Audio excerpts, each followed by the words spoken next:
Number 1. Okay, so a little backstory before I tell you one of the crazy experiences of mine that happened during my 2-year security career from 2013 to 2015. I'm a 6'7" male in Australia. I'd like to think I'm a fairly tough and intimidating guy, but some of the shit that used to go on at the mall I used to work the night shift for still gives me goosebumps to this day. So the mall I worked at was very, very large, probably the largest in my state, I'd say, and all the way up to about 8:30 p.m. it would still be quite busy. Only around 9:30 would we manage to usher all of the stragglers out, and only at about 11 p.m. would all the business owners have left. My job was basically to patrol the mall and make sure there was no one sticking around after the doors were closed during the night. We didn't have guns or batons, only a can of mace that was very rarely used. There were multiple occasions where we would find would-be thieves hiding around, trying to break into shops after dark, but they were normally far outnumbered by the 4 to 5 of us on shift at a time, and they would usually be intimidated by me or some of the other imposing members of security. This one night, though, shit started getting really weird for me on the night shift. So, I'd say it was about 2 o'clock and I was standing in the middle of the empty food court eating a sandwich. This was the only part of the mall that had any light at that time of night due to the skylight, so it was comfortable to eat there. While I was eating, though, I heard a dull scraping noise from the hallway leading off from the food courts and towards some toilets. It sounded like a piece of metal dragging across the floor. I was immediately put on edge and I flicked on my torch without a moment of hesitation. I can remember creeping down the hallway with the flashlight in hand, illuminating a good 6 or 7 meters in front of me. As I got closer and closer to the end of the hall, the noise became louder and louder, until I reached the end of the hallway, and there was the toilet doors to the left and right of me. I could tell the sound was coming from the female toilets, though. I gripped the handle and opened the door a tiny crack. The noise was now very clear and had me not scared, but confused. I yelled, "Oi, who's in there?" The noise quickly stopped. I paused a moment, listening hard through the tiny crack of the door, and I swear to fucking God I could hear breathing. Low, male breathing. I shut the door, still gripping the handle tightly, and flicked on my radio. "This is 1-3. I need help in the food court bathrooms. I think someone's here." No response. This was really strange, and it put me further on edge. Policy was to always answer the radio, and now I was truly becoming quite alarmed. "This is 1-3. Does anyone copy?" Still no response. I can remember whispering to myself, what the actual fuck? I again opened the door a tiny crack. "Listen, mate," I said, sounding as intimidating as I could muster. "If you don't fucking come out of here with your hands up, you're going to end up eating your teeth tonight. Do you want that?" I sat there at the door, quite honestly terrified at this point. But there was no response. As a matter of fact, there was no noise at all. I yelled into the bathroom, "Okay, mate, I'm coming in. If you do anything stupid, it's not my fault you'll never walk again." I tried my hardest to sound scary, but my voice was quivering by this point. This whole situation made no sense at all. Why would someone be in the female bathrooms? What was that metal noise? What the fuck was even happening? I slowly opened the door and scanned my flashlight across the room. All of the cubicles were open, which was weird, but other than that, the room was totally empty, and I was totally shitting myself about now. I walked into the center of the bathroom, closing the door behind me, scared to the core. I let out a faint, "This is some horror movie shit, come out," when I heard the long, whining squeak of the door behind me. I span around, basically crying at this point, and shone my torch on a fucking massive man, at least a head taller than me, or so it seemed in my state at the time. He was Caucasian, and at least in his 40s, with matte gray hair all over his forehead. He was mid-opening the door, but he stopped dead still in the middle of his action. He just looked at me, smiling this guilty fucking smile like a kid would make when he gets caught stealing biscuits or some shit like that. I'm not gonna lie. I was so scared I froze. He lifted his finger up to his mouth. Shh. Before swinging the door open all the way and sprinting out with what looked like some sort of small metal box in his hand. Turns out, he was just behind the toilet door when I was opening it, and I totally missed him. I was so fucking close to him, and I didn't even notice him. He could have killed me if he had a knife or something, and that thought still haunts me to this day. Later that night, my radio miraculously began working again, and I got right on to telling my coworkers about my story. They collectively went pale when I told them what happened.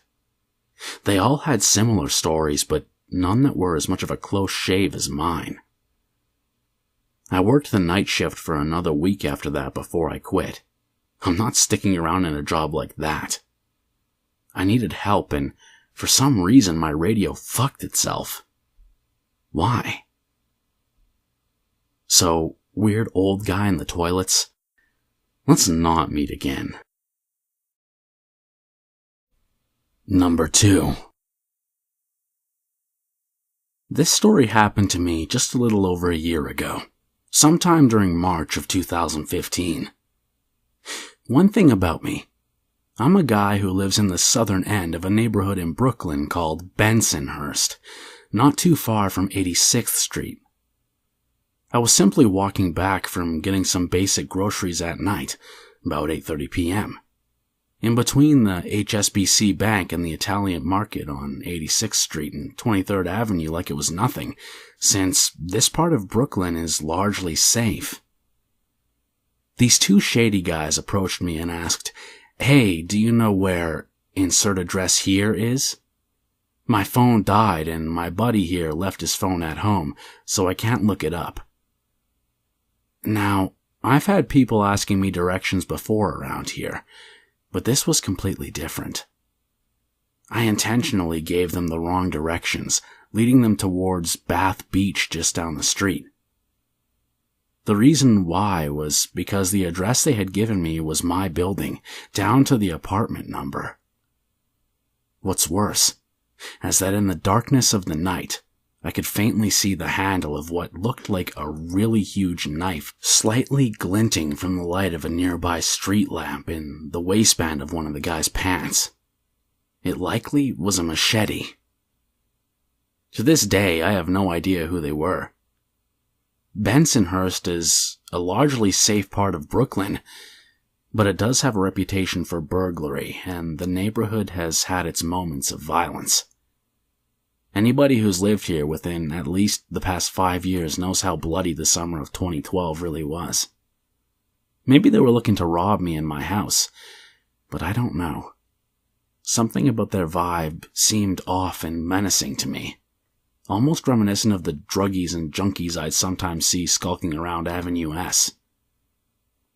I may have become largely jaded, but it makes me shudder with fear at the thought of what could have happened if the other guy had his phone on him. Number 3. About 5 months ago, a friend of mine got expelled from his program due to bad marks. He was only halfway through his lease, and he didn't see a point of staying in the city, seeing as he was only here for school.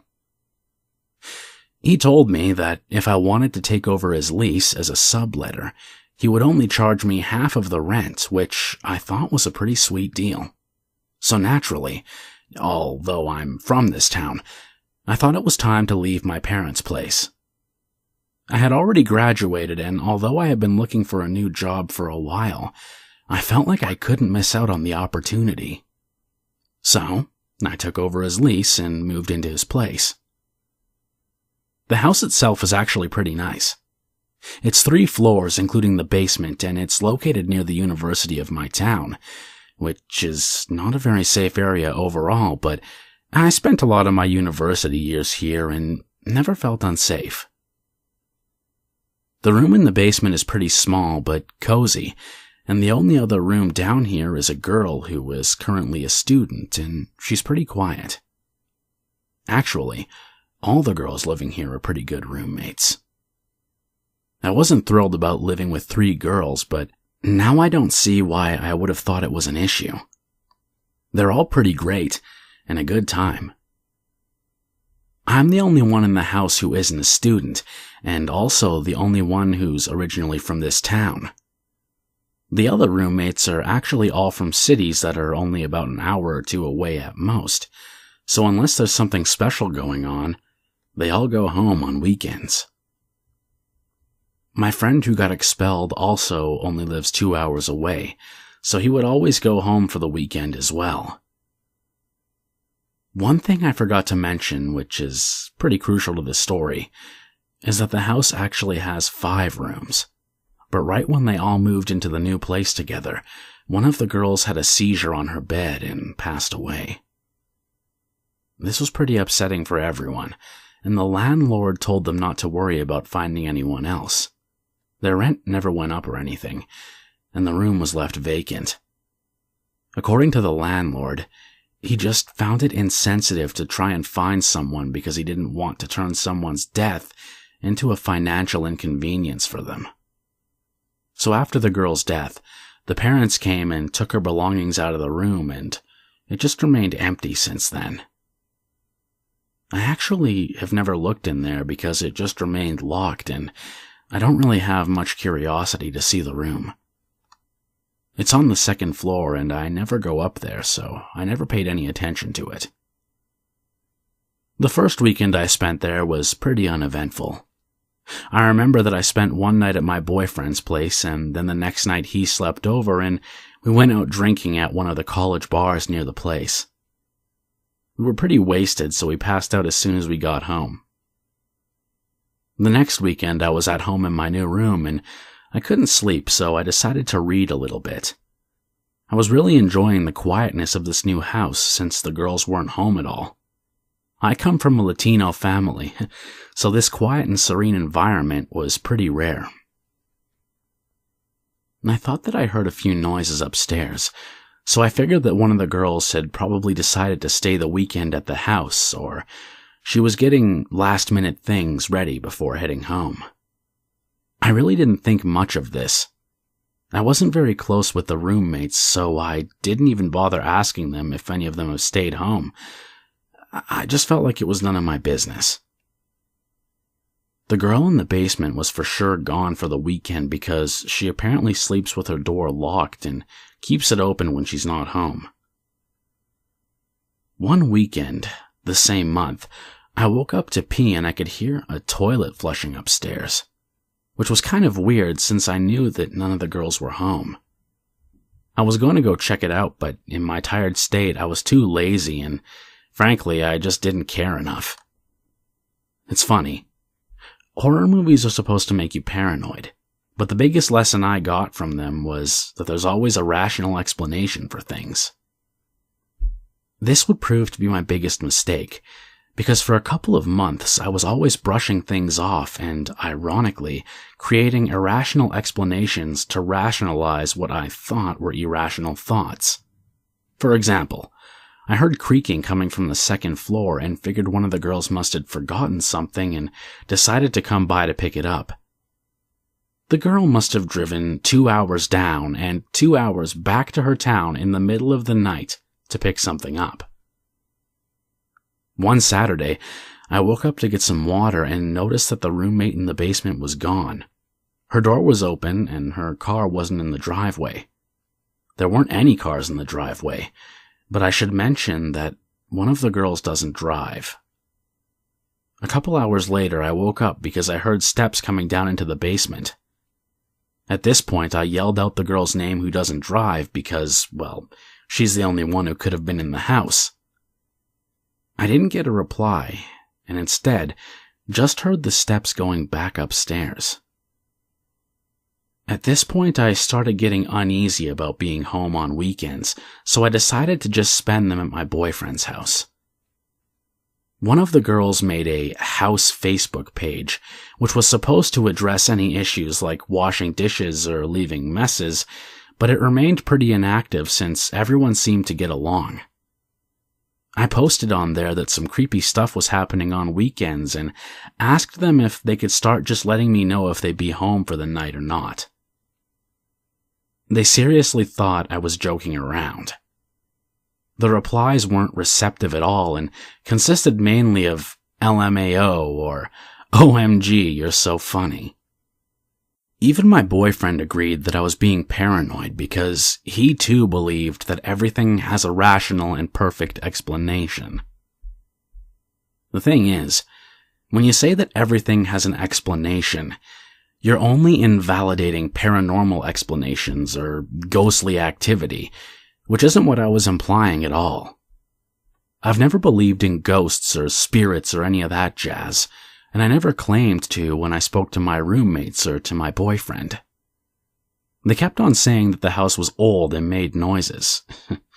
But I know the difference between old house noises and someone walking down the stairs and then walking back up the stairs.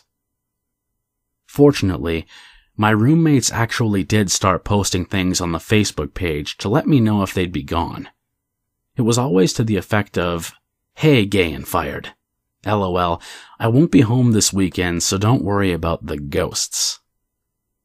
One weekend, they all let me know that they wouldn't be home, and my boyfriend was on the midnight shift, so it looked like I had to spend the night on my own. My boyfriend called me on his break, and while I was on the phone with him, I heard noises on the main floor.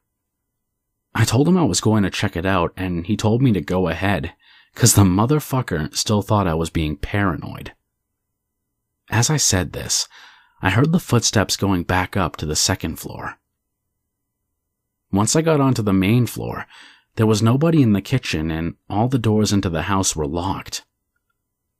I was extremely paranoid and didn't feel safe. My boyfriend calmed me down and convinced me that everything was okay, so I never went to the second floor, and it's probably best that I stayed on the main floor. After that weekend, I told my roommates in all seriousness that I was convinced that someone had been in our house at some point that night.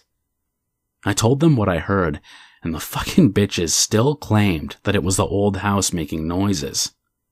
My boyfriend was almost permanently on midnights, so I did what I never wanted to do and started spending weekends at my parents' place. The girls still posted on the page whether or not they were leaving the house, and I decided that I should do the same. So I also started posting when I was and was not sleeping at the house. One Friday night, the Facebook page looked something like this. Roommate 1, not sleeping at home. Roommate 2, not sleeping at home. Roommate 3, staying home because of midterm exams. Me. I'm staying at my parents' place. The next morning, I received a frantic text from one of the roommates saying that the roommate with the midterms had been attacked. Apparently, she was in her room studying and heard a noise right outside of her bedroom. When she went out to inspect it, she was greeted by a man walking out of the dead girl's room. I later found out more details about the whole thing from the roommate who was attacked. The man looked rough. Greasy hair and just a dirty, dirty face. When they made eye contact, he held his finger up to his mouth and uttered a shh while smiling. The nail on his finger was long, and his beard was apparently really scraggly and uneven, as if it only grew on certain parts of his face. She screamed out of instinct even though she knew there was nobody in the house to hear it. He lunged at her as she tried to shut the door, and she wasn't beaten up too badly. He just growled and told her to shut her mouth and said something like, "I'm not gonna rape you, but shut your mouth." He beat her, but not completely unconscious. And then, when he walked out of the girl's room, he went downstairs and walked right out the front door. So, he left the dead girl's room unlocked. My roommate locked herself in her room and called the police, who were there almost immediately. What's pretty creepy about the whole thing is that when they inspected the dead girl's room, they kept asking for clarification. So, nobody has lived in this room for how long? Nobody's been renting this room, right? Did the parents take everything after the girl passed away? The guy had a really sweet setup, actually, and had brought his own small mattress to put over the bed frame. Obviously, the mattress was too small for the bed frame, and he left most of his stuff because he probably didn't expect a confrontation that night. I don't think he knew she'd be there that night because she never was. It probably sucked for him when I moved in because before me, the bastard had the whole house to himself 2 days a week. The police did ask quite a lot of questions and were very interested in hearing my statement about hearing footsteps at night. My 3 roommates and my boyfriend are now convinced that maybe the girl didn't die the way they said she did, and maybe the guy murdered her. But I think the autopsy would have been able to distinguish a murder from a seizure. In their defense, the whole thing is really creepy. We're not really sure how long the guy had been living here, but it's very likely that he'd been there for at least a few months. My theory is that the guy had been climbing in through the window, so it's possible that he was even there at times when all of us were there. The police are really interested in talking to the landlord because they want to know just how the man found out about the vacant room.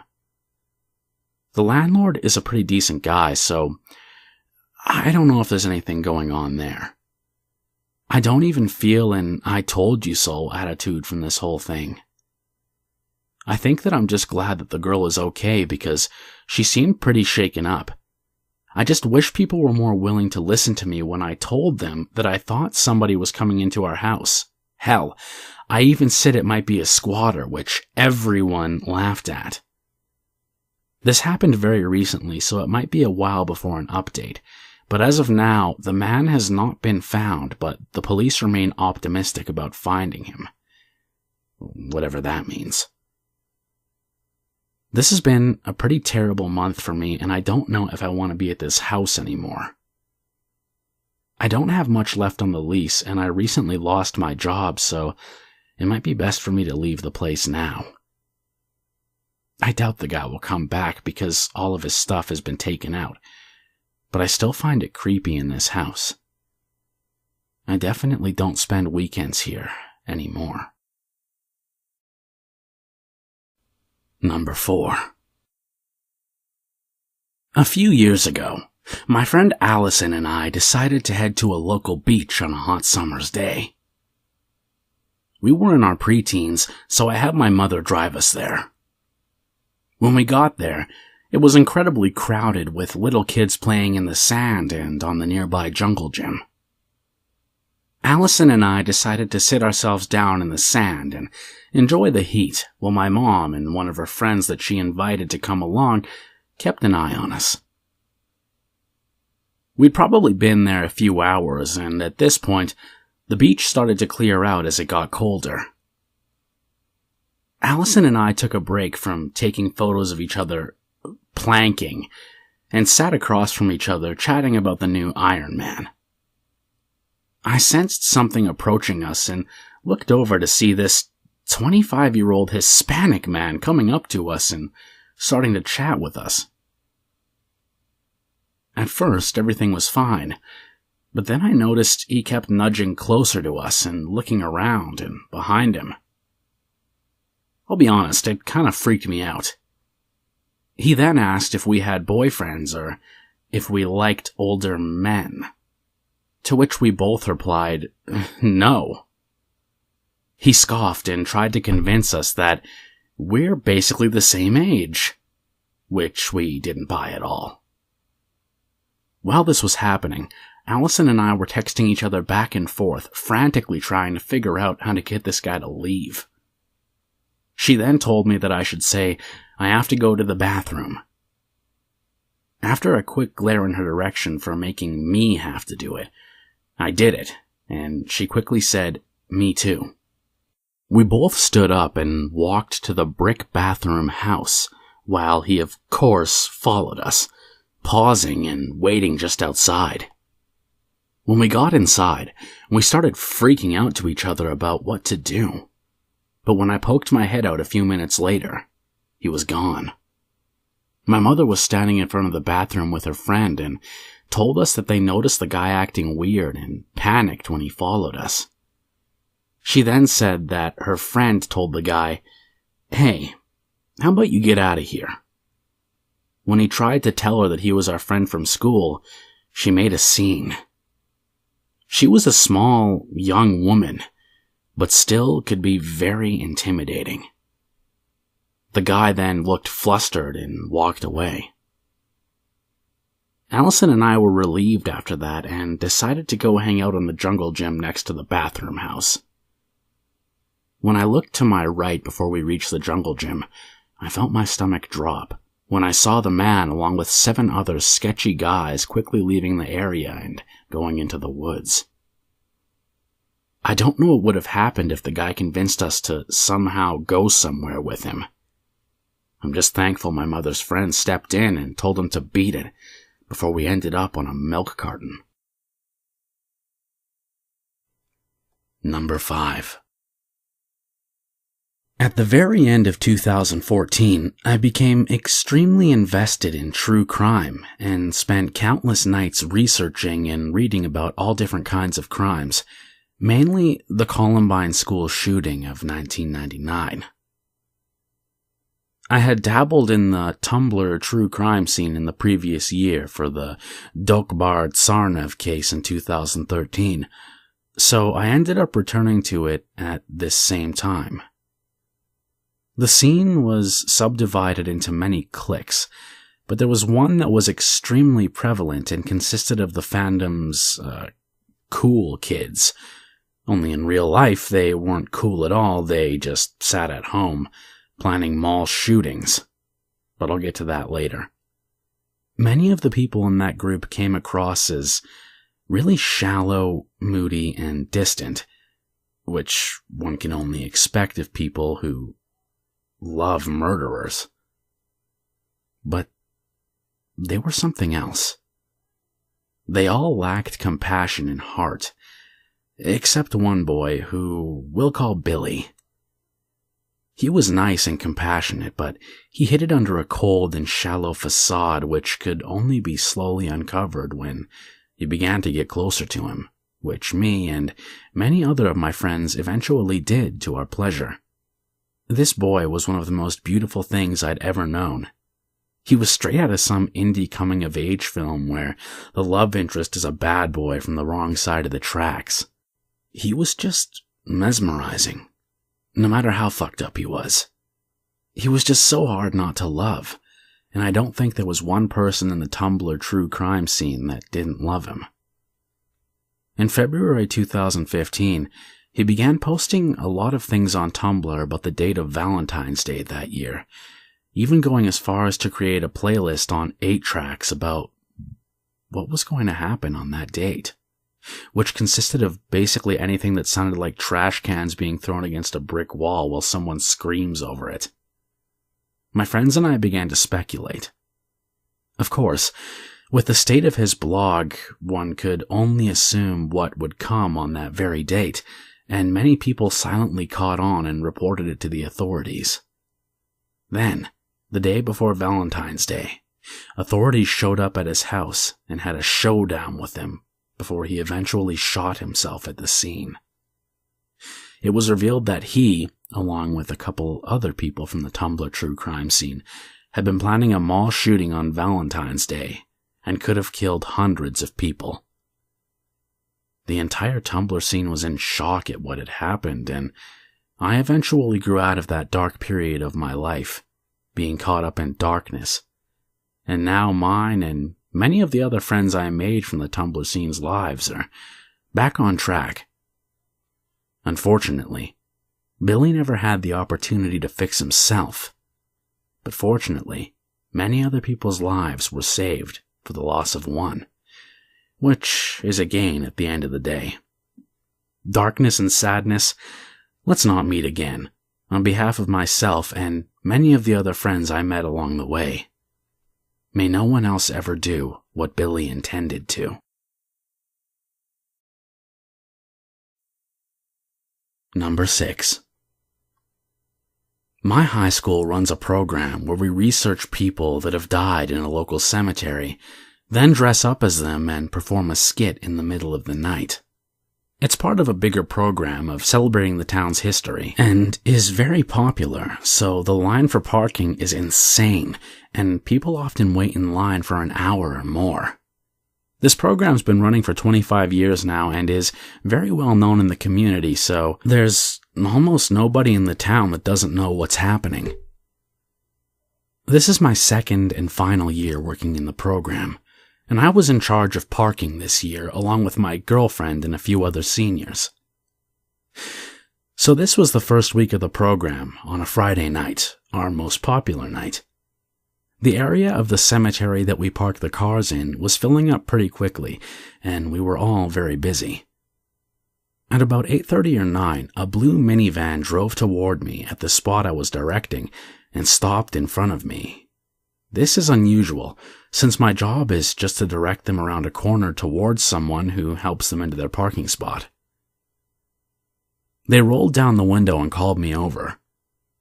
The second their window rolled down, a wave of smoke, not entirely cigarettes, hit me.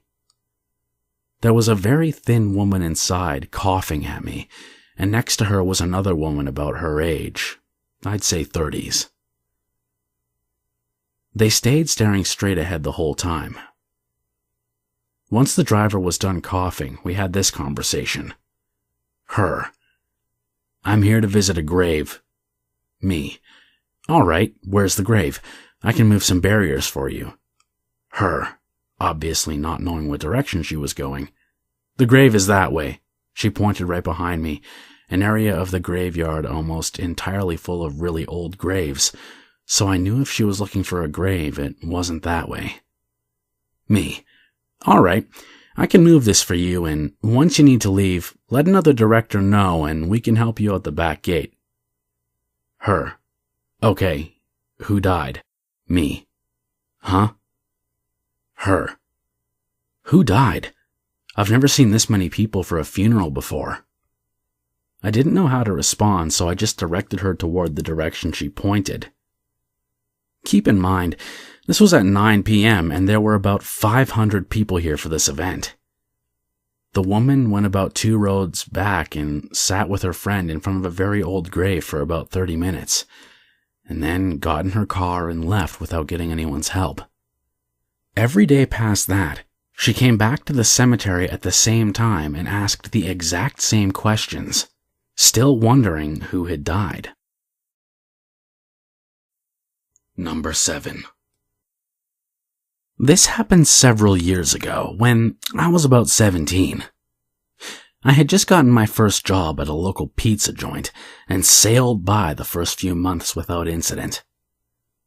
One particular night, I was closing shop with my manager, who I'll refer to as Evelyn. She and I were getting close to finishing up, and one of my last tasks was to take out the trash and old used pizza boxes to the dumpster. I got what I could and stepped out the back door, making my way to the dumpster at the opposite end of the parking lot, when I got an odd vibe from just standing out there. When I approached the dumpster, I heard a tiny bit of rustling and something move further behind the dumpster, as if attempting to stay hidden. I get spooked easily, so I warily called to Evelyn while backing away. When my voice resonated in the lot, a tall, thin man springs from behind the dumpster and hauls ass in the opposite direction.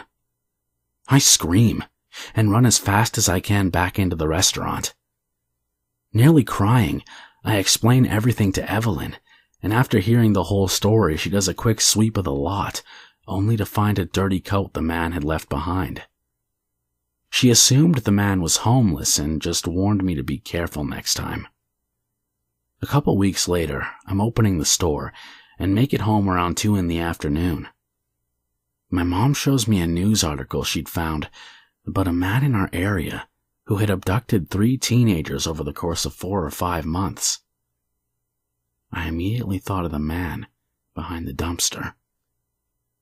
As much as I would have liked for the story to have ended there, it gets worse. Several months later, I'm closing with Evelyn again and another manager, Steve. Around 9 p.m., I saw a man pull into the parking lot, and as he did, he turned his headlights off. I was standing there where you pull pizzas out of the oven, which was behind only the registers and with a large glass front, and I was clearly able to see the man as he slowly pulled in. I was uneasy, but didn't say much about it as I had work to finish. Half an hour later, I look back and see the man, still with his headlights off, very slowly circling the parking lot. I call Steve over, and after a few long moments of looking out, Steve hurriedly rushes Evelyn and I to the back end of the store, where he tells us not to move. Soon after, the police come rushing into the lot, and the man is arrested. After Evelyn and I come out, Steve explains to me that as he looked out the window, the man parked, opened the trunk of his car, and pulled out a long rope, a cloth, and a large knife. Steve dialed the police as the man circled around the building to the back lot. That man was hoping I would come out there again. I quit that job not long afterward. Number 8. So this actually happened to my mother in the early 1980s when she was about 12 or 13 years old. From the time she was born to about 17 years old, my mother lived in Myanmar, a small Southeast Asian country that is considered one of the poorest nations in the world. That being said, my grandparents were quite wealthy. Not in the sense that they lived in a mansion, but they had a good-sized house in the central city, Yangon. My mother grew up playing in the streets and being allowed to wander about as she pleased. She says this is due to 2 things. 1, my grandparents had her at a very young age, when they were both 17, and this isn't uncommon there, and thus didn't really parent her as strictly as they should have. And 2, contrary to popular belief, poor countries are not always teeming with murderers, rapists, and kidnappers. Myanmar circa 1980 was actually pretty safe, especially in the city parts. It wasn't uncommon to see kids running about in the streets past nightfall. This information is tedious to tell, but all relevant to the story. My mother and her friends, a mixed group of guys and girls, decide to go up to a Buddhist temple at the top of a large mountain. I'm not sure what it's called in English, but it's actually a pretty popular tourist attraction these days. Some may find it odd that their parents let the group of kids go alone, but it was to a holy temple, and once again, it was pretty safe back then. So instead of taking a bus up to the mountaintop, they walk, as my mother says the journey up is actually the most fun part. A lot of people actually choose to walk up as the scenery is unbelievably beautiful and there are ranges of mountains and forest in the surrounding areas. I've actually been to this particular temple myself on a trip back to the country, and at the very top where the temple is located, there are a lot of monkeys. It's weird, but the place is teeming with them. Some of them are chained to trees as tourist attractions, but some run free up and down the roofs. Apparently, back in the 80s, the monkey situation was even worse. They were everywhere, but you couldn't touch them or they'd bite. Anyway, My mom and her friends are about 3/4 up the mountain, and it's midday, as they set out early because the climb takes quite a while. It's almost unbearably hot, but there are vendors set up almost like pit stops that sell water, fruit, hat, fans, etc. In a particularly long stretch of winding road where there's no vendors, my mom and her friends are getting bored. It's been a long day and there's not much else to do at this point. That's why when they turn the corner of a mountain face and see a man holding a monkey perched on his arm like a bird, they stop. My mom says he's a Caucasian, and obviously a Westerner based on his attire, which is strange because tourists usually take the bus straight up. Then he starts speaking broken Burmese to them with a really thick accent. He asks if he can walk the rest of the way with them as he doesn't want to get lost. They say sure, being a bit naive and still in awe of his monkey. The man sees them looking at his monkey and tells them it's actually well trained and that they can play with it if they want. My mom and her friends accept, and for a good portion of the way up, they're entertained by the docile animal. Then, as they reach the top of the mountain, the man points to a car parked in a ditch about 50 feet from the temple gates. He says he's got a lot of trained animals in the car, and that he can show them to the group if they go with him.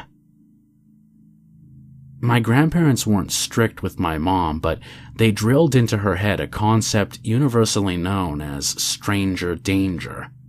She was immediately suspicious as cars weren't allowed to drive up the mountain as the buses made wide turns and a car could easily be flipped off the mountainside.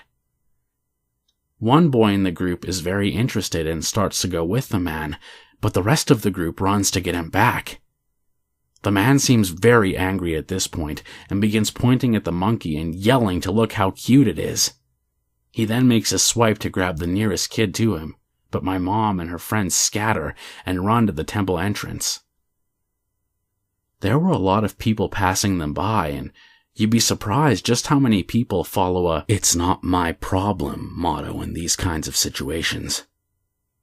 My mom looks back to see if the man is following them, but he's standing at the car and leaning down to talk to someone in the driver's seat.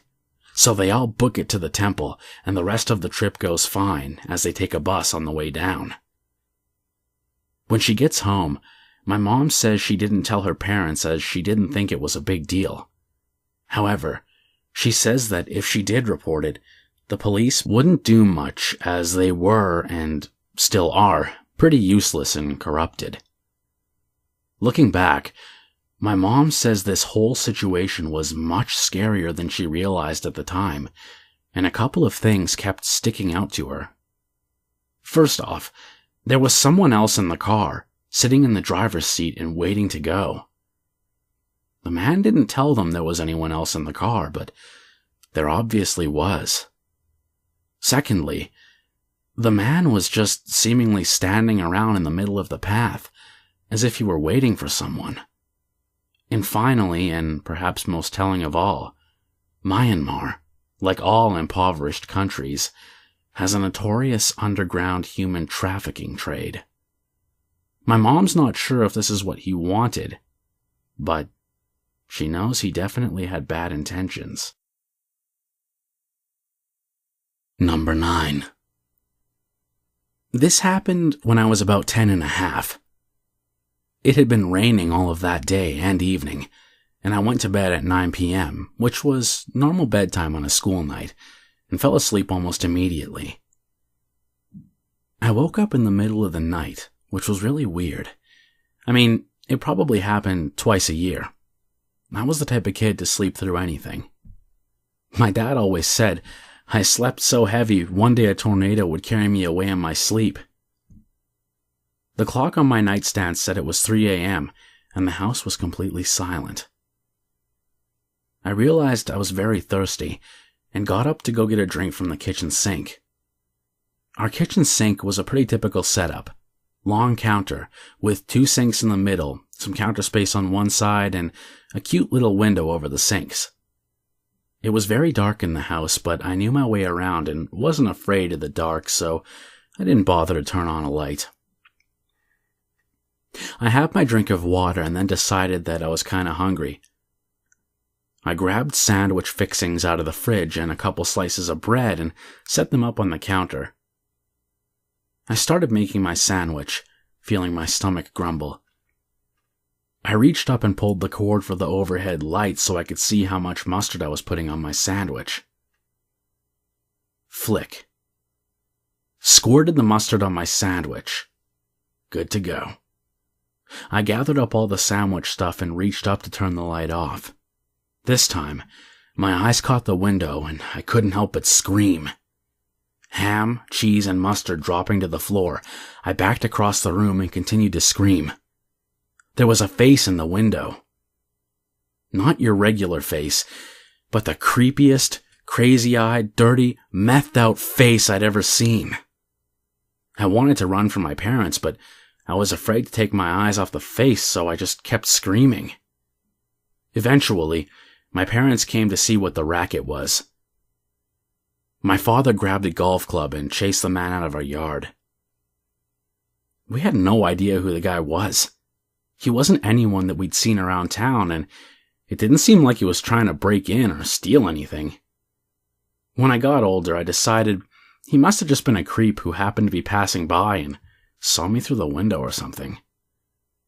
Whoever he was, he scared the fuck out of a little girl who just wanted a sandwich.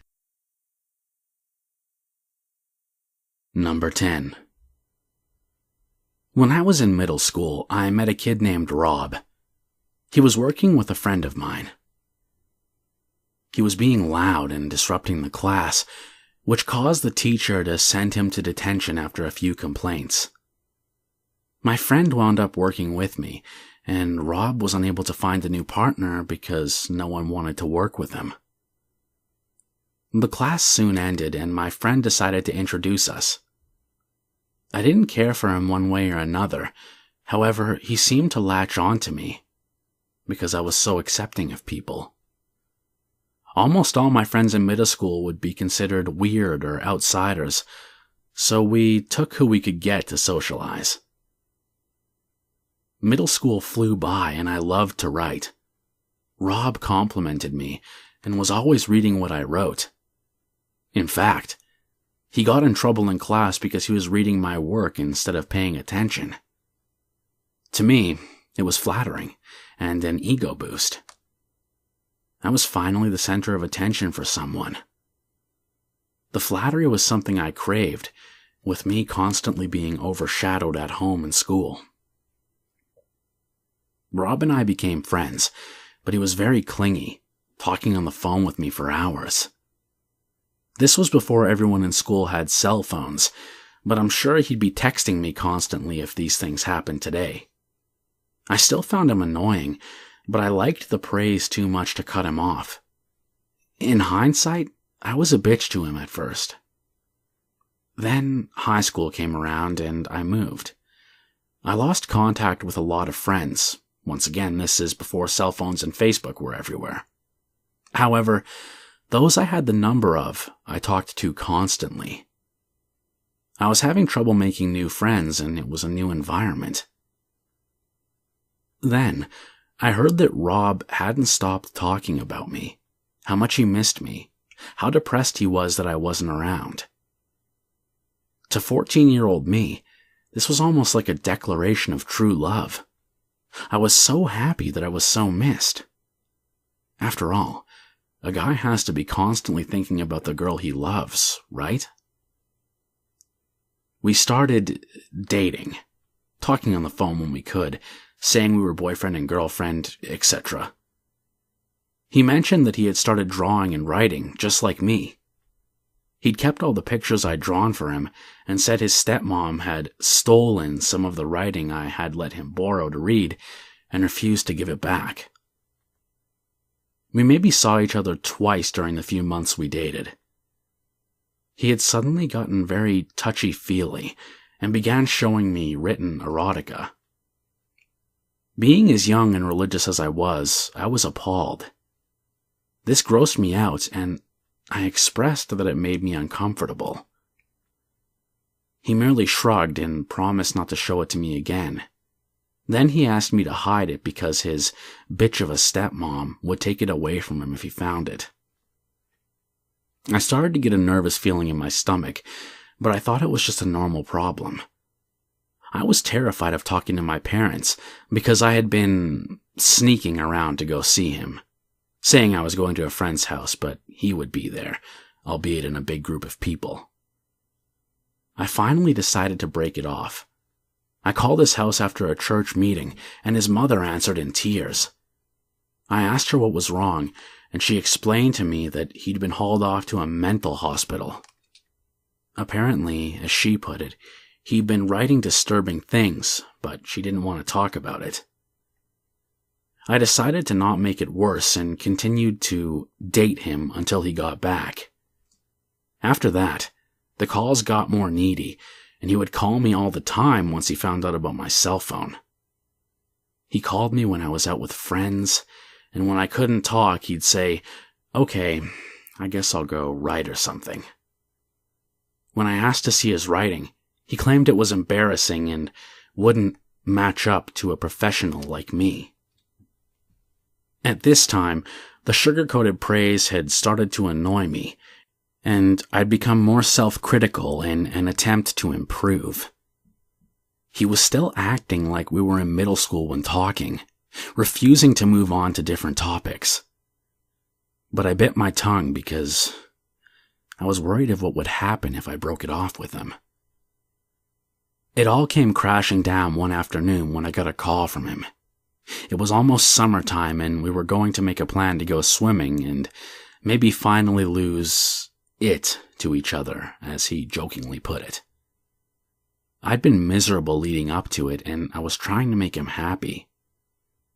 After I hung up, I was immediately called back. I recognized the number as his and wondered what was wrong. "Hello, is this Alice?" a woman answered.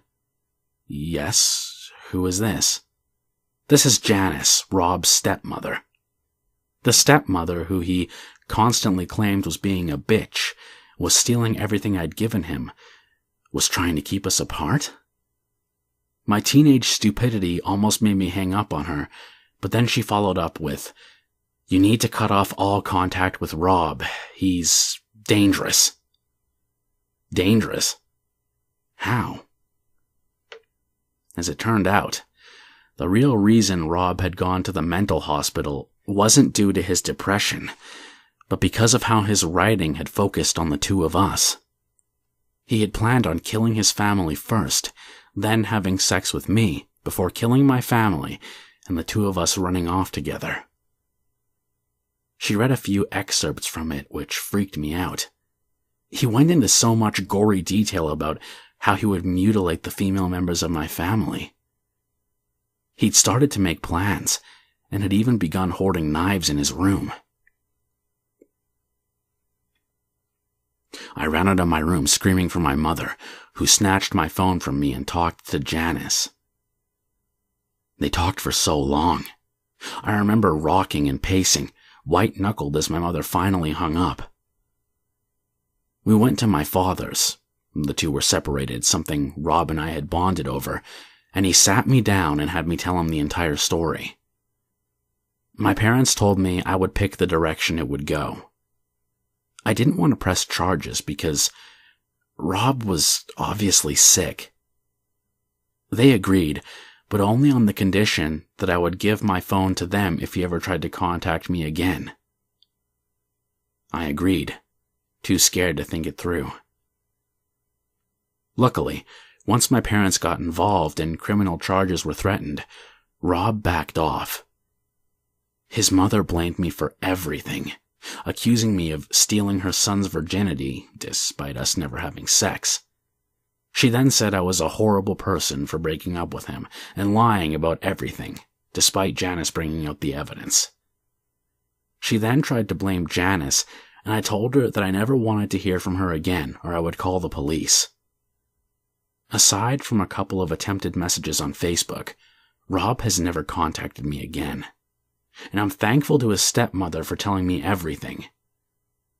While nothing got much worse, I realize now how many red flags there were.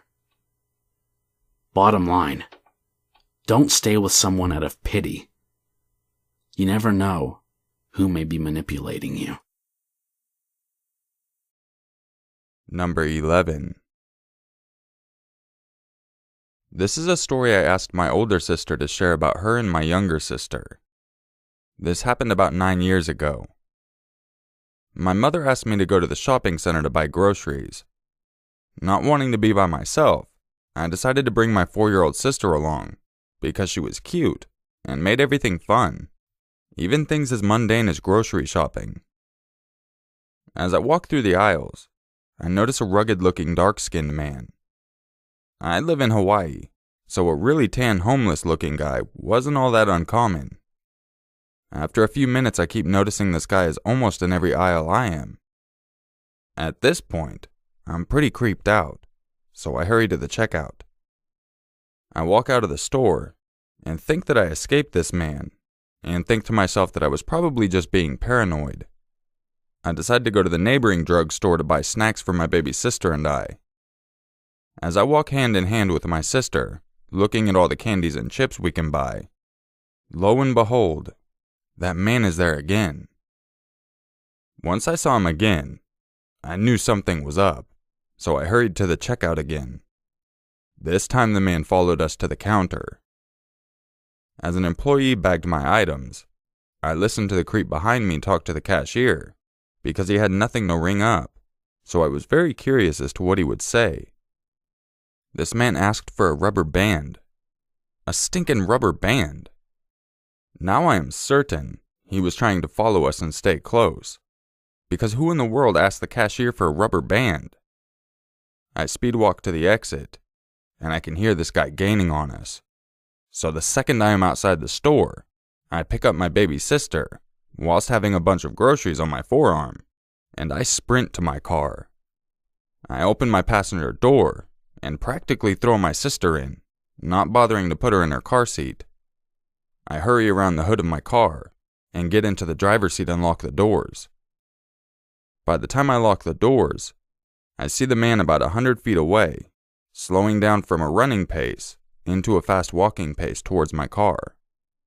He doesn't make eye contact with me, but as he passes my car, he slaps the hood of my car with his dirty, long fingernailed hand and continued to walk away. Very rattled, I drive home looking in my mirrors and looking over my shoulder a lot. But luckily, I never see this man again. Thankfully, my sister was kind of carefree and clueless, because she didn't seem shaken at all. Thinking about it now, I could have easily just screamed and made a scene, and that probably would have deterred this guy. But when you're in fight or flight mode, you don't have much time to think, I guess. I am glad he didn't get me, and I'm glad I didn't have to find out what his true intentions were. Number 12. This happened a couple years back, but my nephew likes to remind me frequently enough that I still remember it pretty well. A little background. I had a kind of crappy car, with some issues that I was too broke to fix at the time. The car would occasionally die when idling with the AC on, and the driver's window had the propensity to never fully close. Or, when it did, it promptly fell down at least 3 inches. This is important to note later on, which is just as well, because I'm a smoker that can't turn on the AC. Anyways, it was a pretty typical day as I was making the short drive back home after picking my nephew up from preschool. We were about halfway home when I came to a 4-way intersection on one of the back roads. We live right on the border of a farm town. As I rolled up to the stop sign, I looked both ways for traffic and saw a bald Hispanic man in front of me, chasing after a car passing by me on the opposite side of the road. He slowed down near my car, seemingly out of breath and upset that the car had left him. From what I had witnessed, it looked like this was just a normal guy whose ride had accidentally passed him up, and he was trying to flag them down. I looked back over my left shoulder at the car that he had been running after, and noticed that they had slowed down. Always taking the opportunity to be a helpful citizen, I rolled down my window and said, "Sir, was that your ride? They slowed down. You may still be able to catch them." He spun around to peer at my window, and everything about his appearance made me realize my mistake almost immediately. He had dirt, dead grass, and a couple of specks of blood on his jeans and shirt. This wasn't too alarming. As I said, we live on the edge of a farming community. It could have easily been blood from livestock or an injury out in the crops. But his eyes were wild, bloodshot, and burning into my face with malevolence. Sweat pouring down his shiny dome as he started shouting in my face. Fear washed over me. It wasn't his yelling that scared me. It was that they were unintelligible half-sentences. I was terrified and confused, but for some reason I couldn't bring myself to move. Like, instead of fight or flight kicking in, my response was to freeze, as if he were a T-Rex, and he wouldn't be able to see me if I just didn't move a muscle. Finally, I found some semblance of order and spoke up again. I said as calmly as I could, "I'm sorry, I don't quite understand." But I knew the fear in my eyes betrayed my outward chill. He again responded with his now screeching and gibberish, with occasional phrases that I could vaguely understand, one of which was, "You stopped. You're the one."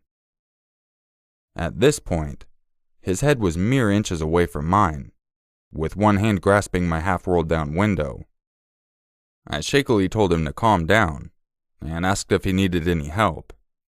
At the same time, I cautiously and stealthily locked my door with my elbow, and tried to roll the window up. He banged on my door when he recognized what I was doing, and the window fell back down. He looked me dead in the eye and screamed, "I don't! My mom! Ugh, my stomach!" He was screaming so loud by now that his spit and sweat dripping down his face was actually landing in little flecks on my face, and he quickly maneuvered his clammy hand through the opening in the window and grabbed my arm, squeezing my wrist with a death grip. My only thought at that point was, one of my poor nephew's first memories is going to be the witness of my murder in broad daylight. Suddenly, I hear a honk behind me, and look back out of my rear window, desperately trying to make eye contact with the middle-aged woman in the driver's seat of her gray sedan, silently begging for help, but she didn't seem to notice or care, only that I was holding her up and she needed to go. Several cars backed up behind her. I looked up at the guy who was still babbling on, and managed to cut him off mid-speech.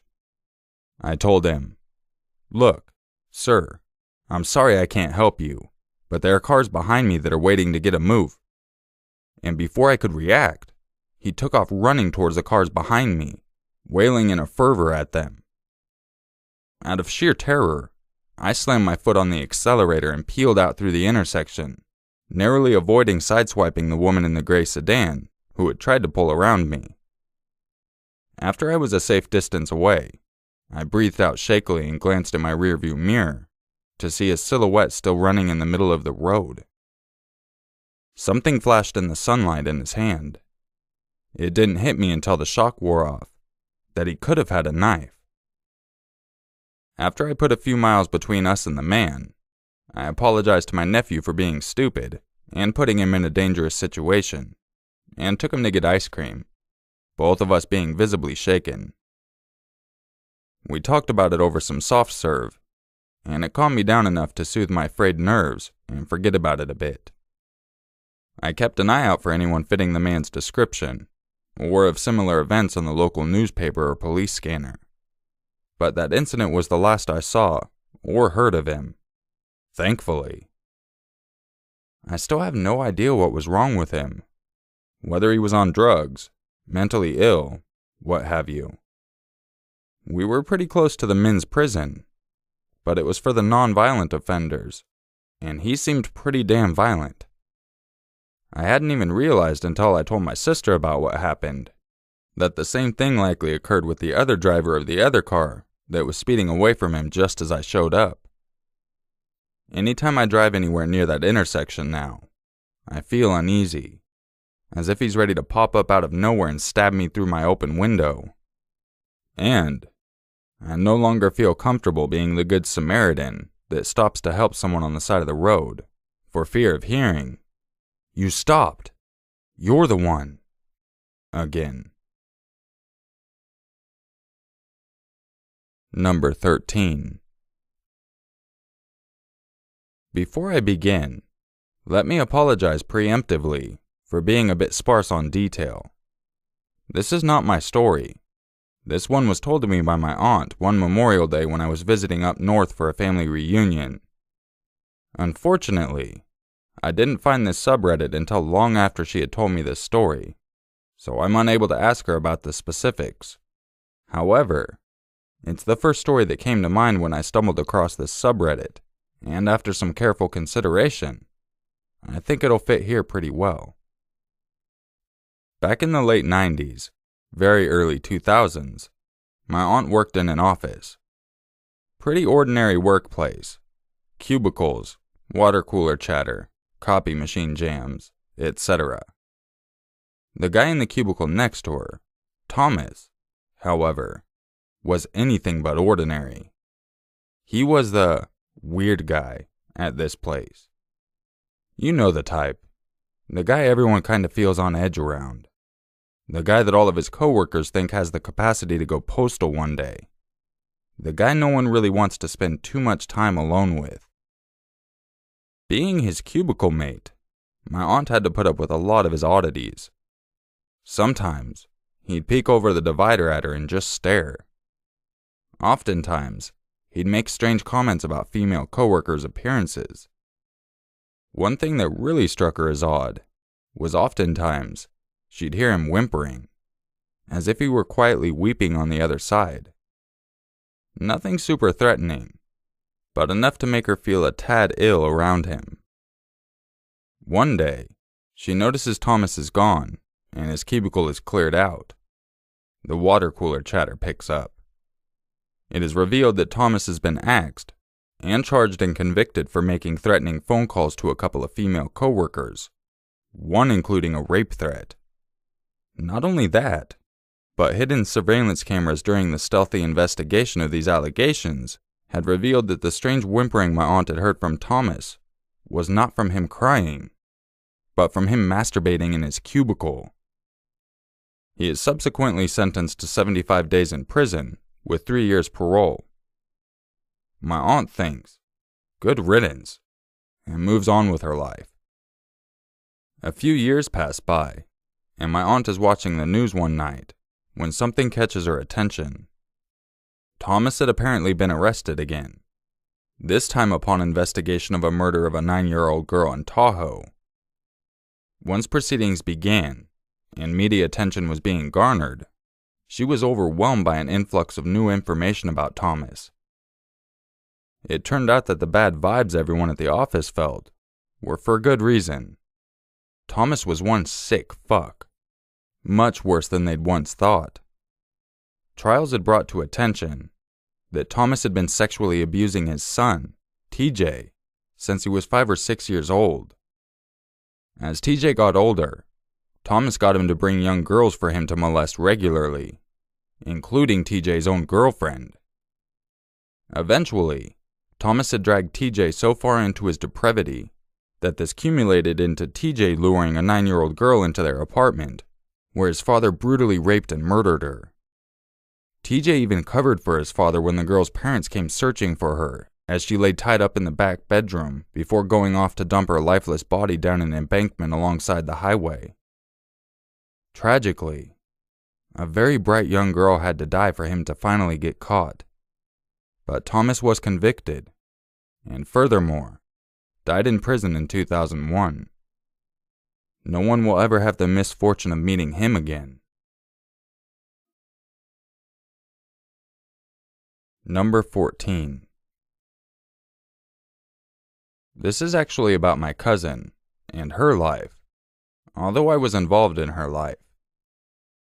We were close and lived right down the road from each other at the time this was going on. My cousin Annie got married in 2010 to this guy that was in the army at the time. His name was Brad. When they got married, it was out of the blue, and all happened very fast. Annie was only 21 at the time, but she had a little girl that was 1 year old when they married. Our kids were about the same age, only a 2-week difference of age, so they would often come over so our kiddos could play together.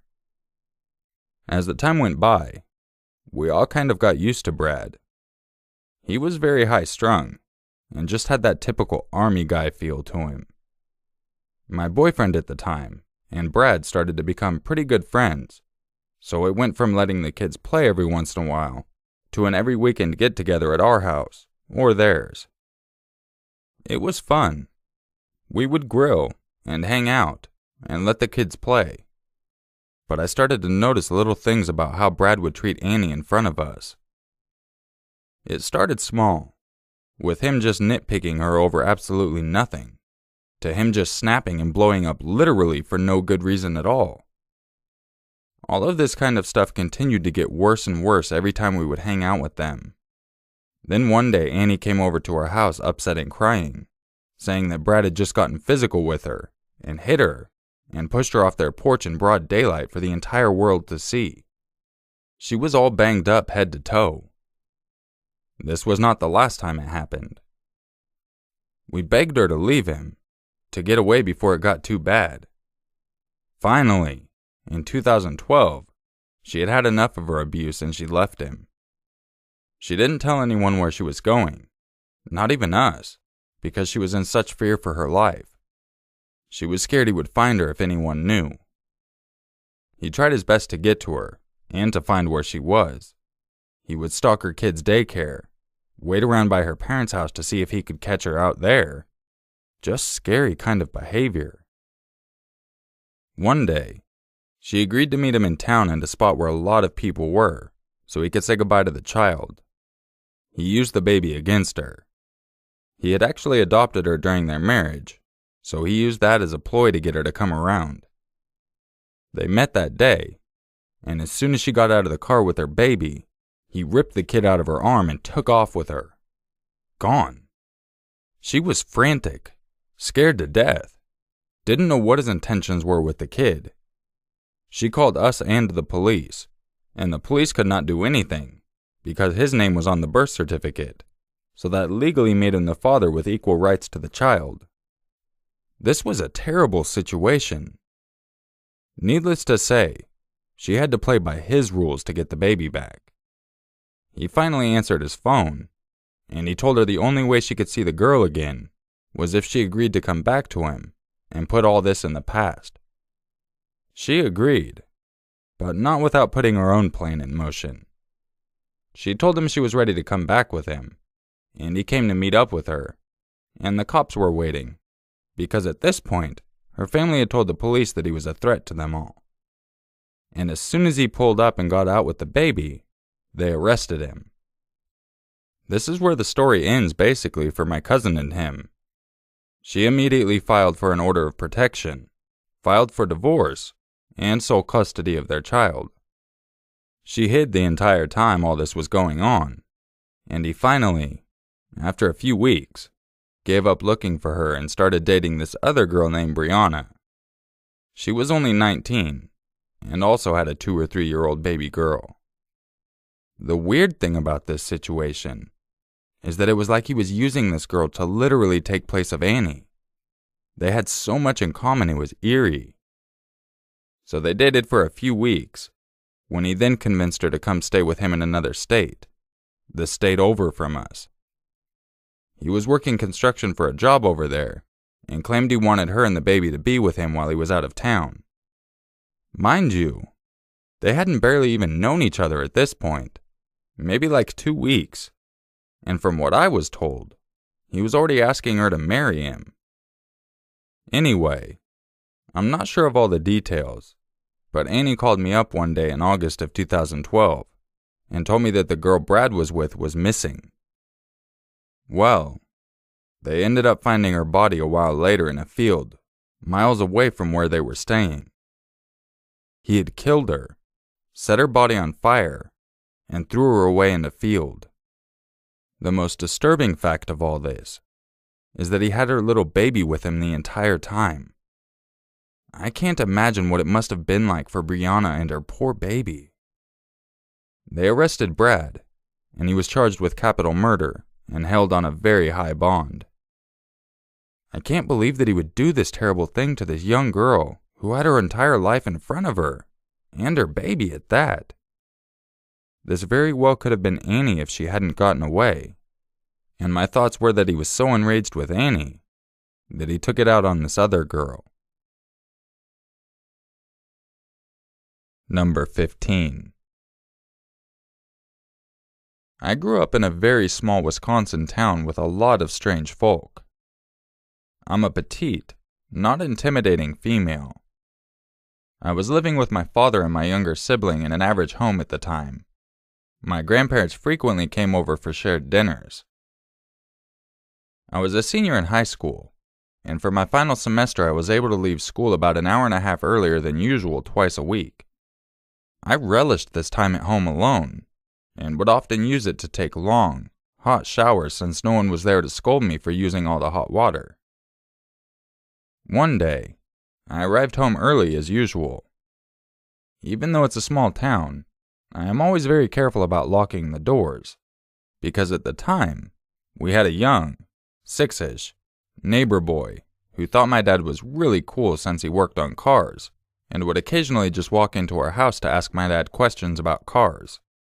Weird, yes, but I knew he was still at school at this point, and I was just being proactive.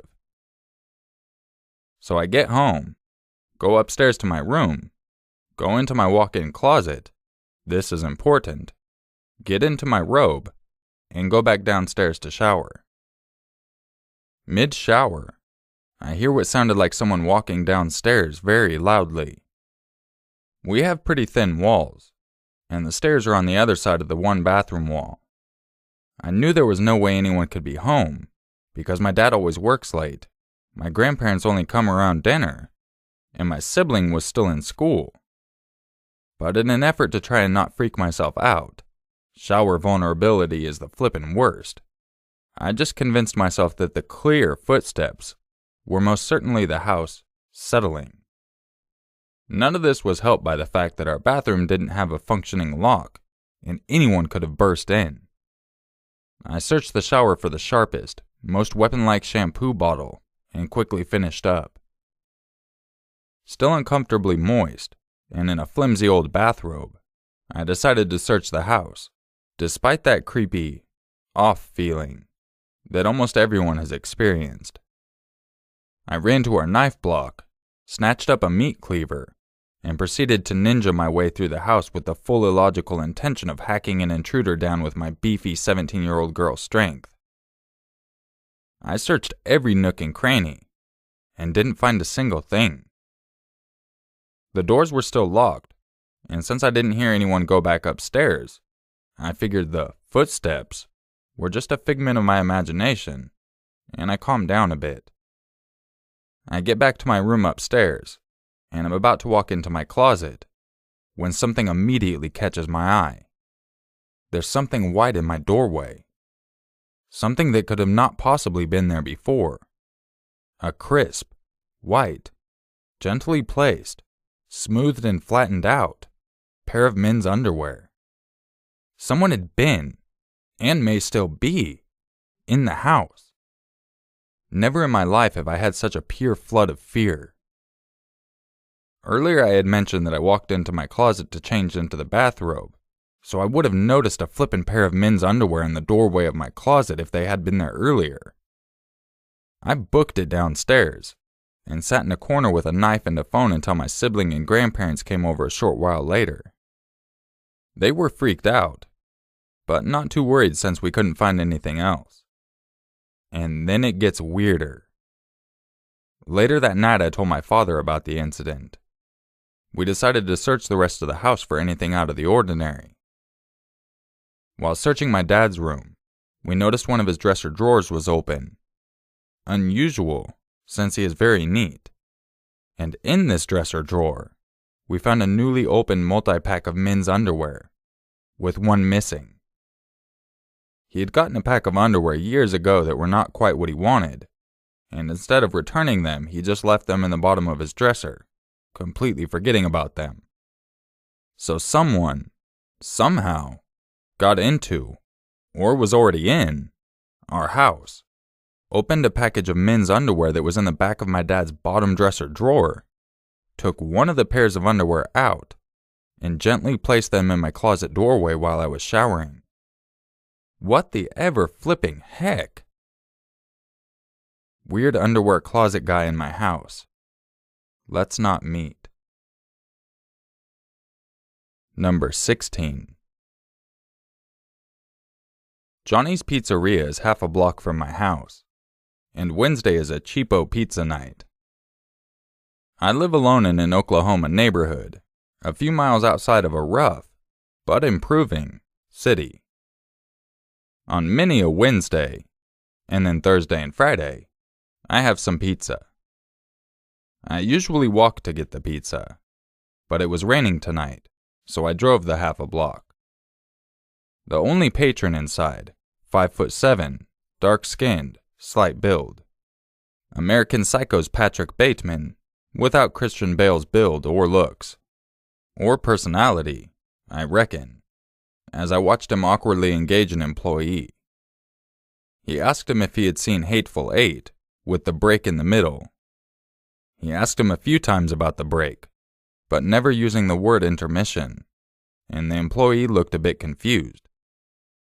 The guy behind the counter said that he saw it, on the website, with no intermission. I thought maybe Mr. Bateman was an old friend of the employee. He said that he was moving to LA in June to pursue a career in stand-up. Based on the counter guy's lack of reaction, I didn't think he knew him. I was bemused, but avoided eye contact with Bateman. My desire was for cheese, pepperoni, mushroom, red sauce, and dough, without the crazy. Bateman then bought a $1.63 cookie, and the woman at the till rang him up and told me that my pizza was finishing up in the oven. So I sat at the booth nearest the counter, and the Law & Order's theme song and title credits blared out of the sole, large TV in the place. Cookies in hand, Bateman sidled up to the booth and said, "You know, these special crime unit cases, they're all anal crimes. Like crimes involving people getting anally raped." I was aghast. Fuck. Is this guy's idea of a stand-up routine? It needs some work. Yeah, well, it's the holiest of holes, I guess, I blurted out. In retrospect, I wonder if he got the Tarantino reference. I saw the mental illness in his eyes. Bateman sat, uninvited, at the narrow booth. Our knees locked, and he offered me some of his cookie. "No, sir. Thank you. I don't want any of your cookie. You bought it. It's yours." I wanted my pizza, goddammit, not a cookie. Bateman stands up and says, "Don't be such a creep. You don't want any of my cookie, that's fine." He then awkwardly staggers around the room, looking for anyone else to engage. The staff are busying themselves. I'm his only victim. "So, what's your favorite band?" "Sir, don't take it personally, but I just don't want to talk to you." He hovered around the joint, pacing around. Standing in front of the exit, I thought he was going to stand there to be an obstacle after my food was done, then moving when another patron came in. Apparently, Mr. Bateman ordered a chicken taco, and it arrived. Thankfully, he left to eat it. I kept an eye on the ovens and the parking lot to see where he went. When my pizza was done, I asked the woman at the till whether she knew him, and told her I was disturbed by my interaction with him. She said no, but said that earlier a man came in, ate the sugar packets, and bummed a slice from a family eating there. Typical junkie behavior. I said it must be a full moon, and thanked her. I saw that he was at the edge of the parking lot looking out toward the road, far enough away that I could easily get into my car. I did, and pulled out, and saw him staggering up the sidewalk towards my house. He was looking at the houses along the way. When I passed him, he spun around to look at my car. I drove around the block and realized, because I had only gone out for 5 minutes and I'd be coming back home with a pizza box in my hand, I didn't lock the front door, and I left my phone at home. When I came around the block, he was still on the sidewalk near my house. It was raining out. Mr. Bateman was, to all appearances, mentally ill. What if he was looking at the houses to seek shelter? What if he was trying the doors to get in? I went to my cousin's and called the non-emergency line for the police and gave them a description of the man and asked them if they'd come to my house to make sure it's secure. The dispatcher said, at the end of the call, 2 things. 1, always lock your door, even if you're just going to Johnny's. And 2, I hope you got the breadsticks, 'cause they're great. I told the officers what happened and suggested that if he was still in the neighborhood, this might not be the last call they get tonight about him. I'd rather have a torn ego and an intact cornhole than a torn cornhole and an intact ego. What if it hadn't been raining and I had walked? Anal Mr. Bateman, let's not meet. Number 17. I'm a 26-year-old female from India. This happened when I was 16 years old and living in Kolkata, India, in a building that had 3 floors and 1 flat on each floor. It was not really secure. We had a security guard downstairs, but he was drunk most of the time. Since he was old, we didn't feel like firing him. It was the end of the summer, and someone had rang our doorbell one afternoon, and my younger brother opened it. It was a man saying, "Do you want me to sculpt a Ganesha, a Hindu god, idol for you?" My brother politely said no and closed the door. We didn't think much more about it that day. It became a habit of this guy. He would show up at the same time every afternoon, asking the same question, and getting a negative response from either my mom, my brother, or me. Since he usually left, and was extremely polite, we never reported him. Then he stopped coming. He did not come up for 2 weeks, and we forgot about him. The monsoon season had begun by that time. It rained heavily almost every day. I loved going up on my roof to get drenched in the rain. One afternoon, it was raining, and I decided to go up on my roof. There is a huge cupboard at the corner of the stairs, which leads to the roof, where we kept some household supplies. I went onto the roof, and after about 45 minutes of rain-soaked fun, I stepped out. I was dripping wet and soaked the stairs with my wet clothes and feet. I decided to wipe off the water from the stairs, and I opened the cupboard to take out a mop. As I opened it, I saw someone sitting inside. I screamed. It was the idol guy.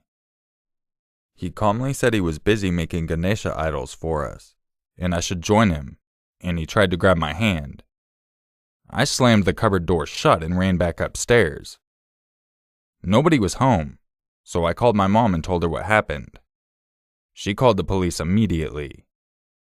I waited, in my wet clothes near my door, sitting in the puddle of rainwater my clothes had made. My heart was thumping. Soon, I heard the sirens and a couple of policemen rushed up to my flat and asked me what happened. I led them to the cupboard. The man had vanished. Only tiny bottles of alcohol and a blanket were inside. All of our supplies were gone. Maybe he threw those out to make room for himself. We were wondering where he might be, so we made our way to the roof. It was still pouring outside. We went onto the roof, and there he was, completely naked. He was standing with his arms out and chanting prayers and encouraged us to join.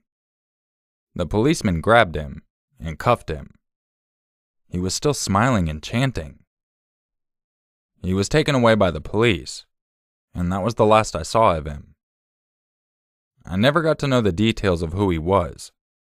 The police talked to my parents and said they had taken care of it and he wouldn't bother us again. To this day, I am still scared to open cupboards, even if it's my own wardrobe. Number 18. I met this guy in 2015 in a class I was taking to learn French. I used to sit next to this girl called Rosita, and we quickly became friends. She told me her friend was interested in me. That's how I met Alex. He was extremely handsome and very tall, and I was blown away by the fact that someone this divine would even consider me. We met up quite often, and soon enough, we began dating. The first 2 months were amazing. We would talk for hours, take long walks. Every touch made me tingle with excitement. I was too much in love, and so was he. After 3 months, we were out having dinner at a fancy place. I ordered for a scotch, and that set him off. He began saying things like, women should not drink, and it was unseemly of me to do so. It came out of nowhere for me. I was stunned. He then walked off when I dared to take a few sips of my scotch. He did not contact me for a week, and I did not apologize because I knew he was clearly in the wrong. I was out of my love trance. This conservative attitude was a deal breaker for me. He contacted me a week later, all apologetic, saying how he grew up with conservative parents and did not know how to react to me drinking. I was cold towards him for a few days, but we patched up. I did drink in front of him after that, and he seemed okay with it. After a few weeks, we were alone in my apartment, and we were fooling around. We proceeded to do the deed. We had never done it before. This time would be our first. He refused to put on a condom, saying it was against his religion to use protection, so I refused to do it. He slapped me 3 times and ran into the bathroom and locked himself in, and didn't come out until morning. I was horrified. I didn't know what to do. I wanted to kick him out, but he did not answer me or open the door all night. Morning came. I hadn't slept, and I cried all night. He finally came out, apologized, and begged me not to break up. I asked him to get the fuck out, and told him it was over. He began to cry, picked up his things, and left. We had no contact for 2 weeks. I forgot this humiliating experience and moved on with my daily life. Then one day, I get a frantic call from Alex's mother. Alex had cut himself around his wrists, thighs, and stomach, and had to be hospitalized. She begged me to come see him because he kept saying my name. I decided to go, even though my gut was telling me not to. I reached the hospital and rushed into the emergency room. There he was, semi-conscious. He asked me to come closer. He held my hand and said that if I didn't take him back, he would kill himself the next time. "This is just a preview of my love, princess," he said before passing out. I ran out of there. I did not feel any sympathy for this lunatic, and I decided to keep my distance. His mother called me non-stop. I had to switch off my phone. All week she kept calling, messaging me to marry him or he would die. I picked up one of her calls and told her bluntly that her son needed psychiatric help. She called me a whore and kept the phone down. 4 weeks later, my doorbell rings early in the morning. I found a bloodied handkerchief on my doormat. It was fresh blood. There were fresh drops all around my doormat. I screamed and shut the door. I knew he was out there. I peeked through the peephole. Sure enough, he was there, clutching his right arm, bleeding through his shirt. He screamed, "I'm going to kill myself for you, babe," and began slicing his wrists. He was smiling. I opened the door and asked him to stop. He lunged towards me and kissed me. My top was covered in his blood. My neighbor had heard all of the ruckus and came out, pulled Alex aside and called for an ambulance. Alex kept saying, "I love you," the entire time. My neighbor asked me to get some clothes to stop the bleeding. After 5 minutes, we heard the ambulance. The paramedics came up and took him. I slouched in the corner and began to cry. I did not expect this. None of this. Luckily, he did not make any contact with me after this, at least for a few months. This year in January, I was attending a friend's wedding in Kerala, India. I checked into the Marriott. I drew myself a bath, and the phone rang. It was the concierge. He said my guest had arrived and was waiting for me. I thought maybe my friend had come over to discuss the wedding. I got dressed and went down to the lobby. Alex was standing there with flowers. I asked him how he knew I was there. He smiled creepily and said he just knew. "Forgive me for my behavior, princess. I love you. Let us be together," he said. I created a scene in the lobby and demanded that he leave. The hotel staff was supportive and escorted him out. My mind was still reeling from this encounter. The wedding was in 2 days, and I barely slept. I was scared. I was alone, and he knew I was here. There were many mute nuisance calls all night, and I knew it was him. The wedding went off without an incident, and I rushed back home.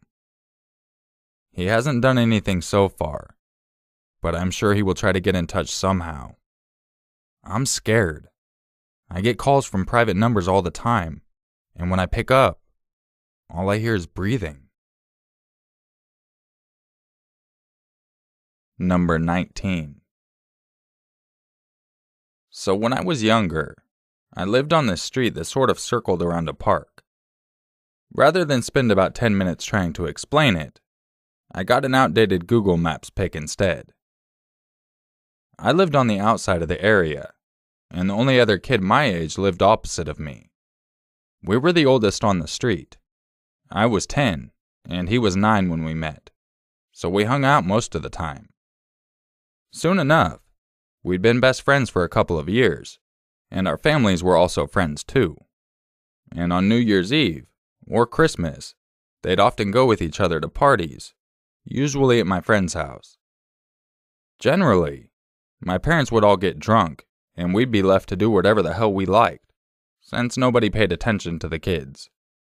The kids being me, my brother, my friend, and his sister. The 4 of us were usually just stuck playing Spotlight, or climbing around on the shed roof, or whatever our parents wouldn't let us do when they were sober. I don't really remember the occasion, but one night while our parents were having one of their parties, our little group decided we were going to the park, which is that big oval of dead grass you see in the image up there. It was about 1 a.m., and my friend's sister, being the youngest, didn't want to go. That left me, my brother, and my friend to go to the park. I was maybe 14 at this stage, so I was the oldest and the responsible one. We headed off to the park, and we hung out on the swings, and we noticed this big van come crawling down the street, really slow. Its headlights were off. It was dark, and I have no clue what color it was. We were immediately alert. We stopped dicking around, and my friend said that we should all lie down so they wouldn't spot us. "Especially because you're a girl," he said to me, and we had a brief whispered argument about how he was a sexist dick. But I digress. While we'd been arguing, this van had disappeared from our line of sight. If you look in the screenshot, you'll see that the top of the street is where you enter the suburb, and it comes around to the bottom street, which ends in the cul-de-sac. So we frantically shuffle around, because there's nothing worse than not knowing where something is. And we see the van has come all the way around the park, and is now sitting in the cul-de-sac. Of course, we were like, well shit, we're gonna die. After 5 long painful minutes, the van started up again and crawled off nice and slow around the park and out of the suburb. We sprinted back to the house, yelling about what had just happened. Nobody listened in their drunken state, of course. Anyway, days went by, and eventually the school holiday came, so we could stay up as late as we wanted. We told our parents about the story, but they thought we were just being overdramatic, and were more annoyed that we'd snuck out at 1 a.m. As the school holidays went by, I would stay up until 3 a.m., because I was just one of those rebel cool kids. You know the type. My friend and I would Skype occasionally. Both of our bedrooms are located right in front of the houses, so I'd see his lights on, and he'd see mine, and we'd Skype until one of us fell asleep. Anyway, 1 a.m. comes rolling around again on one of the holidays, and we're Skyping. I hear a car coming down the road, and thought it was odd, since I know most of the people on my street, and none of them really went out this late. I looked through my window, and lo and behold, there's a mysterious van with no headlights creeping past my house. I immediately tell my friend to look out his window, and we watch this van do its rounds, even parking in the cul-de-sac for a couple of minutes, and then creeping off again. This persisted all holidays, every night for 2 weeks, without fail, at 1 a.m. through 2 a.m. I even got a few videos of it so I could prove it to my parents. At this point, they finally believed us. A few weeks later, I'm hanging out at my friend's place. It was late. I was sleeping there because I was home alone for the weekend since my parents had to take my brother somewhere. I forget where now. So my friend, his sister, and I are all playing video games in his room, when suddenly we hear that goddamn van coming by. My friend's parents were still awake, so we quickly rushed out of the room in fear of whoever was driving the van would end up peeking through the windows and seeing us. We told my friend's dad, and he grabbed a metal baseball bat and waited by the front door for the van to stop in the cul-de-sac. Then the dad barges out the door, yells a whole lot of swearing and insults that our delicate ears had never heard the likes of, threatened the guy, told him to fuck off, and threatened to call the cops. He stormed out there with his bat, barefoot in PJs, and just managed to dent the guy's back door as he sped off. Fortunately, we got the license plate number too, and reported it to the police. The whole story was in the newspaper, which I'd link to, but it discloses a lot of personal information about where I live. We found out later that the person in the van was our local suburbs ice cream man. And if there's one thing you need to know about our local ice cream man, he had an eye patch and about 4 teeth in total. So yeah, that was creepy. So I guess the important life lesson is, don't trust the ice cream man, kiddies. Number 20. This happened a couple of days ago. For reference, I'm a 17-year-old female in Australia, and I live a half-hour drive out of town. It was about 10:30 p.m., and I had just finished work. I was on the close shift, and it was on a Tuesday night, so naturally, it was dead, and nobody was around. I was driving home alone, and I was stuck behind this 4-wheel drive UTE thing. Not good with cars, sorry, and needed to get in the next lane. He was indicating, but wasn't actually going anywhere, so I indicated and overtook him in the next lane over. As I was level with him, he began veering towards me, and all I could think was how much it was going to cost to fix that, so I slammed my hand on the horn and made the "fuck you bro" gesture as I passed him. In an awkward coincidence, the light turned red, and we stopped side by side. He motioned for me to wind my window down, and I obliged. I was about to apologize, but I didn't even get a word out before he started screaming at me, calling me a cunt, a fucking bitch, a stupid fucking pea-platter mongrel, and then threatened to ram into my ass on the motorway. I was tired. It was late, and I couldn't be bothered with him, so I just rolled my eyes at him and wound my window back up while he was talking. That royally pissed him off. He turned bright red, and I saw him reach down, and the UTE door opened. I panicked and floored it through the red light onto the motorway. I thought I was all right for a second, but I saw him in my mirror speeding up behind me. He was clearly speeding up to catch me, since I was going like 10 kilometers over the limit. He had his high beams on, and kept flashing them. He was right behind me, and I could only think about what he said about crashing into me, so I tried to go a little faster. I looked for his license plate number in the mirror so I could report him, but either the lights were way too bright for me to see, or there was nothing there at all. And there was no way in hell I was going to stop after that performance before. I finally got off the motorway, and he was still behind me, and I was a little paranoid that he was following me, even though the motorway only really led to one area. It could have still been coincidence, so I pulled into the nearest street, and he was still behind me. So I did a prompt U-turn, and when the guy did as well, I realized he was absolutely following me. I was about 20 minutes away from my home at this point, and I didn't want to lead him anywhere near my house, so I decided on a split-second decision to go to the nearest police station to hopefully get him off my ass. Unfortunately, the nearest police station closes at 9:30, and I only ended up pulling into an empty dark parking lot. I pulled over facing the entrance so I could see if he had followed me. I didn't see him coming, thankfully, and I figured he'd chickened out once he saw that I was going to the police station. I debated calling the cops, since I didn't think I was in any danger anymore. That was, until I noticed out of the corner of my eye, a certain white UTE slowly creeping up to my left with its lights off. Once again, I panicked and floored it out of the car park and back towards the main road. I had no idea where I was going, no intention to pull over, and no clue who to call. I was going in the complete opposite direction of my house.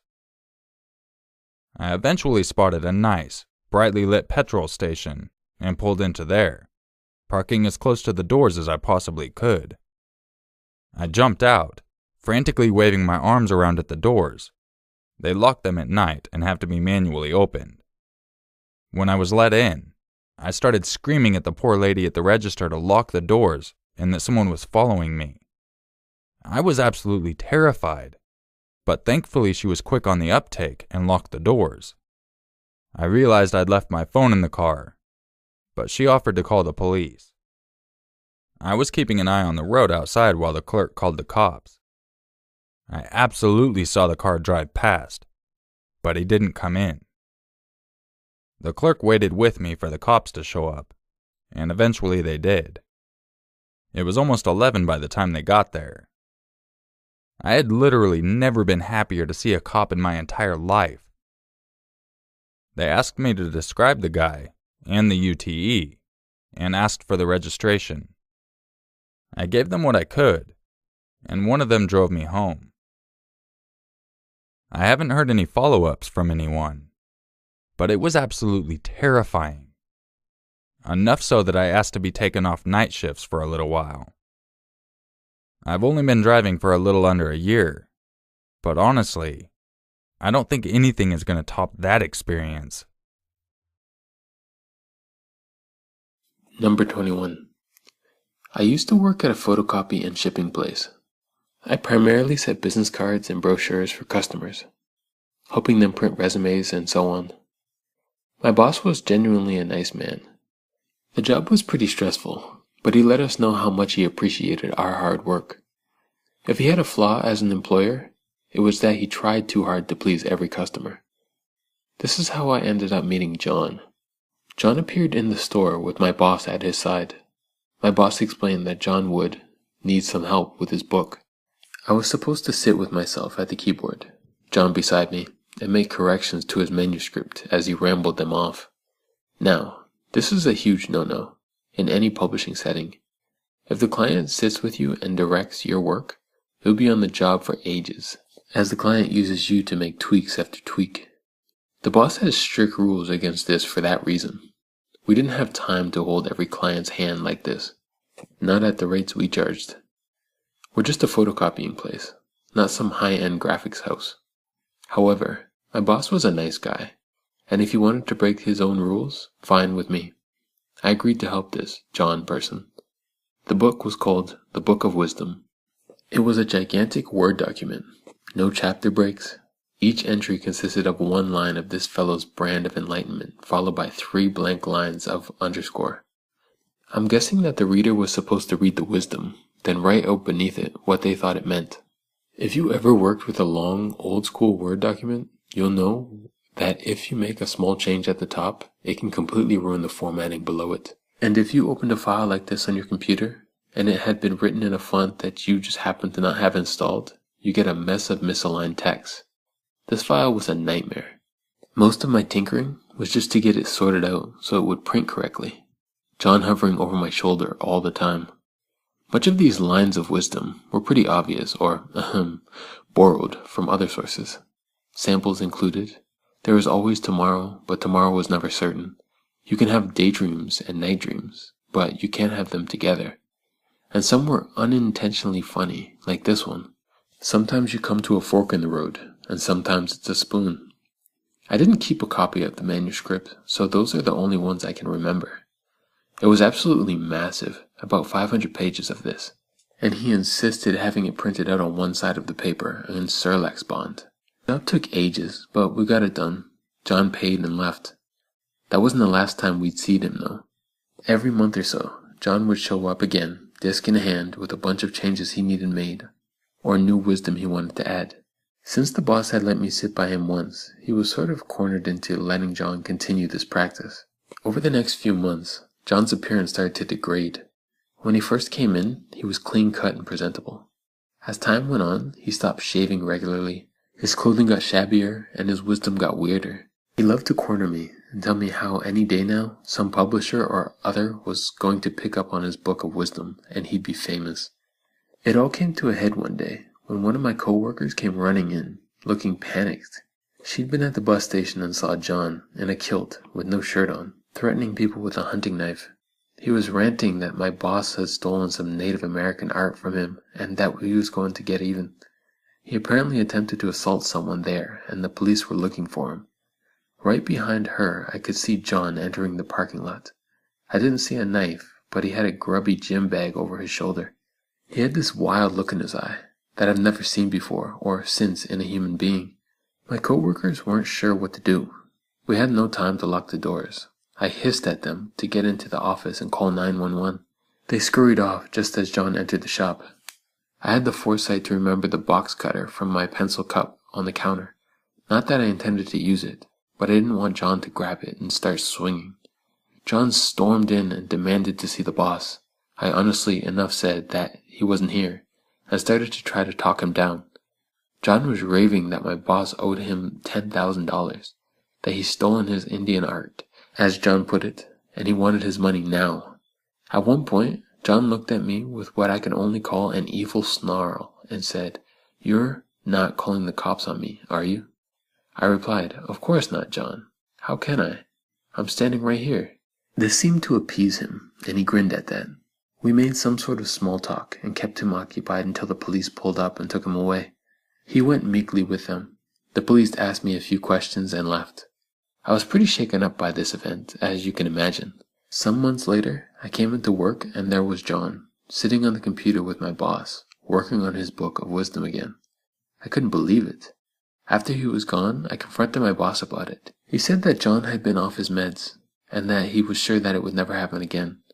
I found another job and left the position soon after. Later on, I heard my boss eventually gave John a part-time job at the store. I avoided the place, and eventually my boss closed the shop and moved on to other things. I haven't seen John since then. Author of the Book of Wisdom? That's not me. Number 22. There's fantasy and there's reality. And for some, there's no dividing line between them. I've been a fan of role-playing games since high school, which was further back than I'd like to think about. Fantasy was pretty much the standard theme of all the games I played, and still do play. People like us love to make up stories about our characters, the places they grew up, the towns they live in, to the point where they feel pretty real to us. But we can all agree on one thing: none of it is real. We work our largely mundane jobs and get through the monthly bills like everyone else. We escape every other week or so for a night of snacks, friends, geek talk, and telling stories. We play around at the kitchen or coffee table, show off our newest addition to our dice collection, and generally break things up before midnight, as we all have to get up at a decent time the next day. My ex and I started a local gaming convention that ran in the local library once a year. It was an excuse to get together for a weekend, try out different games, and meet new players. Sometimes out-of-town vendors would rent a corner and sell products and books we, in those pre-internet days, couldn't easily get a hold of. We usually invited a guest of honor too, someone who worked in the industry, who would run some events and generally drum up interest. I met Harold at the second convention we held. He came up to me, loaded down with some gaming paraphernalia, and bluntly asked if he could be the guest of honor next year. He was writing a role-playing game, he said. Now, the writing a game part by itself wasn't that odd. Every gamer who's ever rolled a die has tried to write their own game at least once. And nerds who have an inflated sense of self-importance aren't that rare either. I said that if the game got published by a big company and it proved popular, we'd talk then. He seemed satisfied with this and moved on. Harold became something of a fixture in the local gaming community. He was a bit socially awkward, but most of us were. Had thick glasses and was on the short side. He was far from the worst offender, however.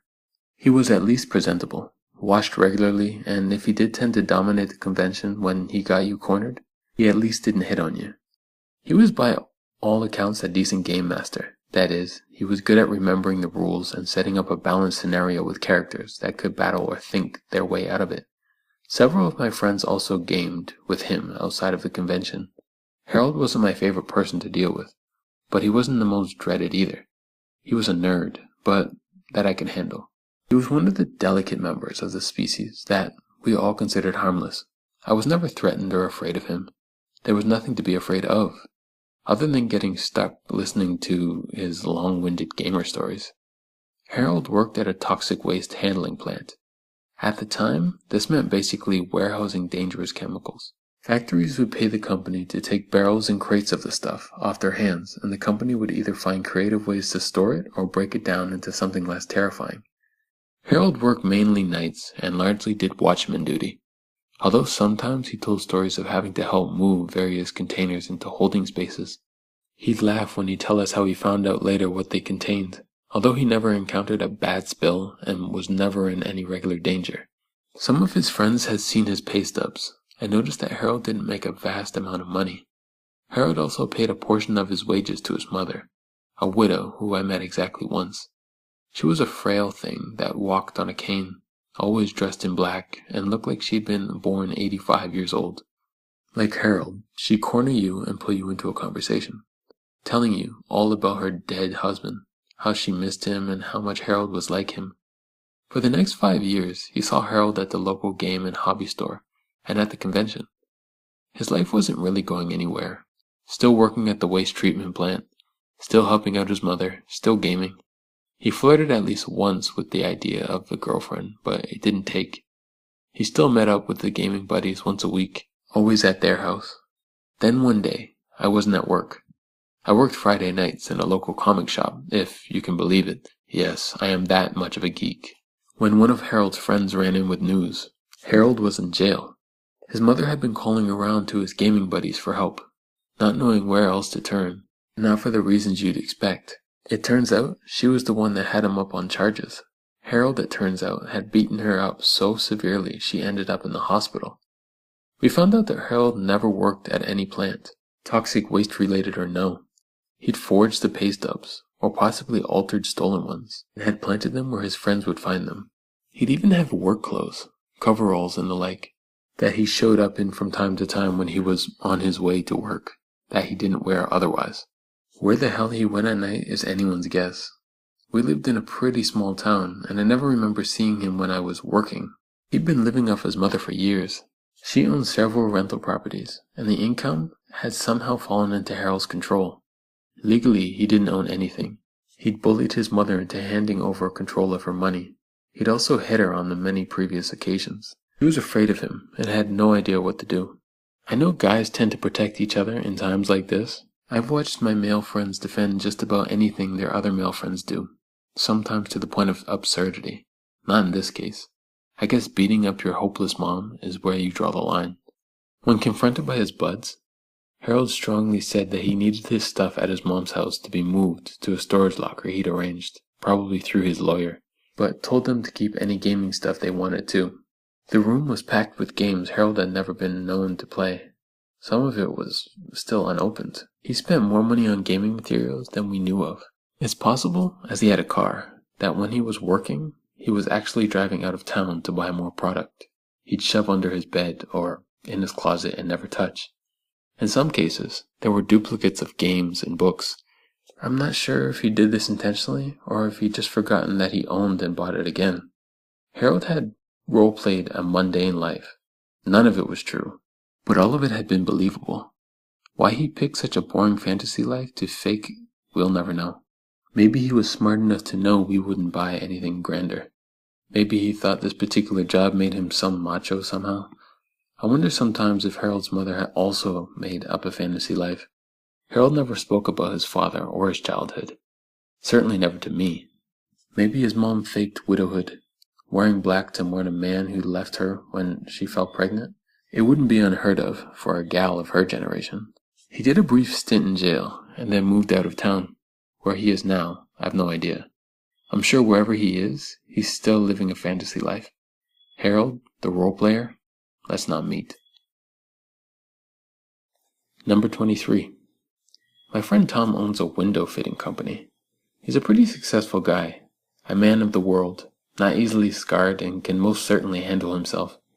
He's a real man's man, and not one for overreacting. In fact, he's probably the calmest person I know. So when something freaks him out, I know that there's really something to freak out about. So, one day, he gets a call from a croaky-voiced elderly man sounding at least 80, asking him to come over and measure his windows for a future replacement. The old man gives him his address, and they agree that the next day, Tom will go and measure his windows at 1 p.m. Nothing unusual there. He has many calls like this every day. The next day, he arrives at the house, knocks on the door, and there's no answer. He tries a few more times, and there's still no answer. So he pulls out his phone to check the address that he tapped in the day before. Yep, it's the right house. He then goes through his contacts to call him, but realizes that he must have forgotten to save the number. So he goes through the recent calls list because it specifically remembers that it was a landline number, and he didn't get many calls from house phones these days. He calls the number and almost immediately hears it ring inside. An old, startling phone that sounded pretty close to where he was standing. He lets it ring for a minute in case the guy needs a little more time to pick up. As he's pacing up and down, waiting, he sees that there's a long path by the side of the house, which leads to a small gate, obviously to the back garden and easily accessible. He'd come to the conclusion that the old man had simply forgotten what time he was coming and had gone out, so he decided to measure up anyways. He does the front and makes his way to the back, and as he's standing there, with the tape measure, trying to do his job, an awful feeling of terror comes over him, so strong that he was dreading having to do the upper windows, and found himself rushing to get down and get out, which is exactly what he did. He called me shortly after to describe the feeling, and even though I didn't really know what to say, I didn't make fun of him or make light of it.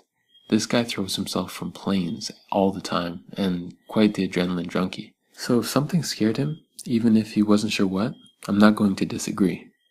So later on that day, Tom calls the old man, who had actually forgotten what time he was meant to come by to do the measurements, and he schedules his replacement for a fortnight later. Tom doesn't mention the feeling or the yard or anything. 2 weeks pass, and it's time to do the job. Now, Tom doesn't actually do any of the heavy lifting anymore. He has guys who do work for him. He measures up and answers calls and checks in on the guys from time to time these days, and that's all. He figures they'll be okay on their own this time, and doesn't need to check up. Because even though he hasn't mentioned being so spooked, he had been thinking about it. A few days in, he decides that he's being ridiculous and gets in his car to check on the guys doing the job. They're in the backyard almost done when he gets there, so he goes to take a look. They tell him the old man is out and has been all day, that they're almost done and that he should take a look at this. One of the guys leads him down the long garden, down a few steps onto the lower levels, and there, obscured by a tree on the higher level, was a concrete shed about 6 feet tall, with a huge padlock on the door. He'd seen it while doing an upstairs window, and thought it looked interesting. Tom hadn't really looked at the garden when he was measuring up, as it was behind him, and he was rushing, and even though this was just a concrete shed, it did look unusual somehow, and it did intrigue him. So he rattled the door, and to his surprise, the padlock wasn't actually clamped too. So he opened the door. Behind the door was blank dark space and steps that led down, and for whatever reason, I don't know, they decided to crouch and go down the steps that led them to a small room, completely black. I don't know what they were thinking, honestly. And they both flicked the flashlights on their phones, to be greeted with stained walls, with chains and cuffs and all kinds of odd-looking things attached to them, that they didn't stick around to look at the details of, as they both shoved each other out of the way to get out. Now obviously a call to the police came next. They didn't want to jump to conclusions, as it could have been an old sex dungeon or something. They were certain they had been dried blood, but maybe their imaginations were getting the better of them, so wanted to sound like together, manly men. They played it more casually than they'd have liked on the phone. Plus, they still had to see the old man to see if it was happy with the job, which was very awkward.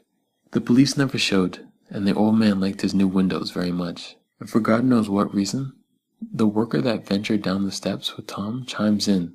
You don't see concrete sheds like that often, pointing in the direction of the shed that can't even be seen from where we're standing. Tom glared at him as if he says, "What the fuck?" and expected the police to turn up at any moment, which, as I mentioned, they didn't anyways. The old man looked noticeably uncomfortable, and it seems trying to change the subject. So after a while of trying to keep him talking, it became quite clear that the police are going to be no-shows. They leave. Now a few weeks go by with Tom and his workers talking about this. The opinion swaying from "we need to go to the police station" to "we shouldn't have been down there," and then to think that we're probably over-exaggerating this, until the young worker decides to hell with it, I'm going to the police. And this time they actually went to check. The worker was told off pretty badly for his fake report. There was nothing at the bottom of the sweet old man's yard but a squared-off gravel pit with a fence around it and a water feature in the middle. I'd like to add that the police in this particular area are not concerned with much unless your head is falling off. It has some pretty nasty areas with a lot of going on all the time. I'm really sorry about the terrible title. I couldn't think of anything else. Oh, and I know this story so well because it's been told to me many, many times over the past 5 or whatever years it's been. Number 24. I worked in fast food for a good deal of time during high school. Several terrifying things happened during this time, as I worked at a store right off of the street well known for drug dealing, and I usually closed, which happened to be at midnight. Keep in mind, I'm a 5-foot girl, around 130 pounds, yes, chubby, I know, 18 years old, and pretty defenseless considering I was working. The back window, where one would pay, is called the hole, and I was stationed there one night at about 10:30. From my spot in the hole, I had the view of the drive-through monitor, and saw a big, rusty white truck with a windowless topper. The man belted out his order in a gruff voice and drove off screen to pull up to the window. I was usually pretty decent at getting a feel of what people were going to be like when they placed their order, and based on this guy's voice and attitude, I was already getting a bit defensive in case he was going to get confrontational with me. His truck pulled up to the hole, and I opened the window to take his money. He was a 50-something, dirty-looking guy, with short and stringy hair and really piercing gray eyes. He handed me the cash silently and watched me intently as I made his change. When I turned around to hand it to him, he finally spoke. "You are really beautiful, you know that?" Flustered, I tried to deflect his words. "Oh yeah, my boyfriend tells me that all the time." He scoffed. "How old is your boyfriend, sweetheart? 20? Well, when you're looking for a real man who's experienced, well, I'm right here in town for you to come find me. My name's John." He then drove off. I reported the incident to my manager, who told me more or less, "Well, that's creepy, but since he's a customer, there's really nothing we can do." He turned up at least 5 times in the next 3 weeks at the same time at night. Each time, not saying anything, just staring at me with those gray eyes of his. I never initiated conversation, and panicked a little every time he drove up. Eventually, he stopped coming for a while. In the meantime, my boyfriend and I got engaged, and naturally, I had begun wearing a ring. About a week before I quit the job, the guy pulled up to the window again. "Well, hi there, sweetheart. I haven't seen you in a while. I missed you." His attention flicked down to the diamond on my finger that I had subconsciously hung out of the window. His face was quickly flashed through several obvious emotions: disbelief, then jealousy, rage, and finally, he chuckled to himself and drove off without a word. I quit right after that, and haven't seen him or his truck around town since. So creepy drive-through guy, here's to hoping we never meet again. Number 25. As I've talked about a few other posts, if anyone digs into my post history, I worked in fast food during high school and when I started college. I was a fairly small 18-year-old girl at the time, and was scheduled to close the restaurant that night at midnight. We had been particularly dead, and labor cost was pretty high, so at about 9:30 I was the only one left in the front while my manager took drive-through orders and money. So around 9:30ish, this guy walks in wearing really nice designer clothing, including a brand new looking Aeropostale jacket with the hood up, pressed khaki shorts, and sunglasses. He keeps all of this on as he sits down at the bar-style seats at the end of the counter. This raises immediate red flags for me because, being dark outside, I feel like the guy is keeping his sunglasses on and hood up to obstruct my view, and the camera's view, of his face. I hesitantly stand there, unsure of what to do. I pretend to be busy and wait for him to say something. Sure enough, in a few minutes, he's behind me at the counter. "Excuse me, ma'am, but what could you give to me?" "I'm sorry?" "You know, when the food expires. I know that's not really bad. Could you get me something?" This guy still has not taken off his glasses, and when he speaks, he does so slowly. When he opened his mouth to talk, I noticed he is missing most of his teeth, despite the fact he is a very young man. "I'm sorry, I can't. My manager needs everything to count the waste products. I can get you a glass of water." He accepts, half smirking. I hand him the water cup and dip behind the grill to find my manager. She seemed thoroughly unconcerned and told me to go back up front and get to work. Uneasy, I obliged. I continue to work myself up front and see the guy sitting there at the counter again, sipping water and watching me behind his sunglasses. I duck back onto the side of the grill, not visible from the counter, and pull out my phone to text my boyfriend and father, both of whom live close by, trying to get someone out to keep an eye on the situation. I'm one word into my first text when my manager clears her throat behind me. I turn around and she has her hand out, waiting for me to put the phone in it. I'm trying to get something out here. Make sure nothing happens. I'm scared. "You're fine. Give me the phone. You can have it back for music when the restaurant closes." Helpless, I surrender my phone and the only chance for rescue I had. I come back to the front, and he sits there for a while, staring, with a weird half smile on his face. About 11:30, he gets up and walks out. Relieved, I go on with closing duties and forget about him. We close and get ready to leave the restaurant. I didn't have a car of my own, so my boyfriend would come to pick me up at about 12:30 in the morning. As I stepped onto the sidewalk from around the corner of the building, I saw a movement headed my direction, and I quickly jumped into my boyfriend's car. As soon as I touched the door handle, the movement immediately changed direction and headed the opposite way. I locked my car door, realizing who the person in the shadow was, and what the intention was. It was the same guy that had sat in the lobby earlier watching me. I fully believe he intended to wait for me and follow me to my car, believing I had driven myself. I told my boyfriend to step on it. Number 26. Around 2004, I was about 15 and in my 4th year of secondary high school. I lived in a suburban street that had a large open field a short walk away, and we would always walk the dogs around the field. Sometimes I'd go for a jog there to get outside and do something. A long time before, I would have my PC and sit around indoors doing sweet FA. As a side note, something I'm looking to change lately. At the time, I was very into high fantasy fiction, including LOTR and Ergon, and looking into role-playing, tabletop games, and so on.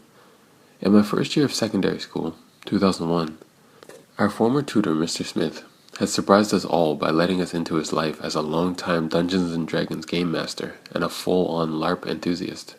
Naturally, we had a D&G after-school club. The big surprise was when he brought his LARP group to battle on the school field.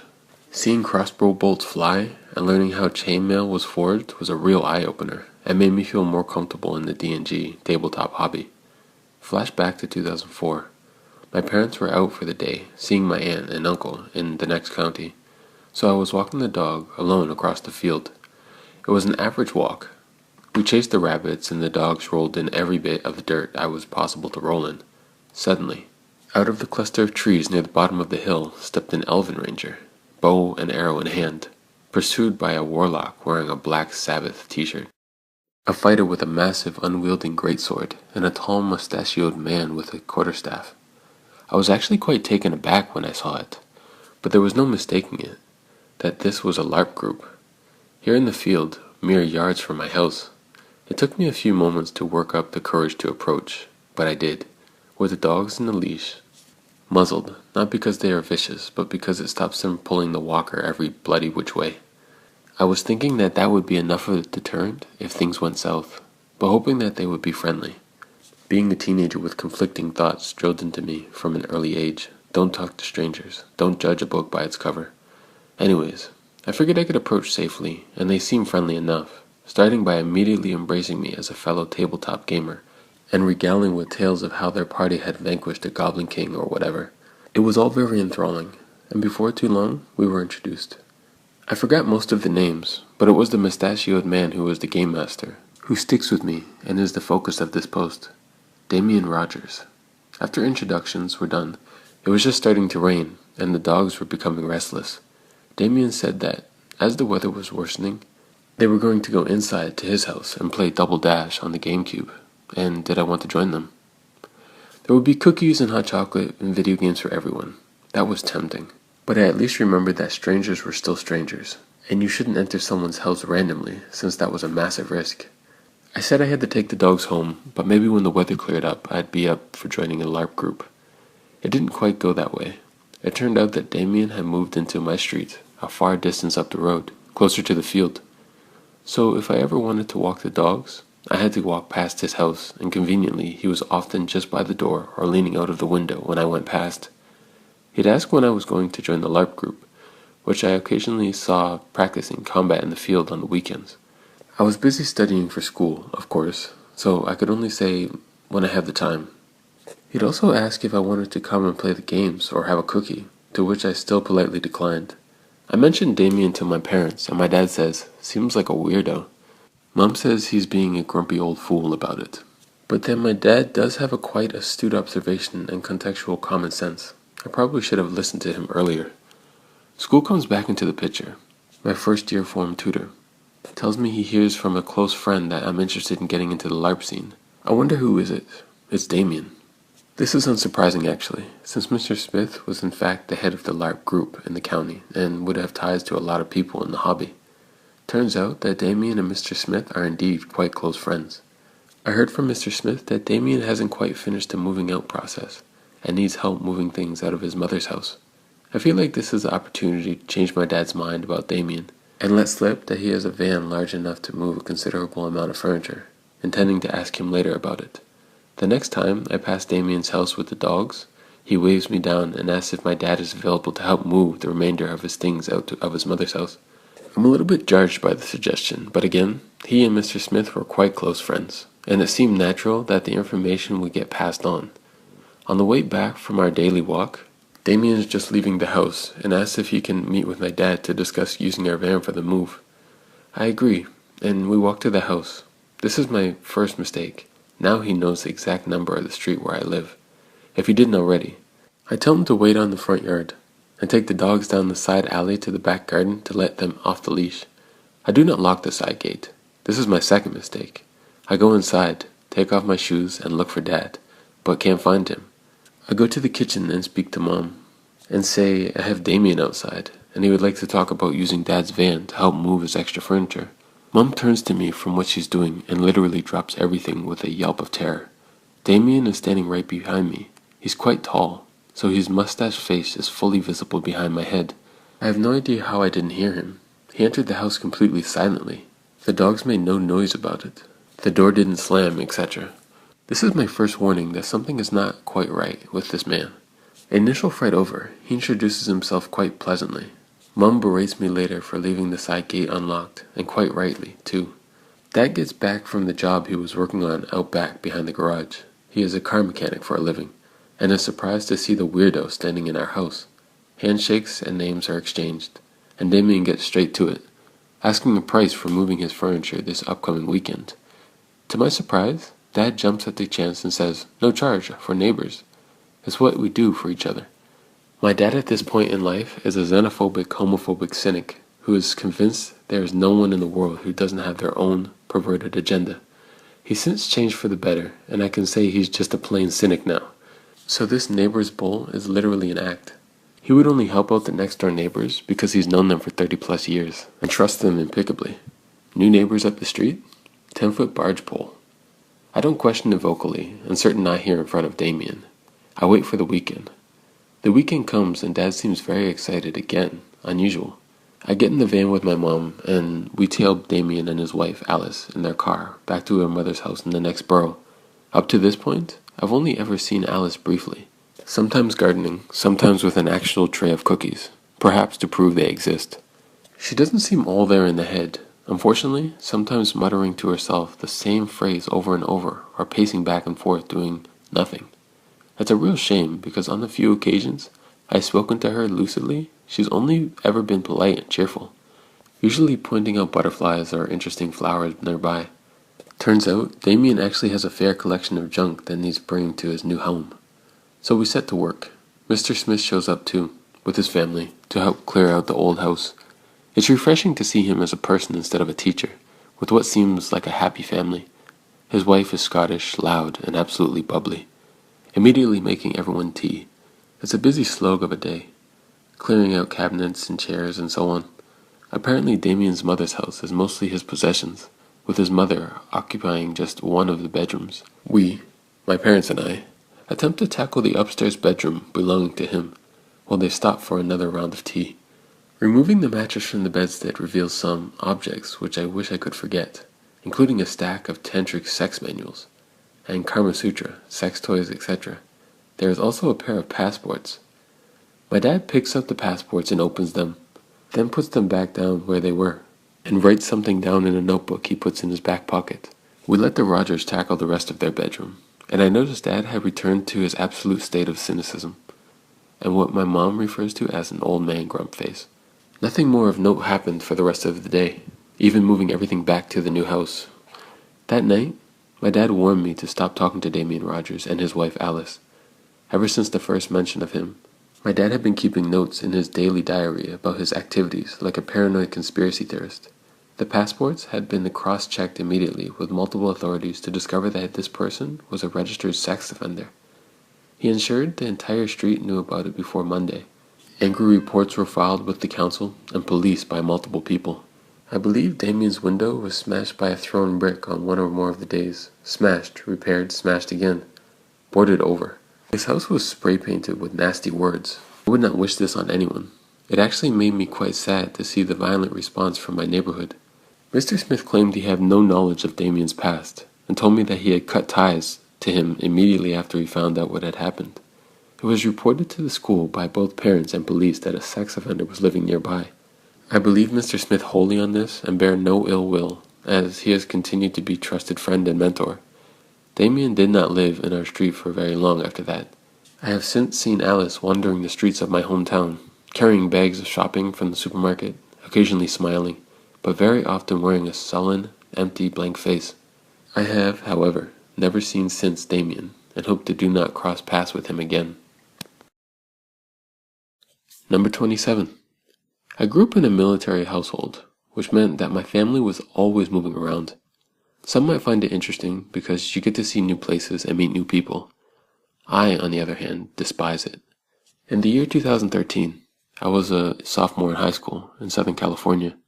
I had recently moved to a city called Menifee, which is mainly a suburb for the working folk and a riverside county.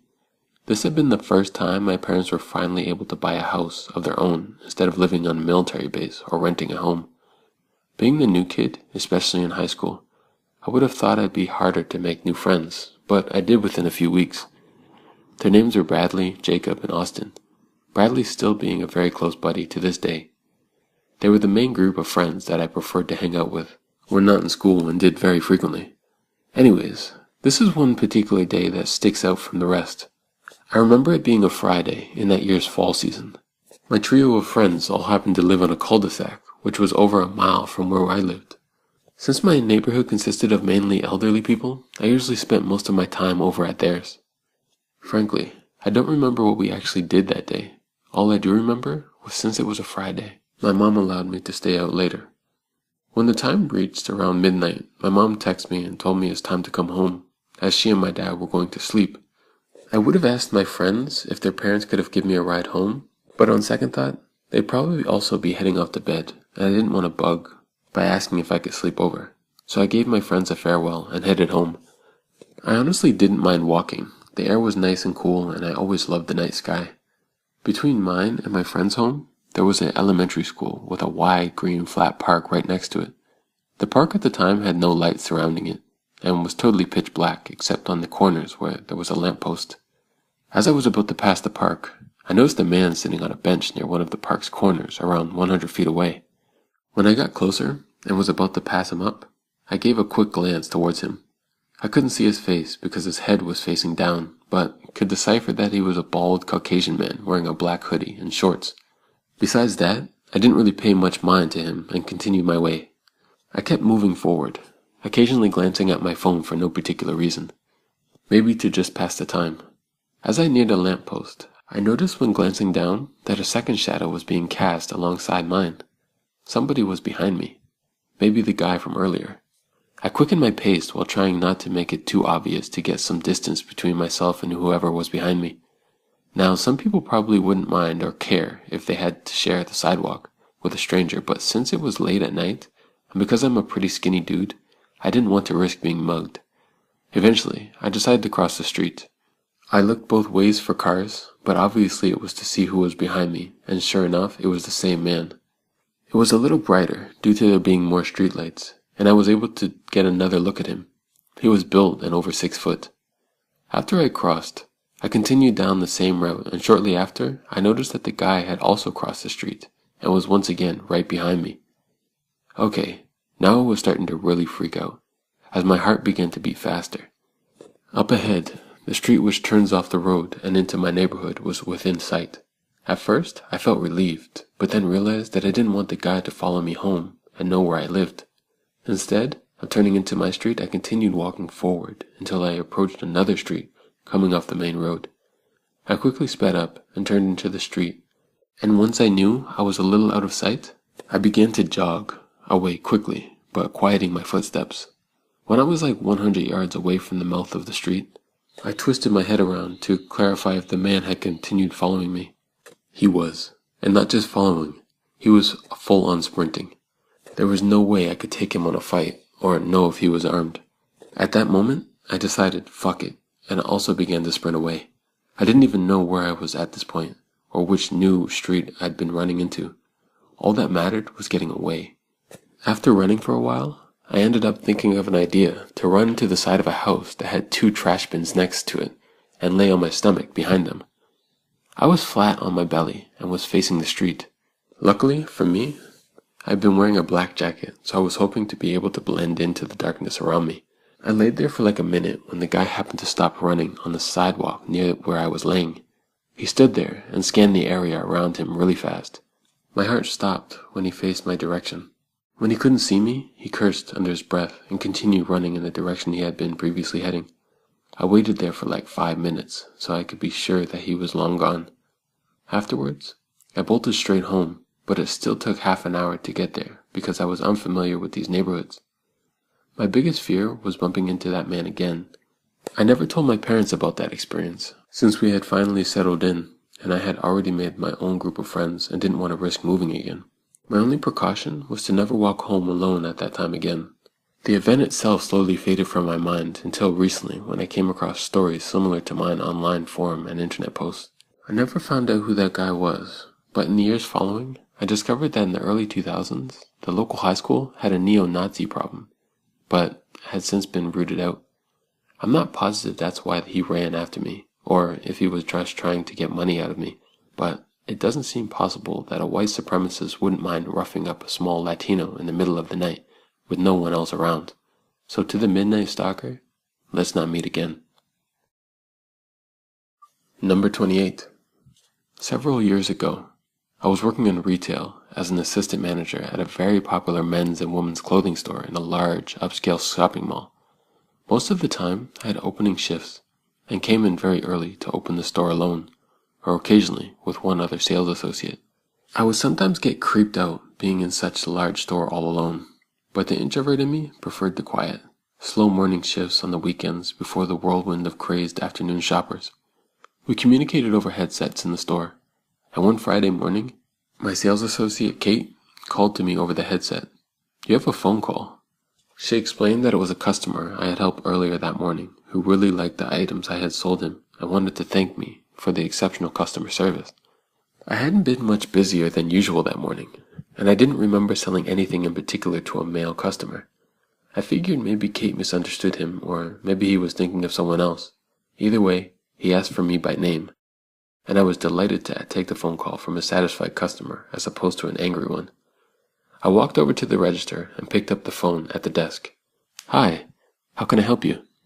"Is this Ashley?" a man's voice asked. "Yes, this is Ashley. How can I help you?" "Ashley with the red sweater and dark hair?" "That's me," I replied.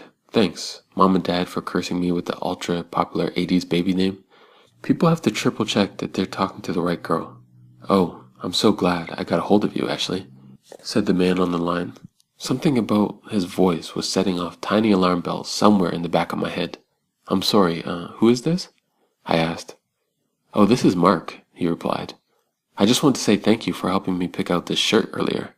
I started racking my brain as he prattled on how much he liked his outfit. Definitely didn't remember a Mark with a shirt. I glanced down at caller ID. Unknown. "And you're so friendly and beautiful." Oh, Jesus, guy. Asked me out under the disguise of a customer service call? I rolled my eyes and looked over at Kate, annoyed. She smiled, waited for a little bit of customer gossip that would be surely coming her way after I hung up. "Thanks for the compliments, sir, but I have to get back to..." He cut me off. "You know, you have a perfect ass." I thought about it the whole way home. I jerked off thinking about it as soon as I walked in the door. Mark proceeded to go into sickening detail about all the things he wanted to do to me. I didn't need to hear anything more. I slammed the receiver down, feeling sick. After telling Kate what had just transpired over the phone, I continued to go over the day's events in my mind. Definitely didn't remember anyone named Mark, but I was selling 100 shirts to 100 different guys every week. Mark could have been any one of them. Mark might not have been his real name. Soon enough, customer traffic picked up in the store, and more of the co-workers filtered in for their shifts. I told my manager and a few other co-workers what had happened on the phone that morning. Although I was thoroughly disgusted by it, they helped me shrug it off. Just a one-off weirdo customer who would probably be too embarrassed to ever come in the store again. By the end of the day, I'd forgotten all about Mark. Unfortunately, the phone calls didn't stop. Mark continued to call the store several times a week.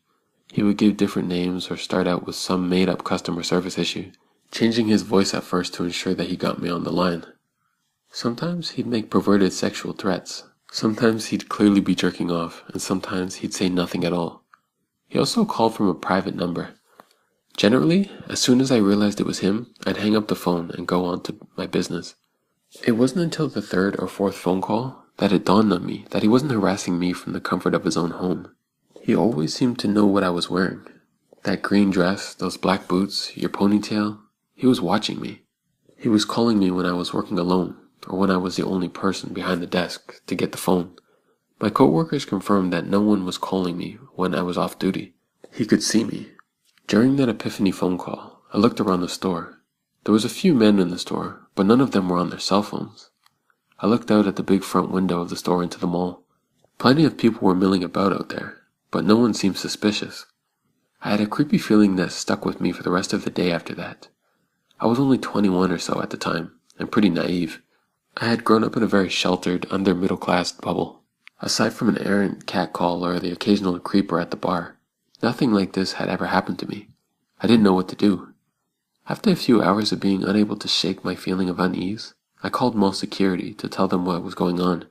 They said that there wasn't much that they could do, but offered to have someone walk me to my car after my shift. The officer that they sent up to the store was hardly bigger than my 5'7", 115-pound frame, and he was armed with a flashlight. Politely declined the escort.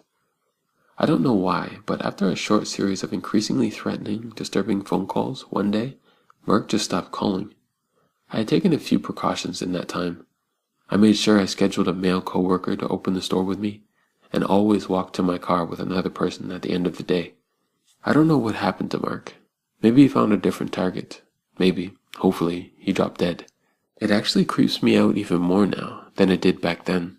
How did he find out my name? Was he coming into the store or just watching from outside? Did I ever interact with him in person? Retrospectively, I was really dumb for thinking that a person who was stalking me over the phone and who had already located himself very near to me wouldn't take it any further than making phone calls. I'm glad he didn't follow through on any of the creepy plans to assault me. But still, let's not meet Mark. I'll give you the kick in the teeth you deserved in 2008. Number 29. I recently moved to a new city, and I've been walking almost everywhere in order to get a better handle of the surroundings. It's actually kind of nice to live someplace where everything you need is in walking distance. I live in a large metro city on the west coast, and it's pretty well populated, so I feel safe walking alone most of the time. A couple of nights ago, I had just gotten back from running errands when my boyfriend texted me from work and asked if I could pick up something from the store for him. I was admittedly a tiny bit annoyed as I had just got back to the apartment, but I said okay. I figured I could just drive back to the store. Then again, the weather was finally starting to get nice here, so I decided to walk instead. The store is just a little over a mile away, and I was sure I could be there and back in no time, so I headed out. I'm prone to getting lost in grocery stores, drugstores, Target. I'll go for one thing and find myself wandering around for quite a while, and suddenly, my basket is full of things I never knew I needed. This evening was no exception. I wound up lurking around the store for about an hour, tossing random things in the basket. I realized time and daylight was getting away from me, and quickly checked out. I stepped out of the store. The air was still warm, but the sun was beginning to set. I started walking back towards the apartment the same way I had come. It was uneventful for the most part, and quieter than usual. I passed a few people out of the evening jog, and a dog walker or two, but no one else. I was about halfway home and headed into a slightly less populated or more industrial neighborhood when I stopped at a crosswalk, waiting for the light to change. The walk light was about to come on for me, when a man who looked like he was about to cross the street heading towards me suddenly walked in front of traffic that was beginning to move and crossed perpendicular to me. So once I crossed, he was now heading in the same direction as me, instead of away from me, just on the other side of the street, if that makes any sense. He was a young guy, maybe younger than me, early to mid-20s. He was decent looking and seemed well groomed. He was wearing gray jeans, a black t-shirt, and an orange hoodie, but something about the way he walked put me off. I don't really know how to explain it, but something about his walk just struck me as strange. The way he just ambled out into the street, something was strange about him. I actually needed to cross the side of the road he was on, but I was on alert, and something told me to keep my distance. So I stayed on my side of the street and kept heading in the direction of my apartment, feeling his eyes on me as I walked. Sure enough, as soon as someone passed him on the sidewalk, he began accosting them. Better them than me, I thought. There were two of them, and at least they had a dog. I quickened my pace and looked quickly over my shoulder. The people had brushed him off, and he was hurrying a bit more. It seemed like he was trying to catch up with me. I felt as though he was following me, but I couldn't be sure. He kept talking to himself, or maybe to me. It was hard to make out what he was saying from across the street, but he sounded pissed. We passed an office building. With him being on the same side of the street as the building, a man stepped outside just then to smoke, and the creeper man began accosting him as well. I used the opportunity to quicken my pace again. I wanted to get away from this dude. I glanced over my shoulder again when he pointed at me. "See that pretty little thing over there?" he said with a smirk to the man having a cigarette. I tried to give my best help me eyes to the guy with the cigarette. Smoking guy looked super annoyed, and he immediately put his cigarette out and went back inside. Thanks for nothing, smoking guy. I was totally alone now, and still about a 10-minute walk to my apartment. My city is definitely a walking city, and there are usually people everywhere, but of course, tonight, there was no one. Maybe I'm just being silly, I thought. I did have a tendency towards being hyper-vigilant, so I decided to test him. I quickened my pace to almost a jog across the street. So did the man. I slowed way down, he did too. I stayed standing at a crosswalk where I had a walk signal. So did he. I crossed against the light when it changed, and he did too. Fuck. And now he was really pissed. He was cursing up a storm and flailing his arms about, and his hoodie was off now. I really needed to be on his side of the street in order to get home at this point, but I was too scared to cross, and even if he left me alone, I didn't want him to follow me all the way to my apartment. I wasn't really sure what to do. I patted my jacket pocket where I usually keep my mace, and realized I had left it in a different jacket. I was alone and armed with a bag of drugstore goodies, and now it was getting really fucking dark outside. I had walked several blocks out of the way at this point, afraid of getting too near to him. I don't know what kept him from coming to my side of the street that whole time. I was trying my hardest to ignore him, and I think I was pissing him off, but maybe also keeping him at bay. The whole time, I never felt him take his eyes off me, and he was staring right at me when I dared to glance over. Finally, by some miracle, I came to a busy intersection where several people were standing on the corners. Crazy Creeper Man threw his arms in the air one last time and yelled, "Damn it!" and continued muttering to himself before suddenly turning and running in the opposite direction. I did a run walk across the street and all the way home, glancing over my shoulder the whole time. I don't know what his intentions were, but it's one of the few times in my life where I've gotten that truly awful feeling in the pit of my stomach about a person. I'm so glad I chanced upon all those people at the right moment, and now I always carry my mace with me. Number 30. So I live in Dallas, area in a suburb called Irving. There is a story I heard since I was a young kid about a butcher of Looper Road. Now this is just town superstition, but something traumatic happened to me that has been pretty hard to talk about. Figured this sub was the right place to tell those that would listen. Looper Road is right next to the city dump, which was a huge landfill that could be smelled from miles away, and the butcher's so-called workshop was at the end of the street, which was a dead end. No outlet type street. You can go on Google Maps and see. All that's at the end of the street is the ending of pavement, which has a huge patch of wilderness behind it, extending all the way to the Trinity River. This is where this alleged abandoned home lies. Apparently, in the 50s, this man went on a killing spree of about a dozen children and women and disposed of their bodies in the dump. Now, I know this seems fake, and I was skeptical too as a kid, but I had an experience when I was 10 that I wouldn't ever forget on Looper Road. My dad took us out there one night for some spooks and fun, and I had all my Little League football teammates with me, so nothing could go wrong, right? Well, we walked past the end of the street and went into the wilderness to go find the abandoned home. Soon enough, we came across an old farm-like house that was tattered and falling apart. As kids, we were shitting our pants. We weren't allowed to go in because it would be trespassing on the county's land, but something caught my eye in the window of the kitchen. I saw a dark face in the window looking out, with bloodshot eyes. I was stunned, almost confused on whether my mind was making up something or it was actually something in there. I started to gasp for air. All of a sudden, one of my teammates yelled, "Run!" playful, and began sprinting back to the road. I have severe asthma, and at the worst time, I was having an anxiety attack on the gravel. which made it hard for me to breathe. Everyone didn't see me collapse, so I was left alone while my dad ran back with the kids accidentally. While I was gasping for air, I saw the door open and saw the shadowy figure approach me. I could smell a stench smell, which I now deduce as liquor on the dark figure, and he grabbed my arm firmly and started to drag me. Somehow, I fought off the man's arm and sprinted with all that I had back to the end of the road, where my teammates and father were waiting at. I was hysterical.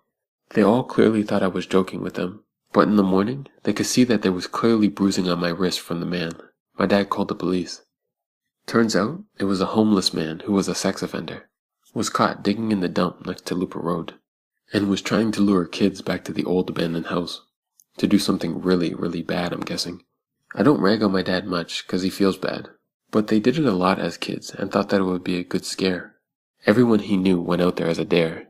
He never expected the place to be inhabited by a child predator, but thank goodness, I was able to catch a second wind, or else I would be a victim. 31. This happened this past weekend. My father is a head coach at a high school in the Dallas area, and recently created a Pop Warner team for the suburb we live in. He did it so the kids could play against better competition in each city, since the local league is lackluster to say the least. My brother is in the 5th grade, just for relevance. So when my dad scheduled a day for a uniform and pads fitting, all types of people, kids and parents, came out to the community center. I arrived about an hour into the whole event to make appearances and talk to kids, former college player.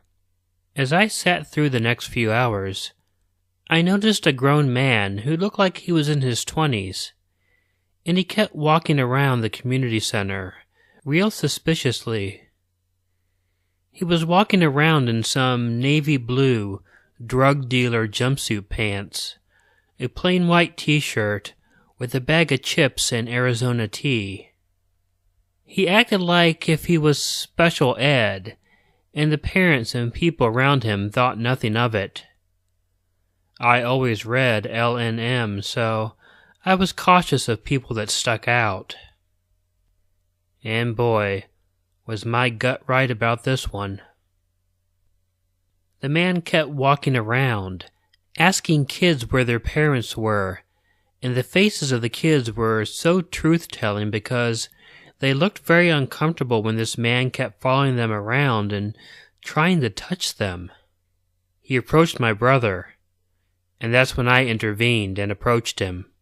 I asked him what his business was being here at the community center, and he said something about his little brother being fitted. He looked incoherent, and I was afraid that he was mentally handicapped, so I tried not to come off as an asshole. I told him to not talk to my brother or the other little kids because they were uncomfortable with a grown man following them around. He replied with some gibberish, and it looked like he understood what I was telling him.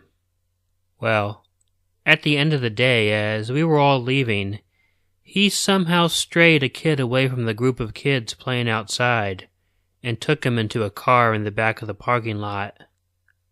Thankfully, the parents saw the end of this and began to scream their baby son's name, and the man threw the kid out of his car and drove away as fast as he could. The kid was crying hard, with his pants halfway down his legs, but nothing had happened yet. It was not a good situation. I took my brother home and explained to him that people are in this world that will hurt you. And I said to always look out for creepy or uncomfortable people, just to be safe. Thank goodness for somebody paying attention to their kids, and thanks to L&M for giving me a perspective on certain suspicious behavior that some may not pay attention to. I hope this man gets what he has coming to him. 32. For a bit of background, I'm a black female living in Texas. This happened about 4 years ago when I got my first apartment. It was in, for lack of a better term, the hood. Robberies and murders happened a lot in the area. I was 23 at the time and worked at a call center. My best friend was going through a rough patch, so I told him he could come crash at my house, as long as he's respectful. I had the 12 to 9 shift, so by the time I got home, I would just crash out. So this occurred around the month of February. I had started talking to this guy. I'll call him Silver.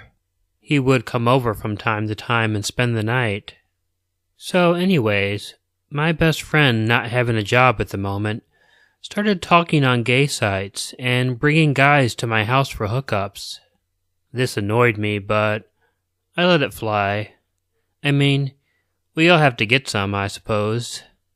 One night, me and Silver were sleeping. This was around 12:30 at night, when knocking came on the door. I stumbled out of bed, half asleep, and I cracked the door to see a black guy, about 5'6", skinny, shifty, staring blankly at me. "Can I help you?" I say. "Say, is D here?" the man said. I look at him for a moment, trying to think who the hell D was, before I realized that this was the name that my best friend must have given him. I shook my head and said, "No, I think he's at his family's house, sorry." He looked at me for a moment and said, "Princess, what's up with you?" I was caught off guard for a moment, then responded, "Oh no, I have a boyfriend. He's in the other room right now. You have a good night." I closed the door and chuckled it off, but I made a mental note that I would speak to my best friend about the visitor. The next day, I had to address the situation with my best friend. And he looked at me and told me he had met that guy when he was walking around the apartments. He has seen the guy and they had some small conversation, and the guy wanted him to go into a vacant apartment so they could hang out. But my best friend declined. The guy was really persistent on getting him into the vacant apartment until my best friend turned and walked away quickly. He must have not noticed the guy watch him go up to my apartment. When he would see the guy, he would try to avoid him after that.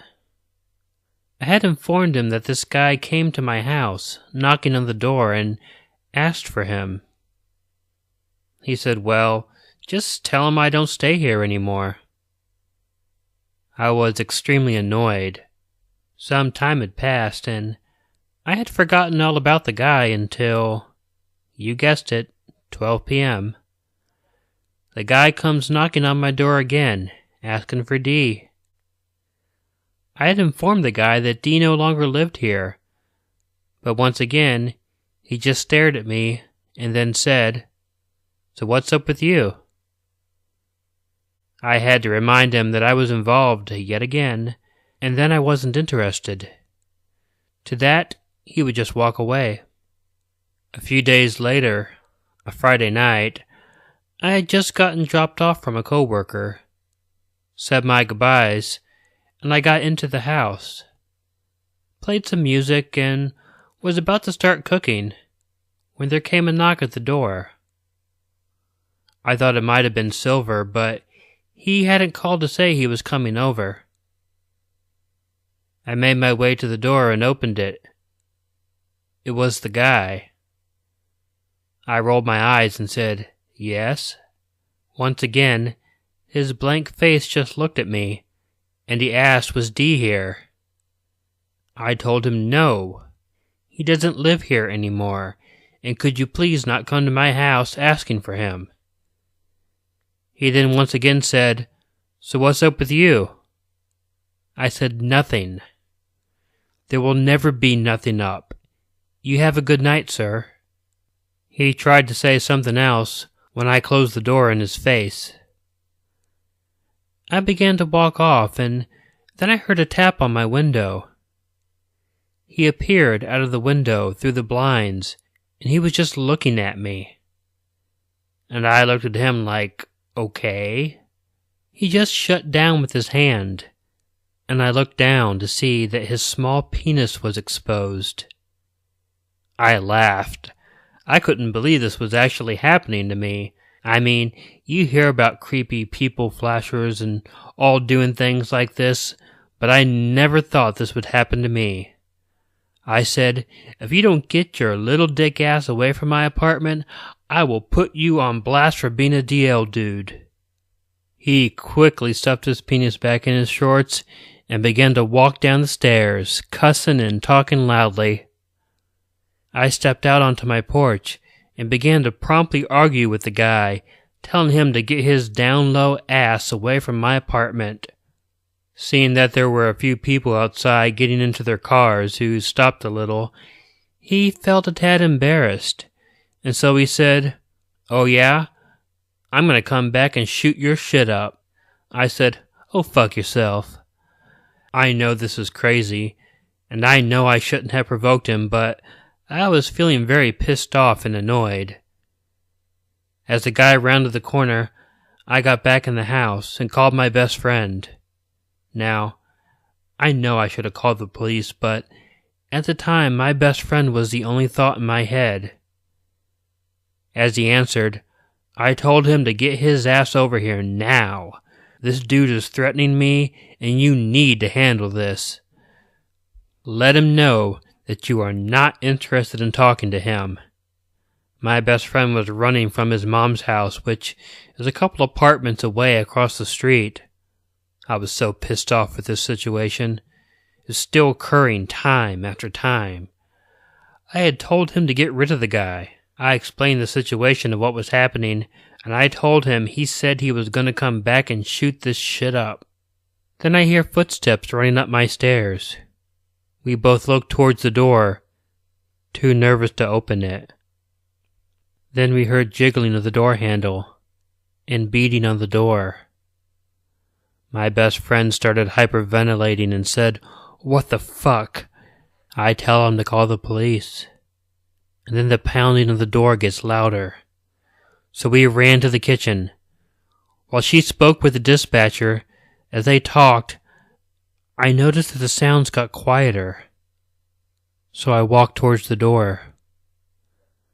Then I heard a loud bang and the window shake. My best friend hit the floor and screamed to the dispatcher, "Oh my God, I think he shot a gun."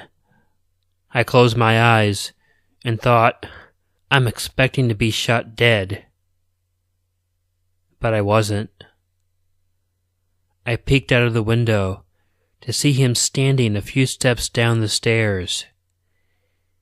He had thrown an actual brick that hit square dead in the middle of the 4 window panes, but it didn't shatter. He turned and ran. Sometime later, the police arrived. We filled them in on what had happened, and they treated it as if it was a joke or some lover spat.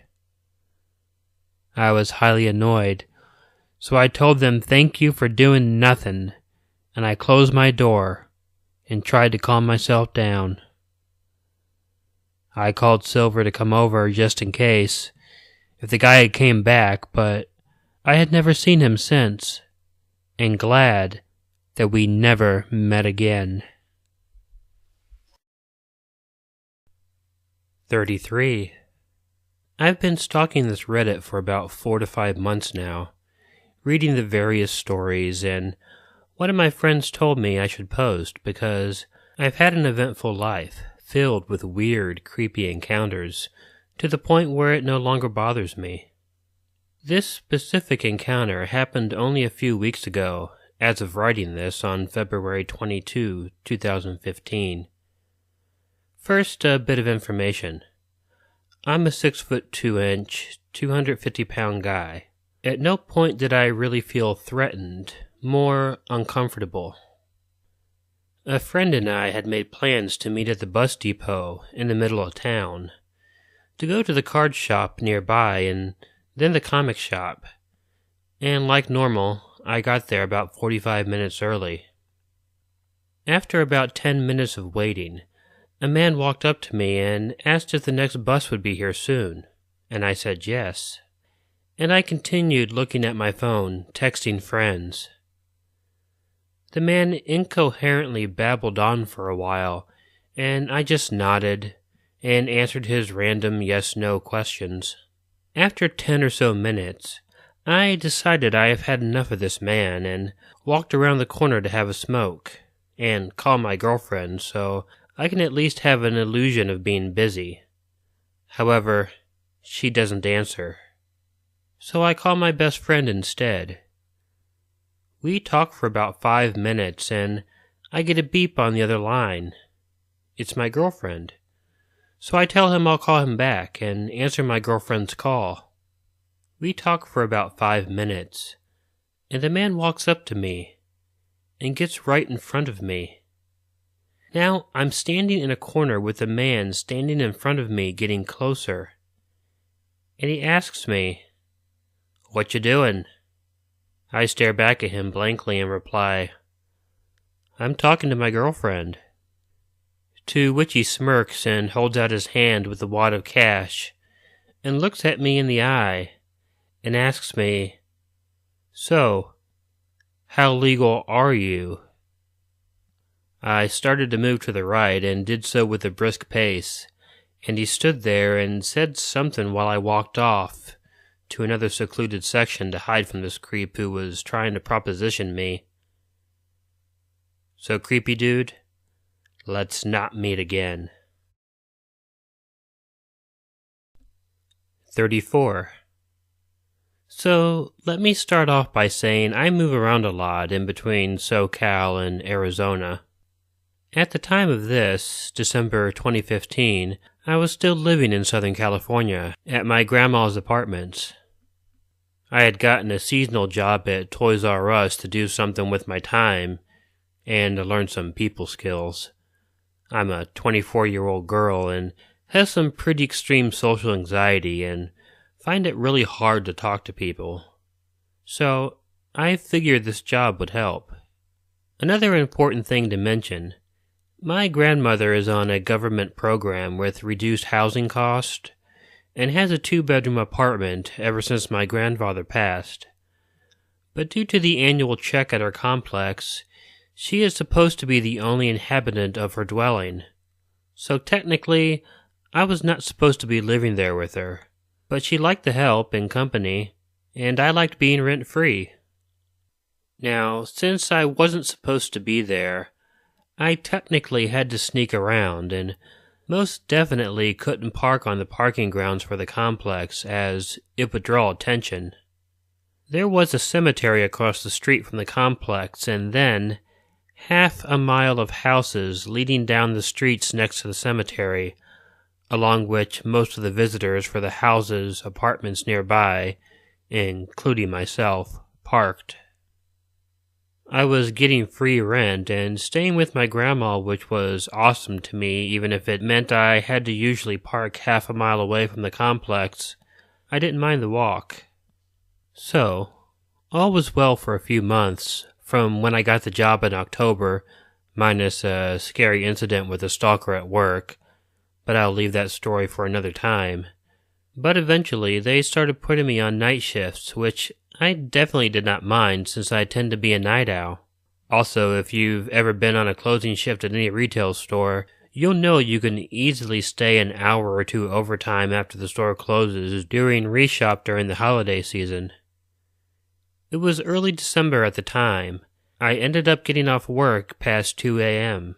Around this hour at this time of year in this part of SoCal, the mist gets unbearably thick, to the point of having to drive 30 miles per hour down the freeway with brights on and still being unable to see a foot or two in front of your car. Tonight was one of those nights. I wasn't too bothered by it at that time, but it does set off my anxiety a little bit, so by the time I got home, and it took me nearly 20 minutes to find a parking space, I was pretty anxious. Of course, with my luck, I parked at the very end of the half-mile stretch. Now, it's kind of a tradition of mine to get out of the car, close the door, and linger near my car for a minute while I audibly stretch a bit and sometimes complain, "Fuck, today sucked," etc. It's just a little habit thing I do, and tonight was no different. I immediately after tucked my purse under my arm, turned on my phone flashlight, and stuck it in front of my face to see where I was going because the fog was so thick I couldn't see a foot in front of my face. I had walked in this weather many times before, so I knew my way home.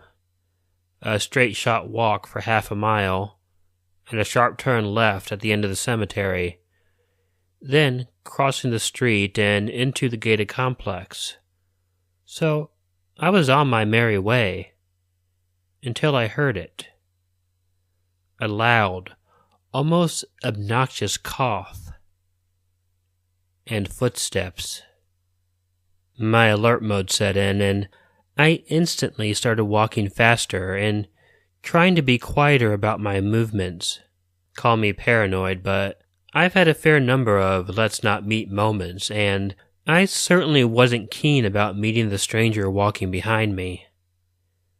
Especially given the fact that I can't see a foot in front of my face, even with streetlights and my phone flashlight.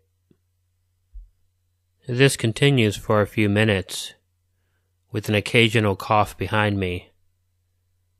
And then I hear a whistle, the kind catcallers do, which bewilders me because 1, you can't see shit. 2, since you can't see shit in this weather, I assume the person is purposely intimidating me, at which point I give up on walking and break into a run. The steps behind me break into a full-blown run, and I hear panting. Clearly the dude isn't in the best shape. Neither am I, but the run didn't win me as bad.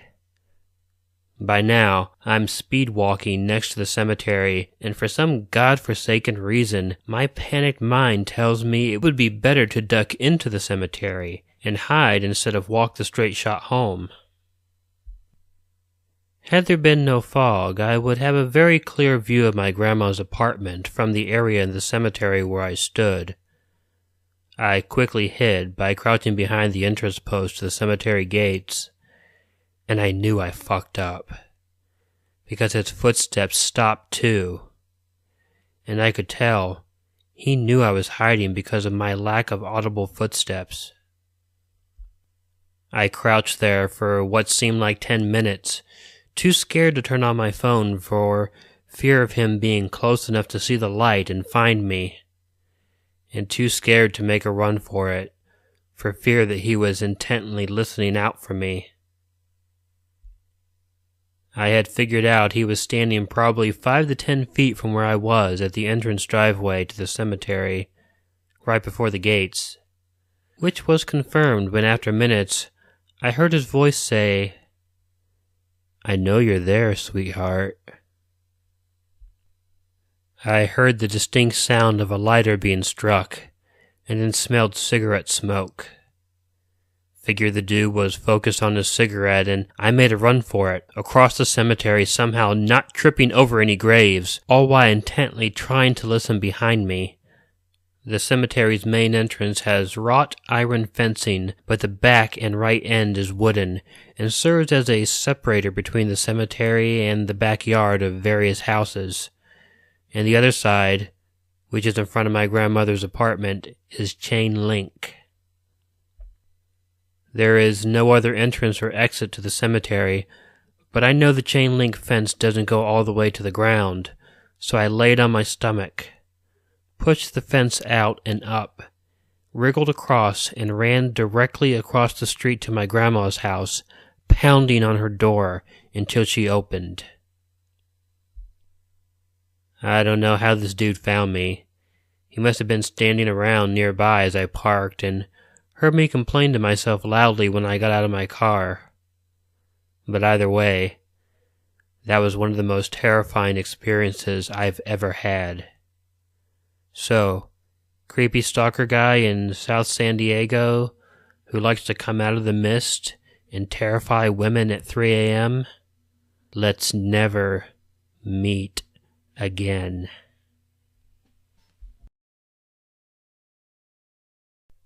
"35. This happened when I was about 5. My mother and I had been watching television, and it was about 11 on a Friday. My mother politely asked me to go to bed, and as I was crossing through the kitchen to go to my room, I heard something smack lightly against the glass. I stopped and listened.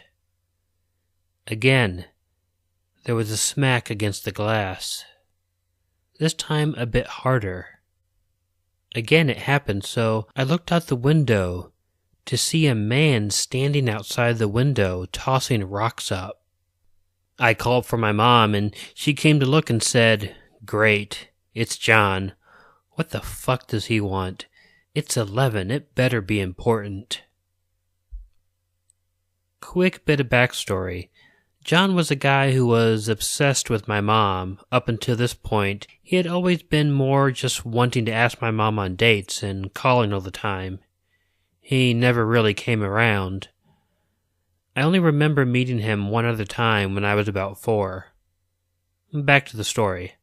So my mom goes downstairs to talk to him, and he walks in and comes upstairs and is telling my mom how much he loves her and how much he wants to be with her.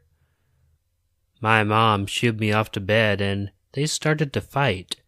About what, I'm not sure, but at one point after my mom asking him to leave or she would call the police, he called her a bitch at the top of his lungs.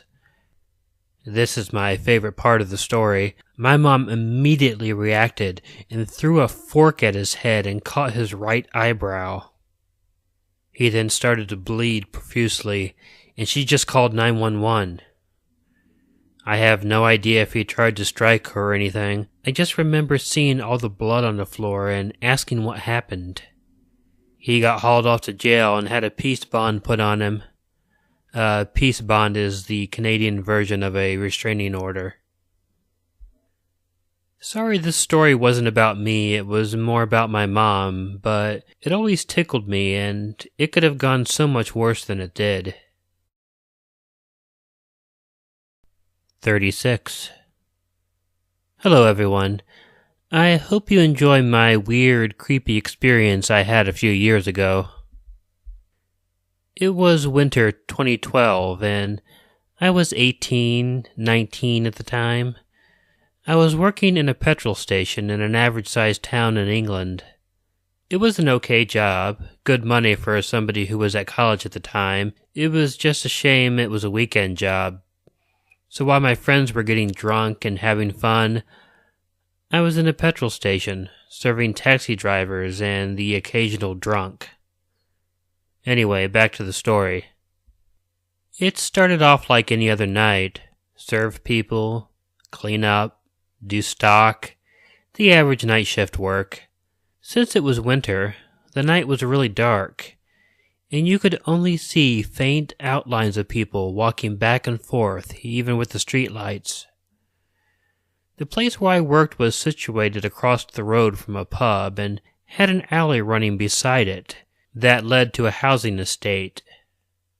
Around 3 to 4 a.m., as I finished cleaning a set of shelves, I noticed a figure standing in the alley, just out of the light, but just enough to hide his face. But you could make out his clothing. I initially brushed it off as somebody waiting for a taxi, and it seemed harmless enough. I sat down in my chair behind the counter and looked at my phone and played some games for a bit. When I looked up, it was 5 a.m., and he was still there, waiting, watching me. To make my situation worse, after 5, there is hardly any traffic or passers-by. I had that guttural feeling that he had some harmful intent. I was safe, however, as I was locked in till morning. I stared back in a trance, trying to keep an eye on whatever he would do next. After a while, I needed to use the toilet, so I went and came back thinking he might have walked off. But he didn't. He was still there. I then decided to not do my last job until my coworker came in to start their shift, as my last job was to take out the fire extinguishers and sand buckets. It got to about 6 a.m. The figure faded back into the alley, and I didn't see him for the rest of my shift. When my coworker arrived, it was still dark, and I usually walked the 10 minutes back home. But I got a taxi home after that shift. I felt that guy could be anywhere, still watching me. I told my coworkers and family members about my experience, and they said they personally haven't experienced anything like it, and wouldn't like to either. I was very nervous when doing my shifts from then on, feeling like as soon as I let my guard down, he would strike. But thankfully, nothing else happened after that. I quit the following summer to go to university. Safe to say, I don't want to meet the person in the shadows from that night. 37. This happened a few years ago. I was about 16 years old, and my best friend Doug was over like normal, and we usually hung out on weekends until the wee hours of the morning, usually until about 3 to 5 a.m. So we're doing what we normally did. That night we were just playing some music and talking. And out of nowhere, I hear what sounds like someone jostling one of my doors.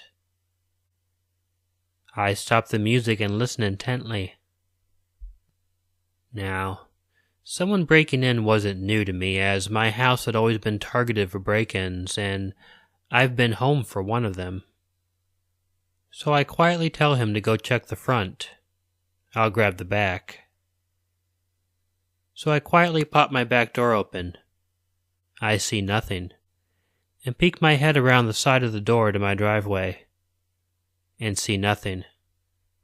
Doug, however, he goes to the open door, and the handle spins in his hand as soon as he grabbed it. He gripped the handle and found a man standing against the door trying to open it. The man looked up, panicked, and took off of the porch and into the dark alley beside my house. He came back and let me know what the man looked like, and I recognized the description. It was a man I'd seen recently for the last week, sitting in the alley beside my house with a backpack, feeding and petting the neighborhood strays. I thought nothing of it, until I realized I had lived here for a few months, and I'm just now seeing this man, and I knew all of my neighbors. It also validated all the times I felt like I had been being watched while outside in my neighborhood late at night, or coming home from my friend's house. I don't know how long this man had been watching me or my house. I only happened to notice him the week before this happened. I'd see him every day about 8 p.m., sitting outside, and he would be there for hours, staring at my house, and I would occasionally catch him looking at me. Doug stayed for a few hours more. This had happened at about 1:30 in the morning. He left around 3:30, 4 o'clock. When he left, he thought he had seen the man in the alley beside my house again. So when he left, he did what he normally did, and took the alley across from my house. And just past where the light reached, it became pitch black. He sat in the seat of the forklift, hidden within the darkness, and seen the man approach my house again. The man stepped onto the porch on the side of the house and opened the screen door. The porch on the side of the house actually went straight into my room, and I actually heard the door open, and it got me out of bed. He popped out of the shadows and yelled, "Hey, fucker! What do you think you're doing?" And again took off into the dark alley beside my house. I came out and seen Doug leaving towards the shadows again, yelled goodbye, and called him in the morning to find out what had happened. He told me about the man coming back and whatnot, and after that night, he never showed his face near my house again. Well, he did one other night. We happened to be outside that night, though, talking, and I happened to be brandishing a baseball bat. Never seen the man again. I moved a couple months after. So, creepy stalker dude, let's not meet again. 38. I've never shared this before because, really, where do you talk about something like this?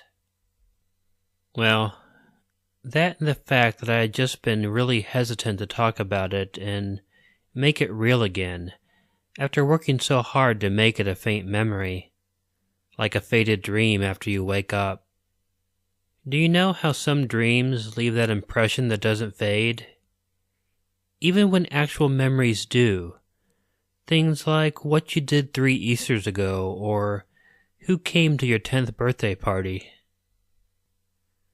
Real memories just seem to drift to the waste bin, while some bit of a dream where you were running away from your father and your legs turned into big orange flashlights stays at the front of your mind. Yeah, I know it sounds stupid, but it was a real, recurring dream. Too dumb to make up, it's true. I would be running, knowing that he was chasing me to kill me, and my legs would turn into these stupid, cheap orange flashlights that we used to own when I was a kid. Of course, with flashlight legs, I could hardly run. I had no knees to bend, and I would just start clomping along while he got closer and closer. Thankfully, I always woke up right before he got to me. But that crap still sits in the front of my ready recall, while something nice like what I got for Christmas when I was 13 is lost to me. That was a dream anyway. But there is this real memory that I wish would drift off. I really will it to, but it won't. Maybe it's because no one else knows it, and it doesn't want to die. Maybe if I share it, give it another home, it will leave me and let me forget it.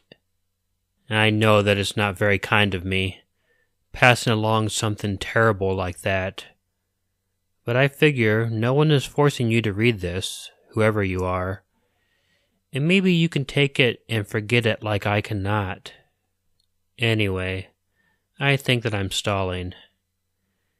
I cannot believe how my heartbeat and pulse are rising just as I start thinking about writing this. Okay, here I go. I was 19 years old. 19 years and 8 months, actually. I remember because I was born at the end of March, and this was Thanksgiving. I'd already had an early dinner with my family. My grandmother had passed away just a couple months earlier, so this was not a very festive time. We pretty much ate in silence and then just went our separate ways.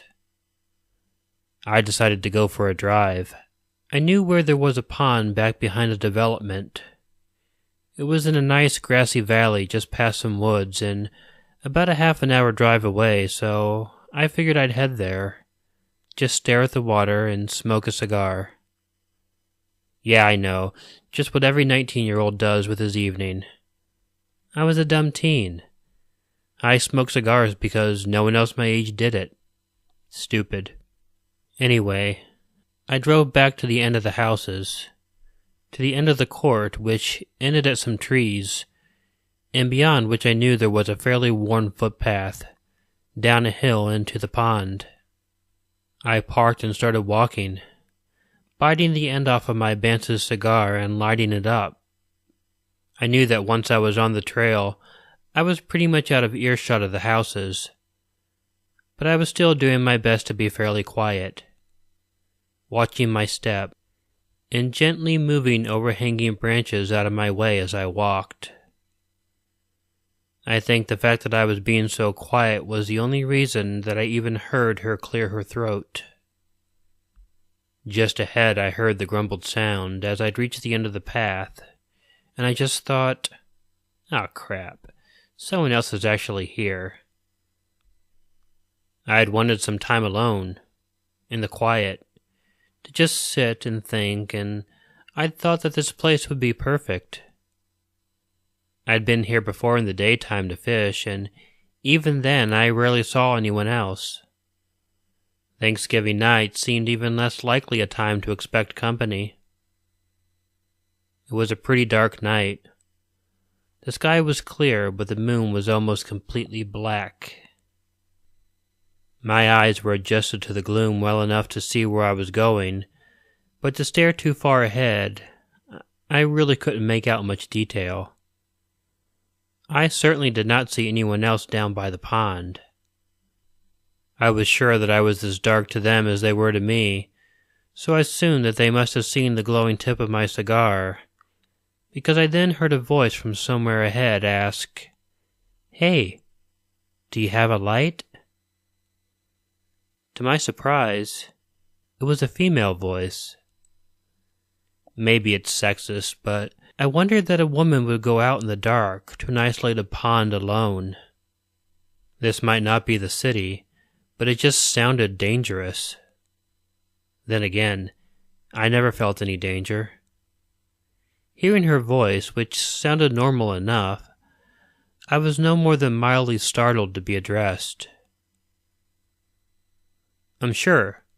Sorry, where are you?" I still could not see anyone, but I was looking in the direction from which I thought I'd heard her speak. She laughed a little. "I'm right here." "Can't you see us?" "Us," I thought to myself, and then asked out loud. "Well, yeah, silly. Us. And just one of you." I started to sweat a little then. When she said it, her voice didn't turn evil or anything, like you might imagine in a horror movie. She didn't speak "you" in a deep, dark voice. She spoke it just as normally, as pleasantly, as she had everything else. And then I felt dumb. Of course the girl didn't come out here alone. She and some of her girlfriends did. That made more sense. They were probably just all hanging out. Still, probably not a good idea for them to talk to me. What if I were some psycho? "Sorry, I can't see you. Where are you?" I asked again. But she didn't answer. Hello?" I asked out loud, still not really freaked out, but a little spooked. "Here," a voice whispered into my left ear. "And here," another whispered into my right. I swept my head from side to side, but saw nothing. I felt someone blow into my ear, and I turned and grabbed in the dark. I caught her arm just at the elbow, and she shrieked, not in fear, but as if playing a game. You got me! He got me! He got me!" That's when the laughter started all around me. What the hell? I couldn't tell how many voices there were, but it sounded like they all were female, except for one. "Tag, you're it," he said just above a whisper, his voice coming from the path right behind me. He did not sound like he was playing a game, though. My heart went into instant overdrive. I let go of whatever girl I had just got and ran for the pond, hoping that maybe if I got away from the path and into the open, I might be better able to see them. After all, they seemed able to see me clearly enough, cigar or not. But that doesn't help. I thought to myself, and dropped the stupid thing. As I ran, I could feel hands from the dark, slapping at my sides, not really trying to grab me, just teasing. I could make out their gray shapes, their smiles brighter in the dark, and I could hear them laugh and giggle and taunt. Run, run, you're it. I remember thinking that it couldn't be real. This was the stuff of a really poorly made horror movies. People did not do things like this. Knowing that it had to be a stupid prank that was probably being filmed in night vision and would end up with me being the chicken crap loser on the funny YouTube video, I stopped running and turned around. All right then. If I'm it, then I chase you. I tried to sound brave as I said it, but I still could not see anyone very well at all, even though I could now see their basic outlines. There were at least 8 of them. And here I come. I started striding right towards the biggest looking one, the one I assumed was the man I had heard behind me at the exit of the trail. He would see that I wasn't just some stupid victim. I was angry. I walked right up and swung. He did not even try to move, and I felt my fist connect with his nose. "Screw you!" I shouted, and walked for the path to leave. I saw 2 very tall silhouettes there at the mouth of the path, and behind me I heard the male voice say, "Tag. I'm it." I just lost it. I ran at the 2 tall shapes and watched them shift to stand shoulder to shoulder, but I just put down my head and charged. It felt like I'd run into a wall when I hit them, and then I felt their fists as they pounded the back of my head and my neck. I curled up on the ground and just yelled, "Why are you doing this?" Cliched, I know, but trust me, if you are ever in a situation like this, I bet you'll ask the same thing. It all made no sense. There was no reason. If you're gonna die, you at least want to know why. At some point, they stopped, with a final kick to my stomach. They hadn't beaten me too badly because I was still conscious, but gasping for breath. Then I felt a kiss on my neck, and a female voice asking, "What are you thankful for?" "What?" I asked. This was just wrong. "You heard me. What are you thankful for? It is Thanksgiving. Won't you tell us? Or should we start first?" She laughed then, and I heard them all start taking turns, saying all of the things for which they were thankful. "Rope," one girl shouted. "Duct tape," said another. "Sticks and stones," said one of the males. "Thin skin," said one. "And sad eyes," said another. "Dark moons," another male voice. "Dark bruises," spoken almost seductively.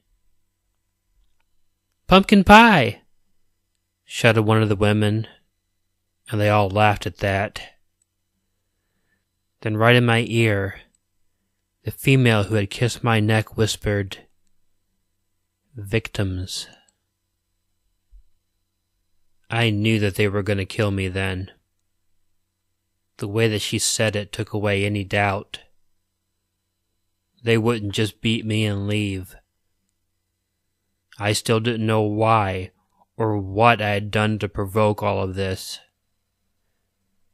I felt her place a knife against my throat then, and she said, "Stand up, pretty please." I was sure that this was the same woman who had asked for a light. I stood up. "Do you still want a light?" I asked. She then laughed so hard that I could feel the knife in her hand shaking against my neck as she shook with laughter. Funny, but she did have a pretty laugh. "Sure, honey. Give me a light." I reached into my pocket and, before I could let myself reason through things, pulled my hand out with my pocket knife, flicked the thumb tab, and stabbed to the right into what I assumed was her stomach. She was so stunned that she dropped the knife at my neck. How easily could she have just slit my throat then? I ran, slashing the air in front of me with a small knife in my hand, directly at the mouth of the path. I could see it, lighter than the trees on either side. It was not currently blocked by the two men. They must have assumed that they had had me already. I felt a hand grab my arm, and I slashed it twice until it let go. Things happened so fast, but it felt like slow motion. I ran up the path, tripping but not falling, and made it to my car. I jumped in and started it, headlights lighting up the path in front of me. No one followed. I drove home, cursing and screaming the whole way, filled with adrenaline. I did not go to the police. I have not told anyone. And I still don't really know why. Maybe because I stabbed someone. Actually, stabbed someone. I can still recall how that feels. And it is sickening. I threw my knife away. It was a present from my brother, but I just could not look at it. I think that is the worst part. That I stabbed someone. That is the part that I just can't get out of my mind. There was a feel and a sound to it. I just can't describe it. It was horrible. Like a fool, I did go back to the pond the next day. During the day, of course. I don't know what I expected to see, but there was nothing. No one else was there. No pentagram burned in the grass or abandoned abduction kit. No pools of blood that I could see. Anyway, that was the last time that I went to the pond. I hope that after sharing this, I can just let this become a forgotten memory. I'm so sorry. 39. This might be a long post. I know we're not supposed to moan about story length, but just a heads up. I've told the story many times before, and as a result have seen it condensed over many tellings. I'll try and return it to the full length as best as I can. Another forward is that this is still going on. It's just that many choices have been made since that have resulted in a much calmer atmosphere. She's still the crazy, delusional woman she always was, though. I just have more distance from her. So, the scene is the summer of 2010. I had just finished primary school. For you non-Brits, it's the place you leave when you're 10 before high school. And was ready to start the summer. Summers when you're 10 years old or younger are typical. Maybe a holiday. We weren't and still aren't the most well-off family there is, so holidays were something to look forward to and enjoy as much as possible. Some sleepovers. Maybe a theme park visit. Apart from that, just waking up whenever, watching TV, anything. I remember being the inquisitive kid I was, and I loved imagining. And being imaginative means you're sometimes a little nosy. I distinctly remember walking into my dad's studio, he's a musician in a rock band, and seeing a ring on the table. and not thinking anything of it. I mentioned it to a friend who was a little more concerned, saying my parents might split up. I was a little more on edge after that conversation, but the summer went ahead as normal. I remember finding a book in the kitchen titled Ways to Save Your Marriage, or something like that. Again, I just thought my parents were working something out. My mom was in the conservatory, and I went over to talk to her. I remember the conversation like it was yesterday. Me: "Are you and Dad splitting up?" Mom: "Yes. It's simple, I know. But above all, I remember the environment. I was looking out the window into our back garden, near the hut we kept the guinea pigs in. I remember turning to face my mom when she said yes, and just having this look of utter shock on my face. Being the overly dramatic 10-year-old I was, I threatened to run away into the valley, which is a huge forest landscape behind our house, and stuff like that. I got some paper and pretended to write a book about how sad I was. I loved attention, but was heartbroken at the same time. Not a good mix. The worst part was that I was starting high school in around a few weeks' time. You might think, that's okay. You'd have friends to help you get through it. Nope. I was moving to a new high school, with only 2 people from my primary school going with me. 2 girls who never really spoke with me or had any friendship. I felt utterly alone. High school started September 2010. My dad had already moved out and gone to live in a flat somewhere miles away. I can't remember exactly where it was. I remember crying all the time and having my mom comfort me. I wasn't, and still am not, one of the tough lads who plays footy and drinks, etc., etc. I'm a musician and a programmer, and as a result got a lot of shit over the years for expressing myself in music, a couple YouTube channels I had, and overall being a little reclusive. So this didn't help me with the situation at home. Whenever possible, I went over to see my dad. He had bought himself a flat. You walked into this small hallway, and his was on the left. There was another to the right, then a staircase that went upstairs to a few more places. I think it was around Saltaire, as I remember going for walks around there somewhere around 2010-ish time. The apartment was nice on the first glance. A fire, large window to look out onto the road, TV, which my dad hooked his computer up to, then an upstairs with a bathroom and a bedroom, king-size bed or something similar. It wasn't until I went to stay over a few times that the main issue kicked in. It was freezing. We dragged a heater next to us to play a board game once and still shivered constantly. Sleeping was better, but still freezing cold. Above all was a constant feeling of something being off.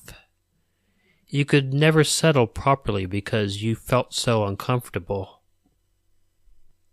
One day, the roof in the next apartment burst open, and the people inside had moved out a few days earlier or something. My dad wanted to leave after that. When he did move out, he learned that he was either the only person living there in the entire building, or there was another person who was hardly ever there. We also had to venture down into the basement once because the power cut out and the landlord couldn't come over, so he told my dad to do it. It was almost pitch black and led to the realization that there was a back door which was kept shut with a little chair leaned against it. Anyone could have given the door a little nudge and they would have been straight in. So my dad moved out. It turned out he'd been seeing someone else for months. Her name is Sue. So, Sue seems nice at first. My dad, quite suddenly, moves in with her. And then all the shit starts. I remember getting an email telling me that I had to come and see her, or something to that extent. Basically, I didn't want to see her, but the condition set forward was that I had to see her in order to see my dad. This left me distraught, but I eventually gave in. They pulled up one night, with my stepbrother in the back seat, Matt. Matt was around 9 years old or something like that.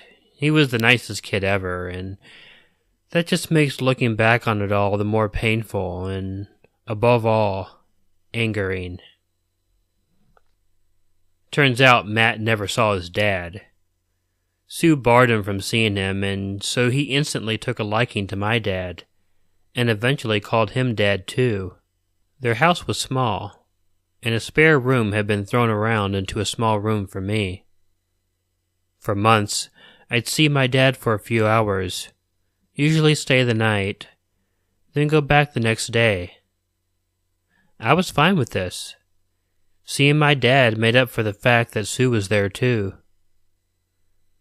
But something about Sue was off. The same feeling from the flat Dad had. She was nice, but in a somewhat sinister way. She'd randomly offer to make me some food gone 10 o'clock at night. I'd start playing some music and she'd run in and turn the volume up and start jumping around all hyper. She'd sit with bottles of wine and just drink for hours, sometimes days, on end. She'd go without sleep. She'd sleep without waking up. She was absolutely the most insane woman I'd ever met. I thought she was tolerable until one night.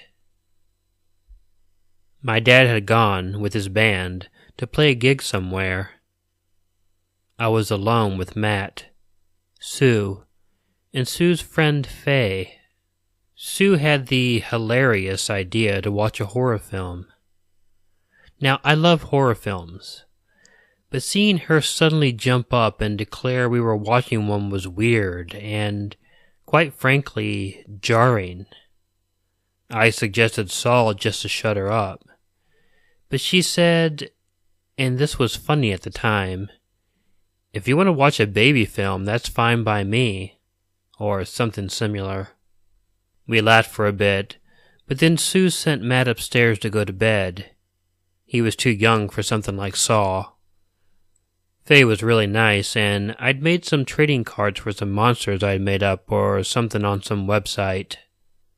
I was going through them, sometimes printing them off and making little games with them. She would usually join in, or at least be interested. Faye seemed almost totally on my side. What I mean by that is, whenever Sue kicked off, Faye would usually defend me in some way. This was no exception. Sue randomly comes in and dumps a huge box of pictures from when her son, Anthony, was in the army. She also goes through some pictures of another son of hers, Ross, and Matt too. This went on for a bit, but then, and this was one of the many jarring things about her, she randomly stood up and exclaimed, "Right! Film in 10 minutes!" and turned the TV on. I went to a random number generator to see what Saw film. It said 4. These details are precise because I wrote down what happened that night in case I had to provide it as evidence. One time at Dad's old flat, we watched the first Paranormal Activity movie. I was a bit spooked by some bits. I was 10 years old when we watched it. She suddenly brought that up, saying now we couldn't watch Saw. I protested. She got angry. She suddenly said that all her children have tried it out on her, and I was getting upset. She'd obviously been drinking or was just off on some weird mood swing because she pointed to the door and told me to go to bed. I made out that the evening was becoming unfair. Then she said, "I'm telling you, as your stepmother, to go to bed." I was crying by this point, but Faye came with me. Sue comes barreling up the stairs with her phone in her hand. She tells me it's Dad and he wants to speak with me. Faye protested, saying I didn't want to talk, but she pushed past her and shoved the phone in my face. I pushed it away. She said, "Stop hitting me." At this point, you might see what kind of person she is. A disgusting, compulsive liar. So I take the phone. Dad said, over the phone, to go and apologize right then and there. I would take myself downstairs and say I was sorry. So I did. Dad said I should say I'm sorry, so I'm sorry. Or something like that. Well, she didn't like that. I apologized to Faye on the way past. She said I shouldn't be sorry. Sue was being unfair. Sue comes running up the stairs again, and Dad, over the phone again, says I shouldn't have said Dad said I should, or something similar. Dad would be home soon, so I was a bit scared. I said something stupid like, "I'm scared of being hurt," and she went downstairs. A little while later, Sue was heard pacing up and down the downstairs corridor. "Idiot!" What happened? Did she break something? Is she shouting to the TV? No. "You fucking arsehole! You piece of shit! You better pray your father still fucking loves you!" I heard Sue and Faye arguing too. Sue shouted again. "Anyone who puts Dad down is out. They are out. Never set foot in this house again, you fucking idiot. You piece of shit." Dad walks through the door. Sue must have said something like, "You're a fucking prick of a son," because Dad went ballistic. You, a mother, using language like that to talk about my son? At this point, my dad was the best person in the world to me. He comes upstairs, turns the lights on, and tells me, in an unexpectedly calm tone, to pack your bags. I shoved everything into whatever cases I brought and made my way downstairs. As I was walking towards the door, Sue was leaning in the doorway, shouting, "Well done, me. You got what you wanted. Well done. I hope you're fucking happy." And Dad pushed her back, shouting, back off," to her. He told me to sit in the car. Sue slammed the door, and Dad got into the car. We drove for ages. Dad kept stopping the car because Sue kept calling him. He had to get out, answer it, get back in, and then carry on driving. The initial plan was to take me back home, but after it became evident it would be a ridiculously long trip back home, what with the calls and such, Dad made the somewhat crazy move to go back there. We both went back. It was like 3 to 4 a.m., so I went to sleep pretty quickly. I was terrified nonetheless. In the morning I left, with Dad, and got home safely. When I told my mom about what happened, it turns out Dad only knew half the story concerning the events leading up to the outburst. My dad says he's never forgotten that and would never forgive her for it. So my dad initially, or at least I believe, met Sue at his old workplace. Together, they didn't really like their boss, and being the controlling person she is, convinced my dad to start a business with her. Dad was, or at least I think he was, happy enough at his job to get by. He got paid enough and was valued there. So I believe when she started chipping away at him, he gave in and quit the job with her. So they did. It was composed of fragments of my own and Matt's name, of course. It won't contain Matt because that's not his real name. But at the time, I felt really special and honored to have my name being used in a business. The company was an IT communications type thing, i.e., phone systems, company phones, and the like. It started off okay, I guess. I'm still to this day a bit in the dark about how the company really operated. They seemed to have piles and piles of phone boxes and phone systems in their office, which was a room with just a few desks. And every time I went over, they just seemed to grow and never really go down in number. If anything, they moved them around rooms in the house just to fit more in. And you're probably wondering what happened after she went ballistic. Well, of course, it remained in my mind, but wasn't something that was going to stop me from seeing my dad. I started taking more of a liking to Matt because now I knew what he had to deal with on a daily basis. And oh boy, she didn't like that. We used to go to this dodgy public swimming pool place. Now, Matt was terrified of going completely underwater. Kid, fear of drowning, they go quite well together. He's been to plenty of water parks and decided that the water is a bit of a scary place. I also had that same problem, but realized it's usually the people and not the water itself that's a bit scary. Being lost in a crowded swimming pool would just be a really bad situation for me. But, as like a 10-year-old kid, Matt would stand, petrified at the entrance to a water slide, and I tried my best to coax him onto them, but ultimately had to allow his decision to bail out. Now, being an only child, it kinda sunk my heart a bit to see him bail out, when I wanted someone to share my love of high-speed rides like roller coasters, water slides, etc. with, but had to come to terms with the fact that just wasn't going to happen. However, we both loved boss battles and games, so pretended that whilst he laid on one of those huge pool float things, like a massive disc, I would jump out of the water and shake the float to try to knock him off.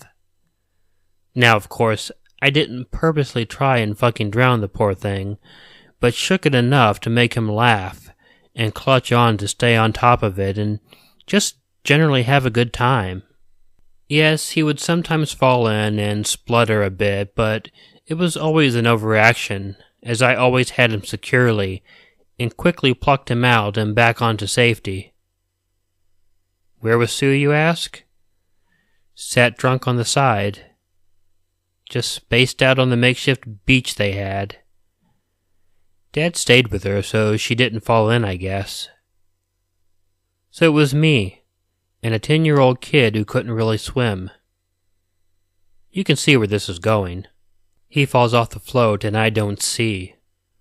So I see my dad, who's frantically pointing at something. I turn to see Matt flailing about and quickly drag him upwards. Quite a minor event, isn't it? Yes, I wasn't looking for a moment, but for God's sake, trusting a 12-year-old with essentially a 9 to 10-year-old kid's life was pointless and very, very dangerous to say the least. Another anecdote. Dad, Sue, and I went to a park together. We were playing football, and I can't kick as I'm nowhere near the sporty type. Yep, I hit her square between the eyes. She takes it personally. We're in the car. I had a cardboard tube left over from some sweets. She leaned her makeup-laden face between the seats as she wanted a kiss or something equally as disturbing, and I didn't see her. I chucked the tube into the back seat, but instead, it hit her in the face. She took it personally. These anecdotes seem a bit random, don't they? Well, I remember I used to get emails in which I was picked up on having done these things, and I used to get accused of trying to drown her son. Are you kidding me? He fell off the floaty for like 3 seconds, and I picked him up again. There should have been a responsible adult in the water, too. Kicking a football in her face. Yeah, I did. You make it sound like it was intentional, though. Throwing a sweet tube at her face. This one pissed me off nearly as much as the Matt drowning one. She claimed it left a big bruise or something equally as stupid concerning the bruise on her face. Claimed it went all red or something and left a mark. Next time an empty cardboard tube the height of a couple thumbs bops me on the nose, I'll try to give you guys an update before a major emergency rhinoplasty. Spraying hairspray in her eyes. This was like their wild card. They'd draw this one out randomly. I can't remember doing this. I sprayed some spray in Dad's face a while before and can't even remember why. But it wasn't her. And it wasn't relevant. So, about this business they had. The second Dad and Sue quit their jobs, they desperately tried to bring in some cash. Very slowly. And I mean, very slowly, they began to bring in some money. It wasn't really much, forcing my dad to stop paying child benefits.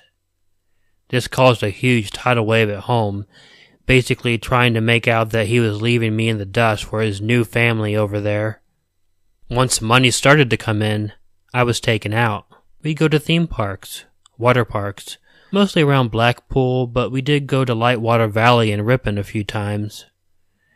And it was all a huge cover-up for how much of a time bomb Sue was. She'd still have little episodes, but nowhere near as bad as the aforementioned outburst.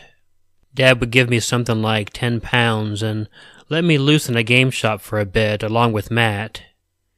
We're both Nintendo people, so we just got Pokemon, Mario, Zelda stuff, and played co-op wherever we could. Basically, Matt and I were together as one against Sue. I felt like a brother to him, and he looked up to me as one. It was weird at first, but soon it became nicer because I knew he had been desperate for someone like me to come along, ever since Sue savagely cut off the connection between him and his dad. My dad tells me they're moving house. Only down the road, or something like that. I take it as a fresh start. It's time to just leave the events of that one fateful night in that room and move somewhere else. The first time I went to the new house, it was quite nice. It was a lot roomier. There was a much larger living room. Definitely an upgrade. I assumed they bought the new house with their money and still didn't pay my child support, which, as I said before, continued to ruffle everyone's at-home feathers.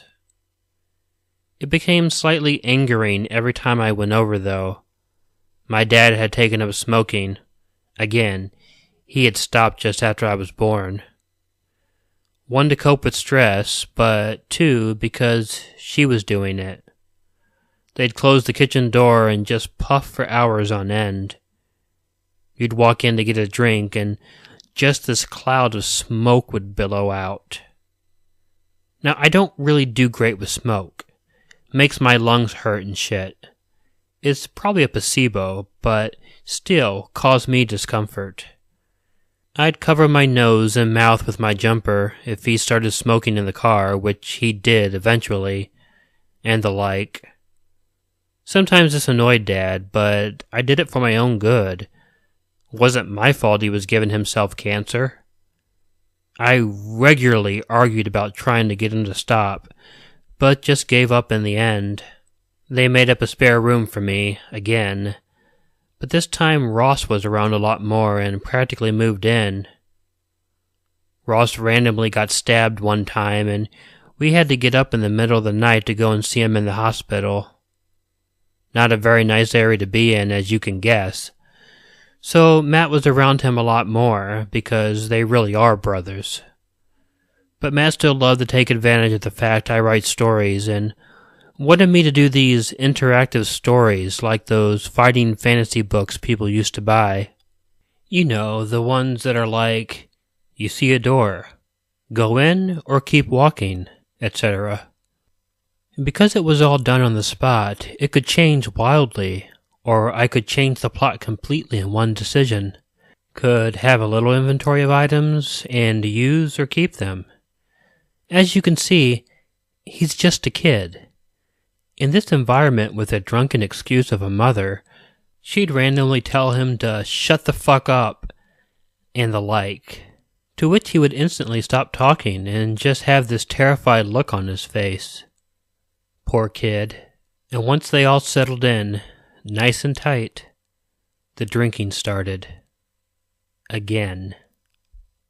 She would go through phases, as Dad and I called them.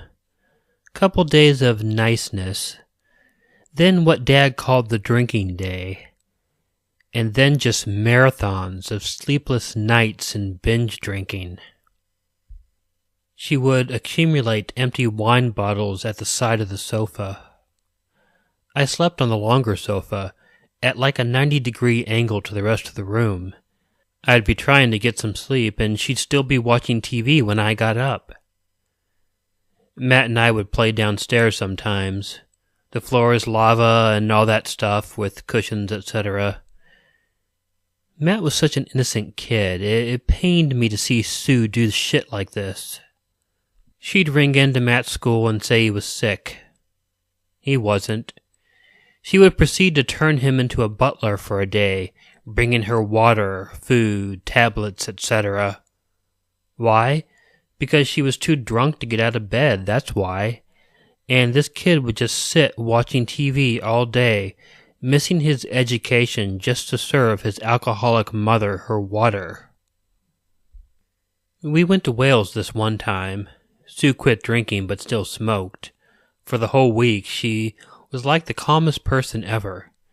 And I can honestly say it was such a great time in my life. I loved it so much. But good things never last. We went on another trip to a hotel somewhere. The plan was to go to this hotel, sleep overnight, go to Lightwater Valley, the theme park, and drop me off back at home.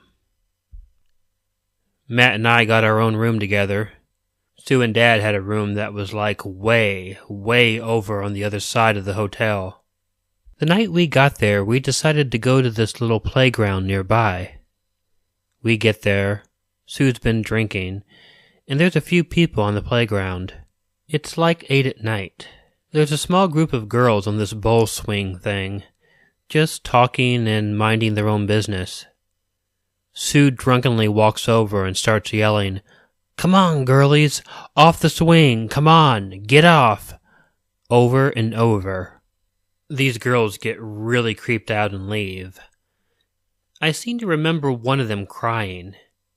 She then reveals, as though we were just going to clap her and give her a medal, that she cleared the swing for Matt and I. We get on, and she starts frantically getting all giddy and pushing the swing with Matt and I in it. She starts properly pushing it. We're going really high. Matt started getting scared, if I remember correctly, and then I say something like, "What are you doing? You bipolar or something?" She runs off crying. So, yeah, I guess. Dad pulls me to one side and says she got diagnosed bipolar a few days earlier, but that I should go apologize. To her. For getting pissed and scaring some people off a playground to erratically push Matt and I to dangerous heights on a swing. So I go over to this little obstacle course thing further down the playground where she's seated, and I start doing the sorry shit, until she shuts up whining how she wants us to have a good time and all that. I didn't believe her for a second. She wanted to have a good time with us all, and that was her entire best interest. We go to Lightwater Valley.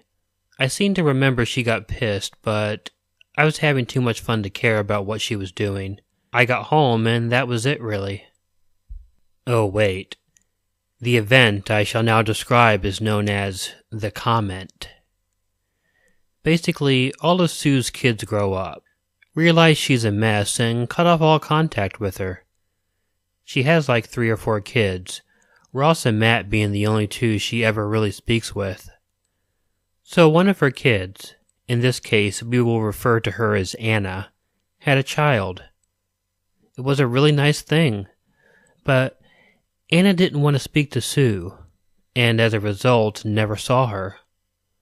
Sue says to Dad, "Oh, Anna's had a baby," or something, to which my dad says something like, "Great, another person I'll never get to see." Zing. She did not. fucking like that. Wow, she did not like that. If steam could come out of her ears, she'd be a freight train. She must have decided at this point her and Dad were over, and began to make his life hell. Dad would be on the phone to a customer. She'd walk in and throw something at him and be like, "You wanker," and then walk off. It must have been pretty embarrassing. She was usually too drunk to get out of bed and run her own business. Dad was literally running a business solo. He had a few people helping, but the point was it was her company, and Dad's too, of course. They got 2 dogs. Meant to get 1, but there were only 2 left, so Sue guilt-tripped Dad into getting them both. Named them Beth and China. Matt loved them to bits. Their old dog, Lucy, had died before they moved from the old house. Poor thing. So, the comment. Well, Sue began saying some pretty bad stuff. She would have put on Facebook that Dad hit her, abused her in general, and awful stuff like that. She claimed Dad put porn on her son's computer. She rang her parents and told them Dad was hitting and abusing her. She started to cut herself for attention. She would cut herself until she had to be taken to hospital, usually overdosing too, just for Dad to drive all the way to the hospital and take her back home. One night, Dad was driving her home and she was splayed across the back seat on the phone to her parents, slurring her words as she'd been drinking. "I am sat with that man that hits me." Dad just kept driving, but she just kept going. "And because he had heard me say this, he will probably beat me when I get home." Now I got it. She was trying to get my dad in prison or something similar, so he was out of her life, and she could rope in another poor man to become Matt's next dad. Literally, all of her kids had different last names. How did I not see this coming? I remember they had rows after rows. Dad would wake up. He has sleep apnea and so needs all the sleep he can get and requires the use of a machine. And she would not leave him alone for the whole day, arguing, drinking, whilst he ran her business for her. She laid off the other people working for her, so it was quite literally becoming Dad's solo mobile phone company. She kept with the whole beating and abusing stuff, accused my dad all over Facebook how he was hitting and punching her, and her black eyes and bruises she suffered under the hand of my dad. One night, it came to a point. She stood near the bed and drunkenly slurred out, "Go on! I know you want to. Go on then. Hit me." She gestured for Dad to hit her. Dad obviously did not. Instead, grabbing a suitcase and beginning to pack his sleeping machine, some clothes, and his phone as well as some more things. Whilst she drunkenly stammered around in the background, she grabs his sleep machine, opens the window, and launches it outside. This is some really expensive hospital lent shit here, so this was a really bad move. Matt is standing in the doorway, rubbing his eyes with sleep. Why, you might ask? Because Sue's ordered a taxi. She doesn't know where she's going. She just ordered one to make a scene. She was now taking her child, on a school night if I remember correctly, shoving him in a taxi with a complete stranger and going God knows where. What a truly terrifying environment. As I said a while ago, I think, my dad is in a rock band. He has been for a while and has a bit of a following around here. Sue used to come to some with him and get completely pissed. This was the straw that broke the camel's back.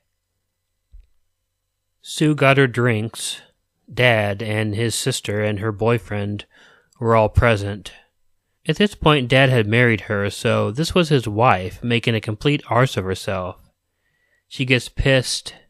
Now, when I say pissed, I don't mean a little tipsy, oops, said something I shouldn't have, oh how drunk I truly am, kind of drunk. I mean pissed, loaded, to the point where you probably couldn't hold a conversation with her for 5 seconds. She gets all rowdy, but the gig is ending. Dad packs up and decides to go for a takeaway.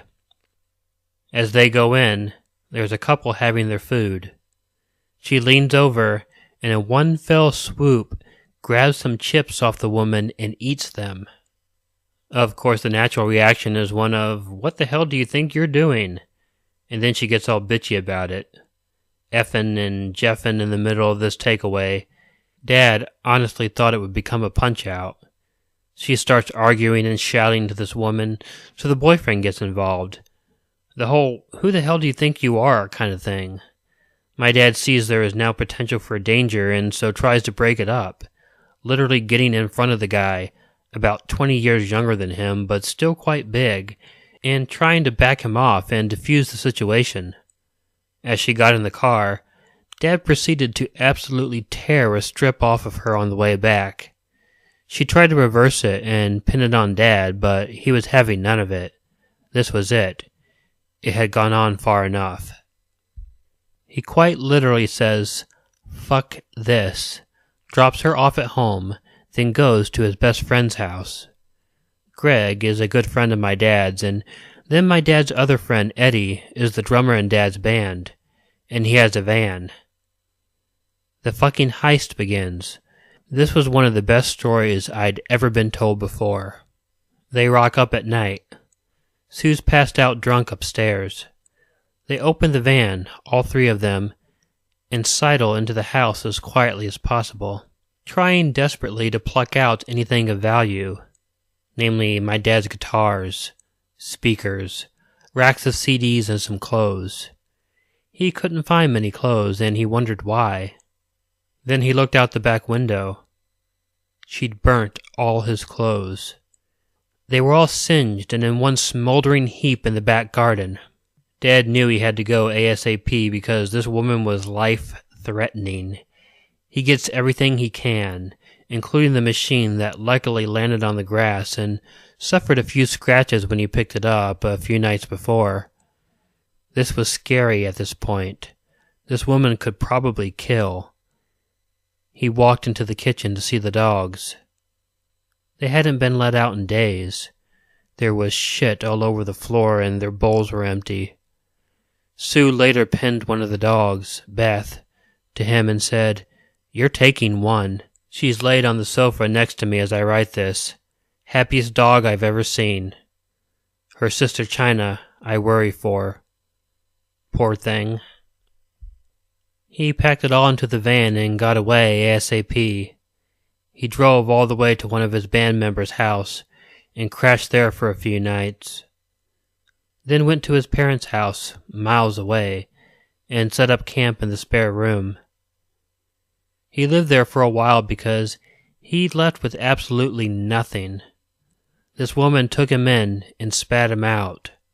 She was a reckless, abusive, alcoholic sociopath. Dad stayed at his parents' house for a while. The next time I saw him was to help him move out.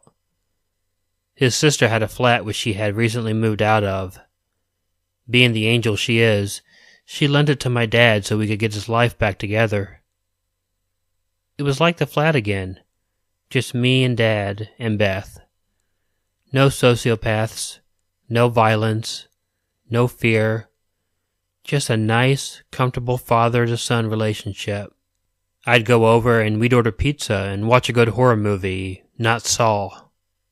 But she just couldn't let it go. Phone calls, over and over again.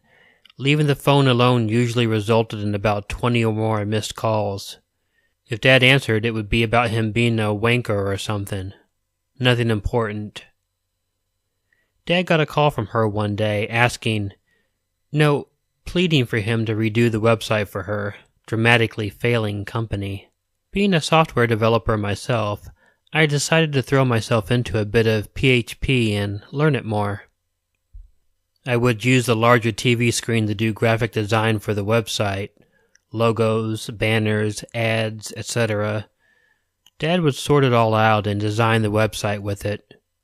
It was quality time spent together, fixing problems that had come up together and rejoicing when we fixed something. And Sue even said we'd get paid. So we finish it. Dad has a few chats with her. So we finished the website. How much do you owe us then? Or words to that effect. What money? Or something equally as agitating. That scheming woman got us to devote almost a working week to making a nicely functional and appearing website to get told no payment would be given. That's just one story. Dad would get calls in like 2, 3 in the morning. Huge texts about him being a twat and all that. I was there a few times he responded. One time she claimed she'd run out of tablets and ordered Dad, with me being there, to drive all the way to hers to drop some tablets off. So recently, she bought some laptops off the internet. They were very cheap, but very high quality laptops. Dodgy. Dad said they looked too good to be true, basically, and was wary about the whole thing. Recently, the cops busted the guy selling the laptops. He was ordering them into the company he worked at, some big music company, saying they were for staff. Now Dad wanted nothing to do with her. She had eroded Dad's credit card with a gambling addiction, run the business into huge debts, we're talking like $40,000 here, and now this. She faced a huge fine. She tries to pin it on Dad, labels it as fraud, actually rings my dad's workplace, and this happens. Put me through to Dad. Who is this? Lady on reception. It's his wife. He's wanted for fraud. So she puts the call through to Dad, but says beforehand she was getting a call from his wife. My dad said to just get rid of her. Hang up. Anything. Eventually, he gave in and accepted the call. She tries to warn Dad that she can take him to court and ruin him financially. Dad says he told her from the start of this dodgy deal it was bad and didn't feel right. She rings Dad's boss. Can't remember how she managed, but she did.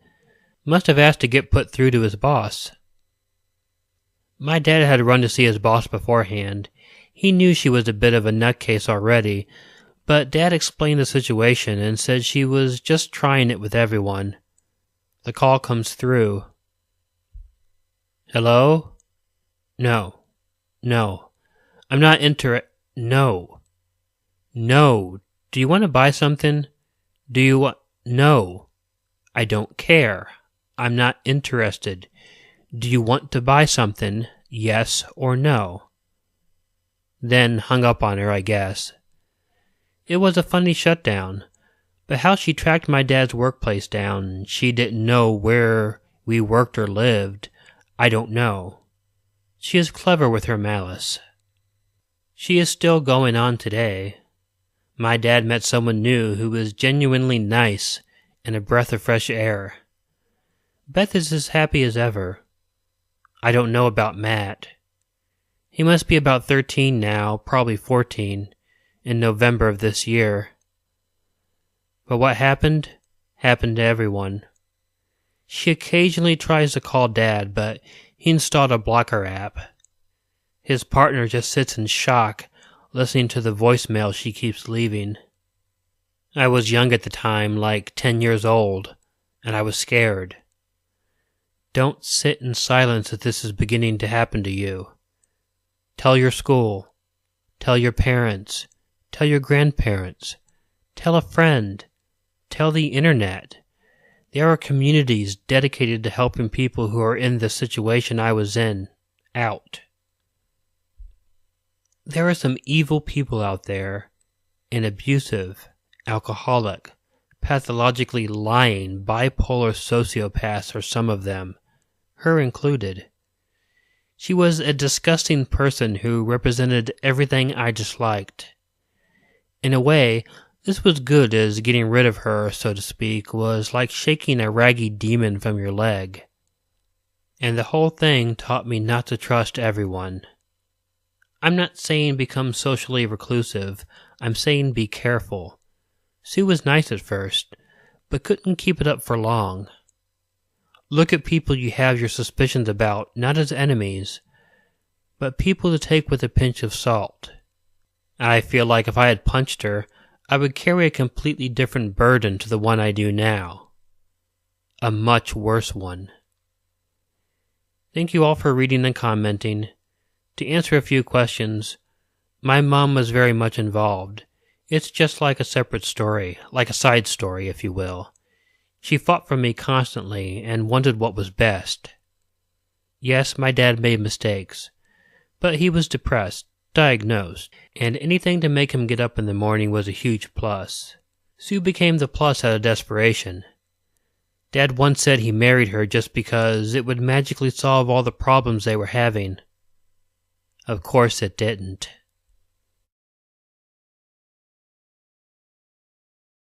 "40. I used to live in a market town in the United Kingdom, and like every town, we had our town mascot. You know, that one person everybody knows about. That crazy lady that does loads of meth, or the creepy drunk that shouts at strangers. Yes, that type of mascot. The guy everyone knew was in my place was called Johann, sometimes referred to as Johann the Guitar Man by the locals. He was an average-sized guy with a dark beard and a happy demeanor, and he was very religious, a born-again Christian. He would often be found on the street corners, talking in tongues while strumming his guitar. He could also be spotted singing one of his songs while giving his posters, every word of which was in a rainbow font, to passers-by, or waving at schoolchildren. That, and he'd have maracas he would just shake at random intervals. I guess you could say he was some sort of pseudo-street preacher. To most, he was harmless, though there was a lot of stories floating around about Johann, and at school there would be frequent stranger danger warnings about him. One such story was that he was in a car crash and he had severe brain damage. Another was that he was initially going to study science at the University of Cambridge, but had a religious experience and gave it all up. By far, the worst rumor we heard was that he'd raped some young girl, but was so overwhelmed with guilt by the act that he lost his mind and decided to convert. There were also weird things that Johann actually did do. It was his birthday sometime in July, and he's given out invitations in the street to a party he was going to have. I'm afraid I didn't go myself, though I'm curious if people actually did.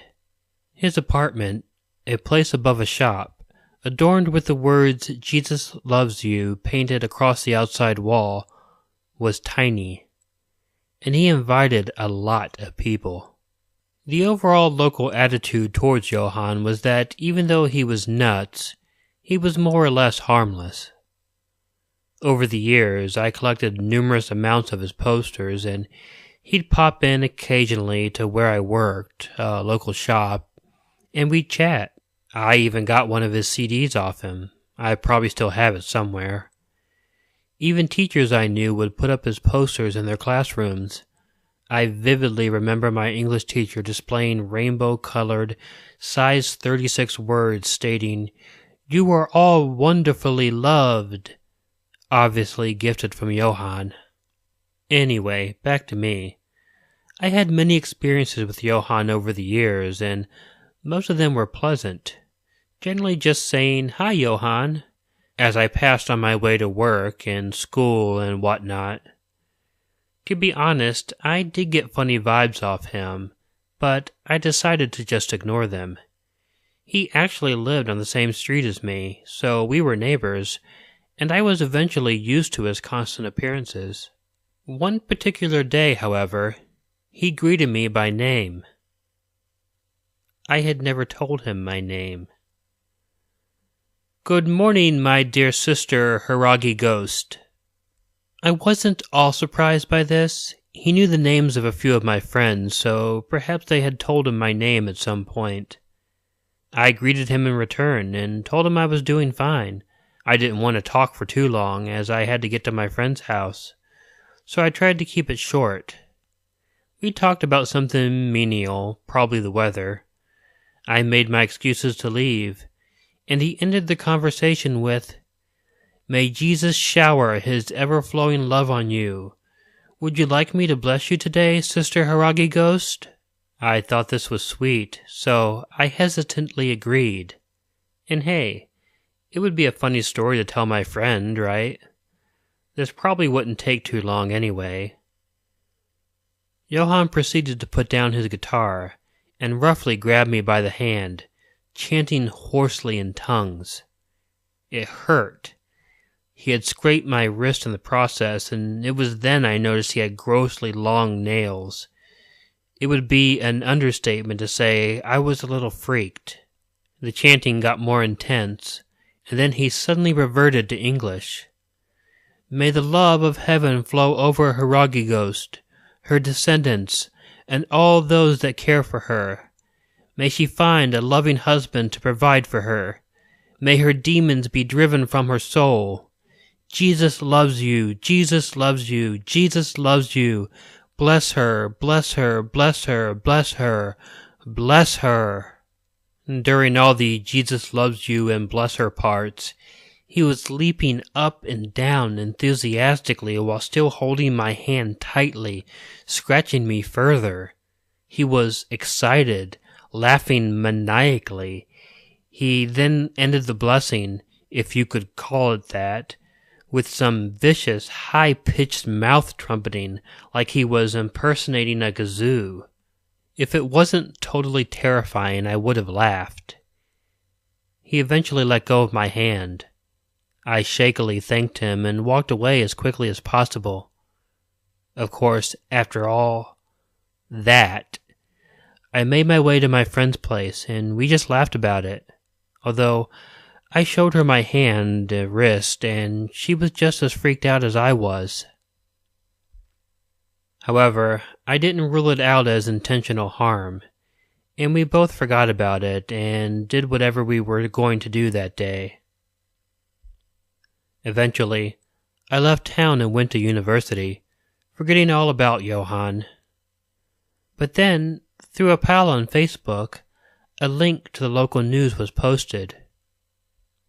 Johann had been arrested and was to face trials for stalking and sending threatening messages to a girl around my age. It appeared he was angry at the girl for not responding to his advances after he wanted to be more than just friends with her. And in this town, everyone from around 10 years old and upwards generally had befriended Johann.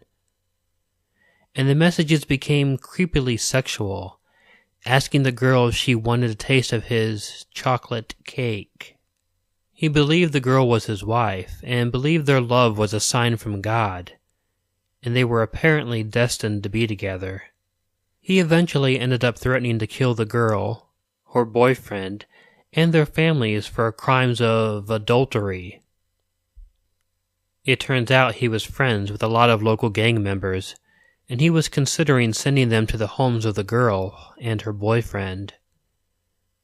The chilling words on one of his final letters to her said, "God, unfortunately says that unless you give up your ways, he will have to execute you. You've seen all the thunder and lightning. Take that as a sign. It would take just one lightning bolt to finish you off, my lovely." What makes it even worse is that the girl used to go to my school, and although it wasn't at the same time as me, I used to work at the same place as her. In that regard, I question the motive behind all the friendly chats Johann would have with me, and whether he did mean harm behind all that oddly rough-handed grabbing. For the most part, though, I believe that he was a man that needed help, but he was largely ignored due to being harmless.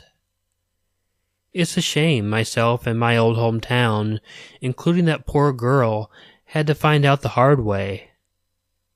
He eventually got detained under the Mental Health Act, and I have to say that I'm relieved for him.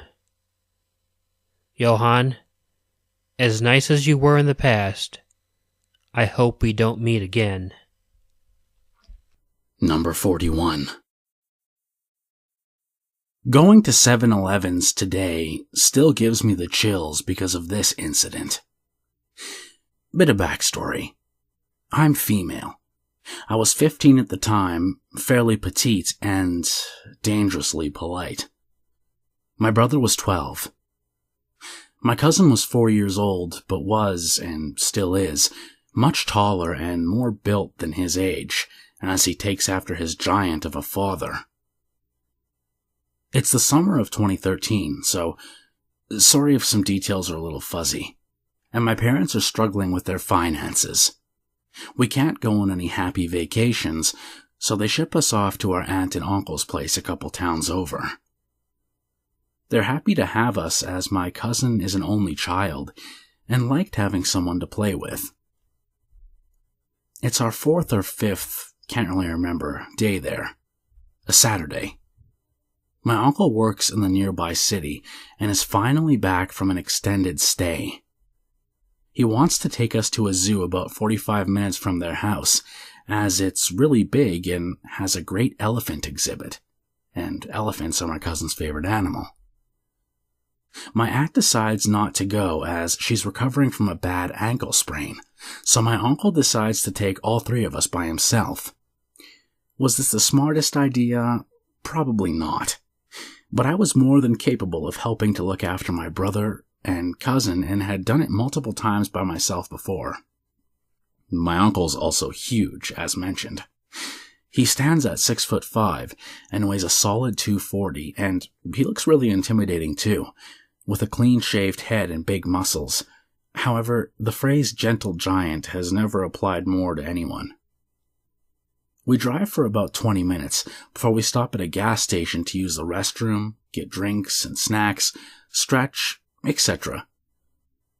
It's your standard 7-Eleven, but more long from entrance to the back of the store than it is wide, if that makes sense. The drinks are in the back of the store, so after using the bathroom, we go there. My uncle wants to buy chips as he has a serious savory tooth and heads to the next aisle to check the section out. My brother's being impossible about his drink choice, so we're standing there trying to decide what to get when a guy enters the same aisle as us. Keep in mind, it's been all of 2 minutes since our uncle left us. He's sort of old, maybe late 50s, and looks a lot like Santa Claus. It sounds crazy saying it now, but for a second I was genuinely stunned into thinking that this guy was the jolly fat man from Christmas movies. White hair, bit of a white beard, small little spectacles covering twinkling eyes, and a button nose lightly tinted pink. I think his appearance lulled me into a less suspicious state. The only thing that didn't resemble Santa was his outfit, something more summer appropriate. I can't put my finger on today. And the type of twinkle in his eye. Sure, Santa may have liked kids, but he didn't like them that much. He starts off by lingering 5 feet away from us, pretending to check out drinks while glancing over from time to time. My guard is up, but I just grip both my brother and cousin's hands and remind myself that my uncle is just in the next aisle over. He slowly inches closer to us with a weird shuffling motion, and when he's about a foot away, he smiles really widely. "Your brother is really adorable," he says really quietly, almost in a whisper. My grip automatically tightens on my brother's hand, but then I realize it's my baby cousin the guy is talking about as he's staring right at him. At this point, the dangerously polite part of my brain kicks in and I say, "Thank you." Stupid, I know, but although I'm not naive, some of the manners drilled into my head always come back to me at the worst times. Besides, my cousin was pretty cute, as he was a bit chubby and had big brown eyes, rosy cheeks, and a dimpled smile. My brother has yet to acknowledge the guy, as he didn't hear him and is concentrated on picking his drink. The guy inches a bit closer as I inch a little away and try to push my brother and pull my cousin as subtly as possible. I have a granddaughter close to his age, Why don't you get in my car and I'll take you to her so your brother and she can play? I look young for my age, but I must have looked especially young that day if the guy thought I was going to get anywhere near him or his car. No thanks, sir, I say, trying to sound as firm and menacing as possible, raising my voice a little. The guy notices and looks a little panicked as he scans the area quickly and shoves his hand into his pocket. He pulls out a second later and opens his fist to reveal gummy vitamins, the ones covered in sugar that your parents used to trick you with to take them. Now I can remember them to be individually wrapped in what I believe was saran wrap, with about 5 gummies in total. Here, take these. You kids need your vitamins, he insists, trying to shove them at me. At this point, I'm done being polite and loudly shout, "Uncle Tim!" He's there in a flash and nearly gave the guy a heart attack, as he must not have realized the huge guy in the next aisle was with us. We're Asian, he's Caucasian, and since my aunt is Asian, my cousin looks more like us than him. The guy takes one look at my uncle and dashes for the front door. My uncle chases him, but he's much slower, as the guy is surprisingly fast for a mid-50s man. And by the time my uncle gets to the entrance, the guy has jumped into a car with the engine still running and peels out. My uncle informs the store clerk, who in turn calls the police, who show up 20 minutes later and can't really do anything about the situation as we didn't get a license plate. We do give him a description and they send a patrol car out to look for him, but by then he was long gone. We ended up going straight home after the incident, and it shook my uncle up really badly. I think to this day he still blames himself for not sticking directly by our side. It was only a couple days later that shit actually hits the fan. The guy had dropped the gummy vitamins on the floor in his haste to leave, and the police had taken them to get tested. The results came back, and the stuff I thought at the time was sugar wasn't actually sugar. It was meth powder. So to the sick fuck that tried to give little kids gummy bears coated with meth, I honestly hope you rot in hell.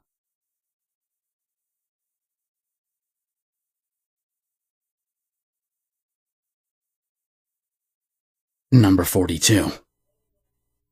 I've posted this story on Ask Reddit, but came across this sub and thought it would fit in. In my childhood neighborhood, my neighborhood's pool was larger than the other surrounding neighborhoods, so people often visited ours instead. When I was 8, I went to the pool with my sisters on one of the first days of summer, as I always did. When the lifeguards kicked all of the kids out for adult swim, I sat out on the pool chair next to my sisters. This guy, between 11 and 13, lay down in the chair next to me and said, "You're beautiful. Will you go out with me?" My sisters thought it was funny and teased me about it, so I kind of laughed, but it made me uncomfortable. I was really shy back then, so I wrapped my body up in the towel I brought to cover myself, and he was staring at me very openly. He introduced himself as Chris and kept trying to talk to me even though it made me uncomfortable. I soon forgot about it, until I went to the pool next time.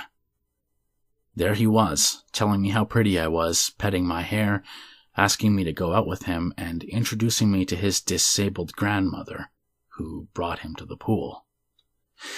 Anyway, one day this girl came up to me and asked me if Chris was bothering me. I lied and said I didn't really care, and she rolled her eyes and joked about how he used to ask her out too, and that she was glad he'd found someone else to pine over.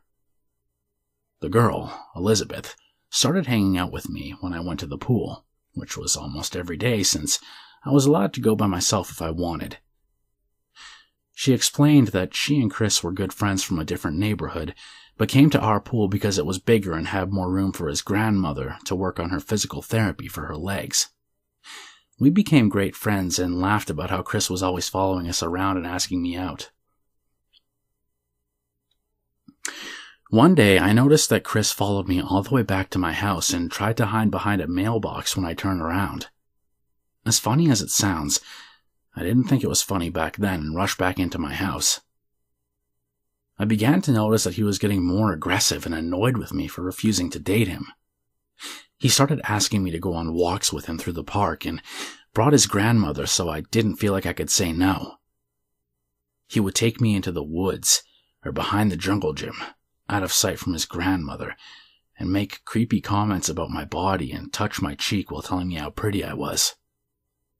He'd pet my hair and try to bounce the curls. His grandmother would offer to let me sit on her lap during these walks while she controlled her wheelchair, which made me really uncomfortable because I didn't know her well, and being a stupid, ignorant 8-year-old, I thought her atrophied legs were a little gross. He continued to follow me home, even when I took shortcuts through the woods or the long way that led in circles. His presence began to make me nervous, because I wasn't sure what would happen if I continued to turn him down. I started avoiding the pool when his grandmother's handicap van was there, but I'm pretty sure he just fixed that by showing up later than usual, so I'd already be there when he arrived. All of my friends, including Elizabeth, thought it was funny, so I never told them I didn't want to go to the pool anymore, and I never brought it up to my sisters or parents. So if someone asked me to go with them, I'd just go and hope he wasn't there. Finally, during the last week the pool was open, I went to the bathroom. The bathrooms are a bit off to the side of the pool and closed with a large, heavy metal door so kids don't sneak in and vandalize it at night. The second I entered, the door shut behind me and the lights turned off. Then I heard Chris say, "I'm not letting you out until you agree to go out with me." And he locked the door. The bathroom was cold and pitch black, and I was terrified of the dark at the time. The tile was that disgusting, slimy, wet feeling that tile gets when it's wet with bits of dirt and sand on it, which is why I never liked going in there in the first place. It smelled like chlorine, and a typical subpar public restroom. Stuff of nightmares for an 8-year-old. I started banging on the door and screaming for help, but nobody could hear me because of the really heavy door and the location. But then some angry soccer mom started screaming at me to stop pranking her and how much trouble I was in. Turns out that she'd been locked in there too, and was mad that while she was peeing, the lights turned off. She called for help with her phone, and I was eventually let out of the bathroom. Being 8, I didn't think about it much, but I now realize how creepy the whole situation was. I should have told someone the first time he followed me home, and it never occurred to me to just stop going to the pool. The lifeguards stopped allowing people from other neighborhoods due to an unrelated series of break-ins, and I heard that he was banned from the pool for locking me and the mom in the bathroom. But the next summer, I saw a boy who looked just like Chris, but taller and with blonde streaks dyed into his hair. It might have been his brother or a spot-on look-alike, but I never went to the pool again after that. And thankfully, I never met Chris or Elizabeth again. Number 43. This series of events happened 10 years ago, but some of these moments haunt me every day. I was a senior at a large university in the South. I was deeply in love with my girlfriend at the time, Destiny. Our relationship had survived several stints of long distance, often across multiple continents. We were truly devoted to each other. We shared a room in the bottom half of a 2-story duplex with our roommate, Teresa. The duplex had 2 rooms and was bright orange, precast slab concrete. The government built our entire neighborhood in the 1940s for returning WW2 vets. Over the subsequent decades, the students, who took over as the tenants as the older families moved to the suburbs, painted the duplexes vivid pastels in all sorts of funky color combinations. The accumulation of students and the wild color schemes earned our neighborhood the nickname Partywood. Our city was vibrant. It was full of art, live music, and youthful energy. There was a new gallery opening or a music festival to check out every weekend. The place was a student's dreamland. It was also low on crime. Though these points sound like a perfect combination for fun, they were also a recipe for carelessness and a false sense of invincibility. One late night in autumn, after Destiny and I returned from a late-night concert, we encountered a visibly shaken Teresa in the living room with a blanket pulled up to her neck. The TV was tuned to static, as the local broadcasts had stopped and we were poor students who couldn't afford cable. She was just looking at the static and listening to the white noise, shaking her head. "Jesus, Teresa, what's wrong?" asked Destiny. "You look like you've seen a ghost." Teresa looked at us and said bluntly, with terror in her eyes, "There was a face in my window. I saw it." I immediately ran into her room, pulled the curtains back and looked outside. There was nothing but the stately pecan trees in our backyard, swaying in the night breeze. While Destiny comforted Teresa, I went outside and checked the area near her windows for any sign of an intruder. Again, nothing. Here I should note that Teresa was a very kind and gentle person, but was prone to drink. That very night, we saw evidence of 2 newly finished bottles of wine.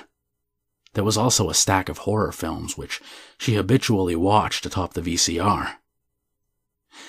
Destiny made a bed for Teresa on the couch, and eventually we made our way to the bedroom. "Do you think it's possible her imagination got the best of her, babe?" I whispered to Destiny in the dark. "Maybe so. But she seemed really shaken up," she replied, nuzzling against my chest. "We shouldn't just dismiss what she said." "You're right," I whispered as I kissed her forehead. "I'll talk to some of the neighbors in the morning and see if anyone has seen or heard anything suspicious. Love you. Sleep well." The next day I did my routine jog through Partywood and encountered some friends picking up the beer cans and solo cups scattered across the yard after a rager they'd thrown. One of them, Sam, was a buddy from my hometown who I shared a couple courses with at the university. I told him the events of the night before, and he began to shake his head slowly as a grimace took over his normally cheerful face.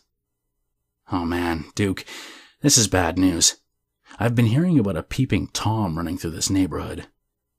I know Teresa does a lot of sipping, but y'all should take this very seriously. I mean it. You never know with these guys. They always get bolder and bolder. Watch your back, man." I thanked Sam for the info and, with a heart heavy with concern, turned away to jog back home. As I started to run, Sam caught me by the arm. "And hey, Duke, if y'all need me, just holler and I'll be there for help. You hear?" Thanking him again, I ran home. I told the girls what I had learned over coffee that morning, and we all agreed to keep our eyes open and to try not to leave anyone home alone at the house. Things were quiet for a couple of months, and the fear which had been in front of our minds gradually disappeared as classes, parties, and the joy of being young and in love returned as our primary preoccupations. That all changed one afternoon in winter when I returned home from class to find a police squad car parked out front. I ran inside to find one police officer searching the house and the other examining a broken kitchen window. Apparently, while Teresa was showering and Destiny was napping in our bedroom, someone had broken in and stolen several pairs of panties out of the dryer and Teresa's keys, which of course included our house key. The police found no physical evidence of the intruder, but urged us to change our locks and remain hyper-vigilant. One officer took me aside and walked me to the backyard. Outside the bedroom window was a chair I didn't recognize. It was pointed at the windows next to our bed. He had been watching us for God knows how many nights, watching us sleep, watching us make love. I nearly threw up. We were, again now, on edge. Teresa took to taping her curtains to the wall so that not even one sliver of space could provide a view of the inside of her room. Destiny had long been planning to move to Germany for a study abroad program, and she said goodbye with a worried face. "I love you. Be careful and take care of Teresa." I was despondent. I missed my girl so badly, and I didn't feel safe in my own home. I took to joining Teresa in her nightly drinking, and we kept to the living room where there were no windows. I tended to sleep on the couch, the bed seeming too large without Destiny there. One night in January, Teresa was out with friends and I was drunk and full of self-pity. It was approaching 1 a.m. and I headed to the bathroom to relieve myself. My mind drifted to Germany, and I wondered what Destiny was doing at that moment as I sat on the commode. Suddenly, I heard the crunch of dead leaves far off in the backyard. My ears perked up and adrenaline immediately coursed through my body. I was, however, not finished with my current activities. The crunch of leaves became louder and nearer, and the pattern was unmistakably that of human footsteps. I can't begin to describe the feeling of absolute dread I felt, anchored to the toilet, unable to move, knowing he was coming towards the bathroom window. Finally, the footsteps stopped. The window was about 7 feet above the ground, but there was an air compressor beneath it that someone could stand on. I waited. My breath held, fear coursing through my brain. Slowly, so freaking slowly, I saw fingers appear at the ledge of the window. Like the legs of a tarantula, they wrapped around the ledge and I saw the top of a head being pulled up into view. Time seemed to crawl to a stop as his eyes and face came into view. We made eye contact, and I have to believe he was surprised to find, rather than a freshly showered young woman, me, pants around my ankles, fear and rage in my eyes, my fist raised, screaming, "You motherfucker," at the window. He fell backwards, and I prayed to all the gods that ever were that he had broken his neck or leg as I quickly wiped my ass and pulled my pants on. I sprinted to the backyard and saw his back as he leapt a fence and disappeared into the darkness. I called 911 and the cops came quickly. They informed me that they'd been keeping an eye on the neighborhood as the peeping Tom events had become more frequent. I rode around in a patrol car for an hour trying to find and ID the guy. Nothing. He simply disappeared. Teresa moved out. She couldn't handle the fear any longer. And to be frank, I didn't blame her. My landlord even cut the rent so I could afford to stay while I looked for a new roommate. The word had spread about the Partywood peeper, though, and it was very difficult to find a taker. I'm an honest person, and when people asked why the last roommate left, I felt compelled to tell the truth. That was usually a conversation ender. I talked to Sam about the situation. We came up with a plan.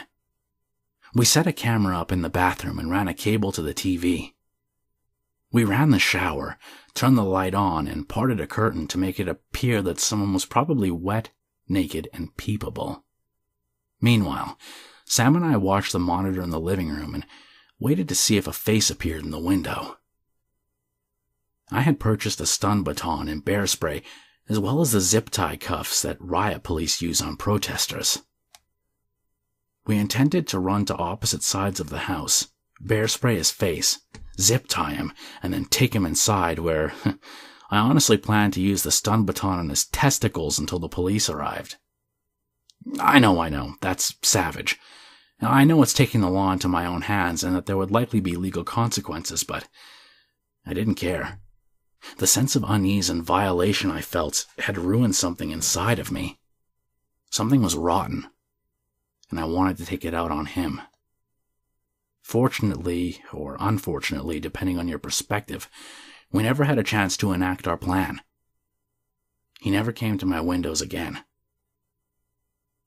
Soon, I too left the country for a job teaching abroad.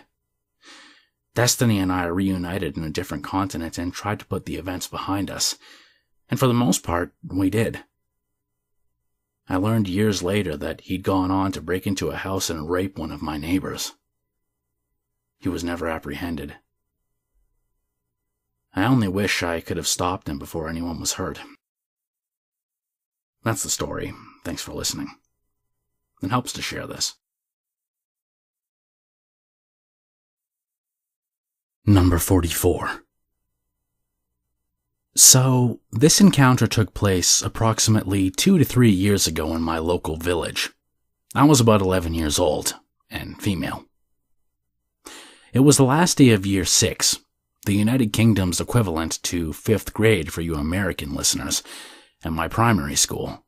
And after school that day, my friend and I, we'll call her Lola, decided to stop by the local supermarket to buy some candy. Now, with it being the last day of year 6, Lola and I got our school shirts signed in Sharpie marker by our classmates. It's a pretty big thing at most primary schools in the United Kingdom. Anyway, we entered the supermarket and a man who looked to be in his mid to late 50s approached us. He was quite overweight, and he was wearing a manky yellow polo shirt covered in sweat and grease. He had next to no hair on his head, and what little he had left was greasy and matted gray strings. He basically looked like your stereotypical pedophile and stalker. Lola and I were relatively aware of the whole stranger danger topic, as we had talked about it in school and our parents had lectured us on it at home. So we felt a little uneasy when we saw his appearance, and not to mention the awful stench of BO wafting from his body. The man started the conversation by saying a simple hello. At first, Lola and I assumed he was just a sweet old grandpa trying to be friendly, but he soon began asking us more personal things.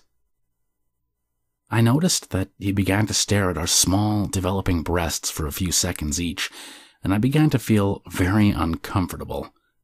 He proceeded to ask us why our shirts were signed, and being the naive, slightly stupid 11-year-olds we were, we told him that our classmates had signed them, and it was our last day of being in year 6, which probably gave him an idea of how old we were. When we said goodbye to the man and rushed into the sweet aisle to try and get away from him, we were starting to freak out, so we quickly grabbed what we wanted and headed straight for the till to pay. Guess who stood right behind us in the queue? Lo and behold, it was the creepy old man, who held one packet of pork scratchings in his hands. He shot us a super perverted smile that stretched from ear to ear, and he moved ever so slightly closer to us. By that point, we were just about ready to abandon our items and nope the fuck out of the supermarket, but we didn't want to look suspicious or out of the ordinary. After what seemed like years of waiting in the queue, we finally paid for our sweets and bolted out of the supermarket door. The creep soon realized we'd left the building, and before we knew it, he was right on our tail. I forgot to mention that the supermarket is directly opposite our primary school, but because it was late in the afternoon, nobody was in sight on the school grounds, so we couldn't exactly walk in there. We walked at a quick pace down the road for about 7 minutes, with the man following us every step of the way. We eventually came to our favorite Chinese takeaway restaurant, which we sneakily hid behind in order to see where the creep was, without him noticing us. We happened to be standing next to a rubbish bin located a few meters away from the restaurant. We were left stuck trying to plan out how we were going to escape from our hiding place unseen, when out of the blue, a miracle happened. Lola's mom walked past with her dog, Marley, on a lead. She was obviously completely oblivious to the fact that we were scared and hiding from the old man, who stood only a few meters away from her. We decided to say fuck it and run towards Lola's mom. We weren't going to risk what could have possibly been our only chance of escaping. We loudly told her everything that just happened, and she immediately changed direction to walk us back towards Lola's house. While we walked, I turned my head to look behind me and I saw the creep quickly walk off into the distance in the opposite direction. After that terrifying day, Lola and I never saw that man again. He definitely wasn't a local, and we hoped he hadn't caused trouble for any other kids around our area. So, creepy old pedophile, let's not meet again. Ever. Number 45. Some years ago, I worked in a nightclub in a UK city. Although initially I only agreed to work several nights per week, after a while I was working 5 or 6. It sucked a bit, but my colleagues were excellent banter and I needed the money. We were bar staff, but had to take turns venturing out to collect glasses and clean up, etc. This club was quite colorful, the type of place where furniture is bolted down and everything was plastic to avoid use in fights. Free entry till 3 a.m. every night, and buy one get one free cheap drinks. Nights without fights, thieving, or people being inappropriate in various places were rare enough. You get an idea about the type of environment of this story, as the place was often chaos. Even the legion of door staff couldn't be on top of everything. One night, when I wasn't working, I had time to kill before meeting friends at the local bar, so I stopped by to see friends who were working. I didn't notice this guy at the time, but he must have been lurking about.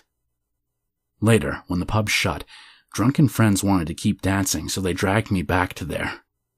I was tired, so I went to find a seat while they lurched about like idiots. There were only 3 or 4 big booths in total. Strangers often got squashed in together as the seating was limited unless you went upstairs. Some guy moved and pointed that I could sit on the edge of the booth. I figured he was just being polite, so I sat and said thank you. I sat on the edge of the booth with my back to him, watching my drunken fools on the floor. He kept trying to talk, but it was loud and I wasn't interested in conversation. He was much older than me, middle-aged, Indian or Arabic, and I was 19. At this stage, I should say that I have some difficulties with interpreting people's tone and expressions. I find social things awkward and struggle with anxiety. Recently, my counselor wants to get me tested for autistic tendencies. I just wanted to clarify that I maybe missed some indications or didn't react as I should have. It has been known to happen. It was getting late and my friend fell on his arse, and so I decided it was time to go home. Nothing untoward happened at this point. The trouble started not long after, however.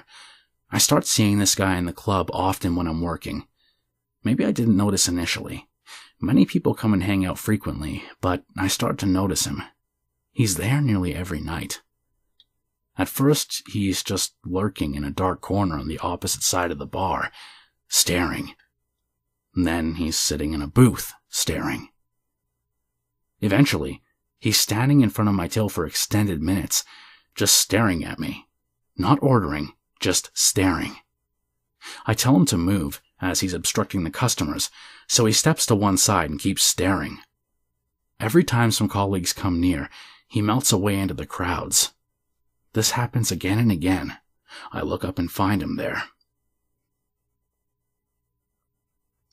I learned afterwards from other staff that on nights I didn't work, he was there harassing other barmaids, asking where I am, information about me, that kind of shit.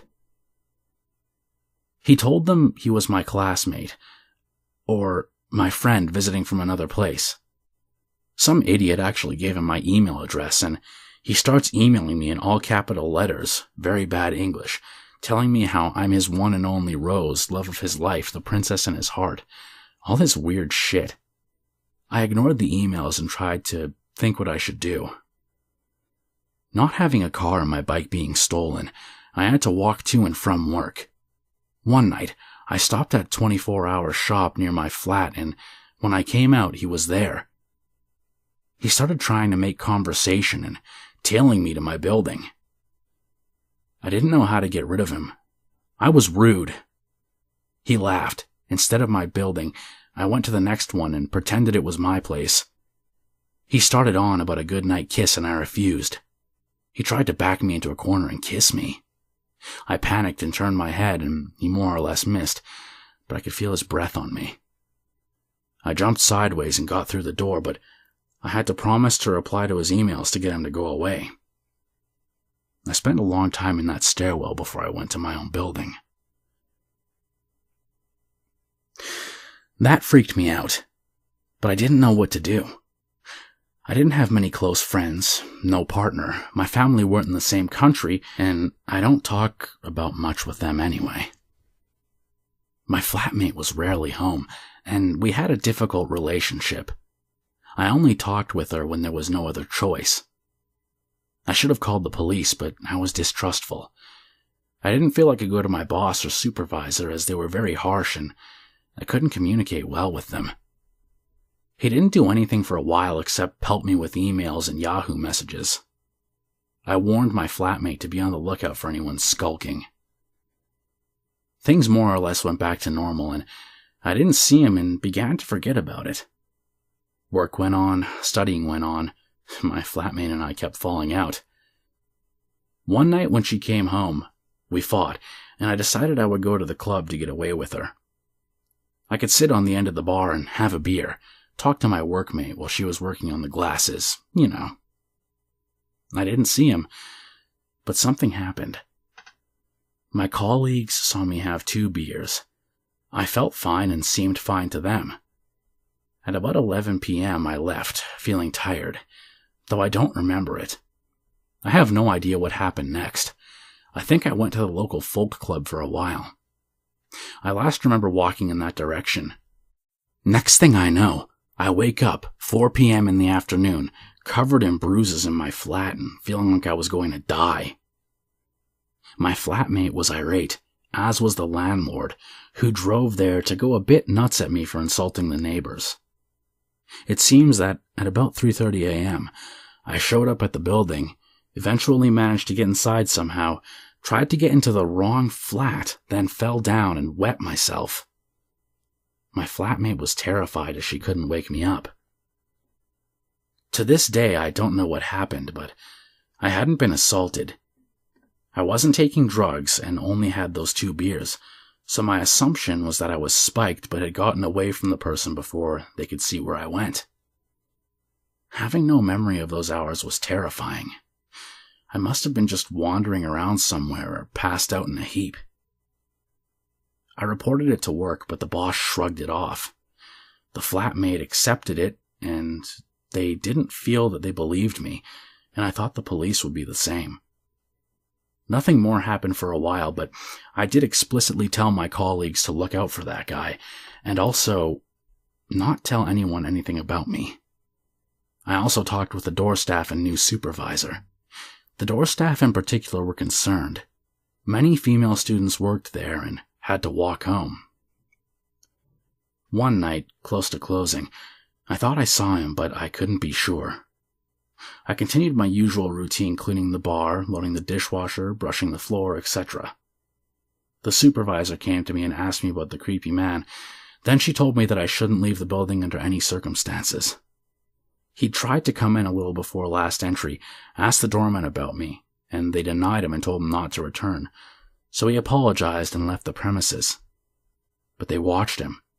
He walked down the street and into an alleyway that I would have to pass on the way home.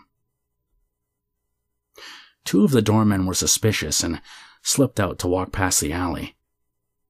They found him lurking there in the dark, waiting behind a bin. They warned him in the strongest terms to stay away from anyone at club and the entire street. Another bartender told me they beat the living shit out of him. The supervisor told me to take the back door and let me home in her car. I quit soon after. I now know the police should have been involved, but I'm just thankful that nothing worse happened. Now, I'm much more tuned in and aware of what I should do, but I hope that sharing here might help people be aware of what creepy people can be lurking around. Number 46. This is my first time posting in a sub like Let's Not Meet, so forgive me if the style isn't as similar to the other stories here. This is a very real situation that is currently happening to me, and I'd really appreciate some advice about how to feel safe in my own home. A bit of background info. I'm a university student southwest of England. I currently live in a house share with 3 other girls, only 2 of whom are here at the moment, in a somewhat dodgy area. My bedroom is the only one on the ground floor, with a back door that leads onto a small and discreet patio in the kitchen. It's a semi-detached, so there's houses on either sides, and there's a lane behind the gardens with no street lighting. Recently, we've had bad weather in the area, so the dividing fence on one side has fallen down, as well as some of the fencing to the lane belonging to the other houses. The first time it happened was the end of December. My housemates were all still at their parents' for the holidays, but I'd come back early to revise for an exam I had in January, so I was there alone. I always keep the back door in my bedroom locked, and I have blinds that cover the full length of the door and window, with a gap probably around 3 inches in the middle. I was sitting on my bed with my laptop, and since I had the lights on, I couldn't clearly see outside as it was dark. However, I kept thinking I could see something in the peripheral vision through the gap in the blinds. I wouldn't have been able to see anything outside unless it was close to the window. I looked up a few times and thought I saw something pale move away in the lower right-hand corner of the window and the door, which would have been directly by the gap. I figured I was probably just being paranoid and ignored it. Later on, I went upstairs and noticed through the hallway window that the people we share a lack of fence with were having people over. My bedroom was on the opposite side of my house, so my patio and window wouldn't have been visible to them unless they'd come into the garden and walked over. Around 2 a.m., I heard what sounded like all their guests leaving and figured that maybe someone had drunkenly wandered over earlier on. At this point, I had all my lights off and was sat in my bed with my laptop and heard what sounded like someone shuffling around outside. I immediately closed my laptop, so my room was completely dark and nobody would be able to see anything from outside. I crawled across the floor to the window and peeked through from the very edge of the blinds on the right. There was a man crouched outside my door, trying to look through into my bedroom. I realized later that I should have made it obvious I knew he was there by yelling something at him, but at the time I was frozen solid in fear. I had absolutely no idea what to do. After a couple of minutes, he realized he couldn't see anything with the lights off, had the nerve to tut, and then crept away.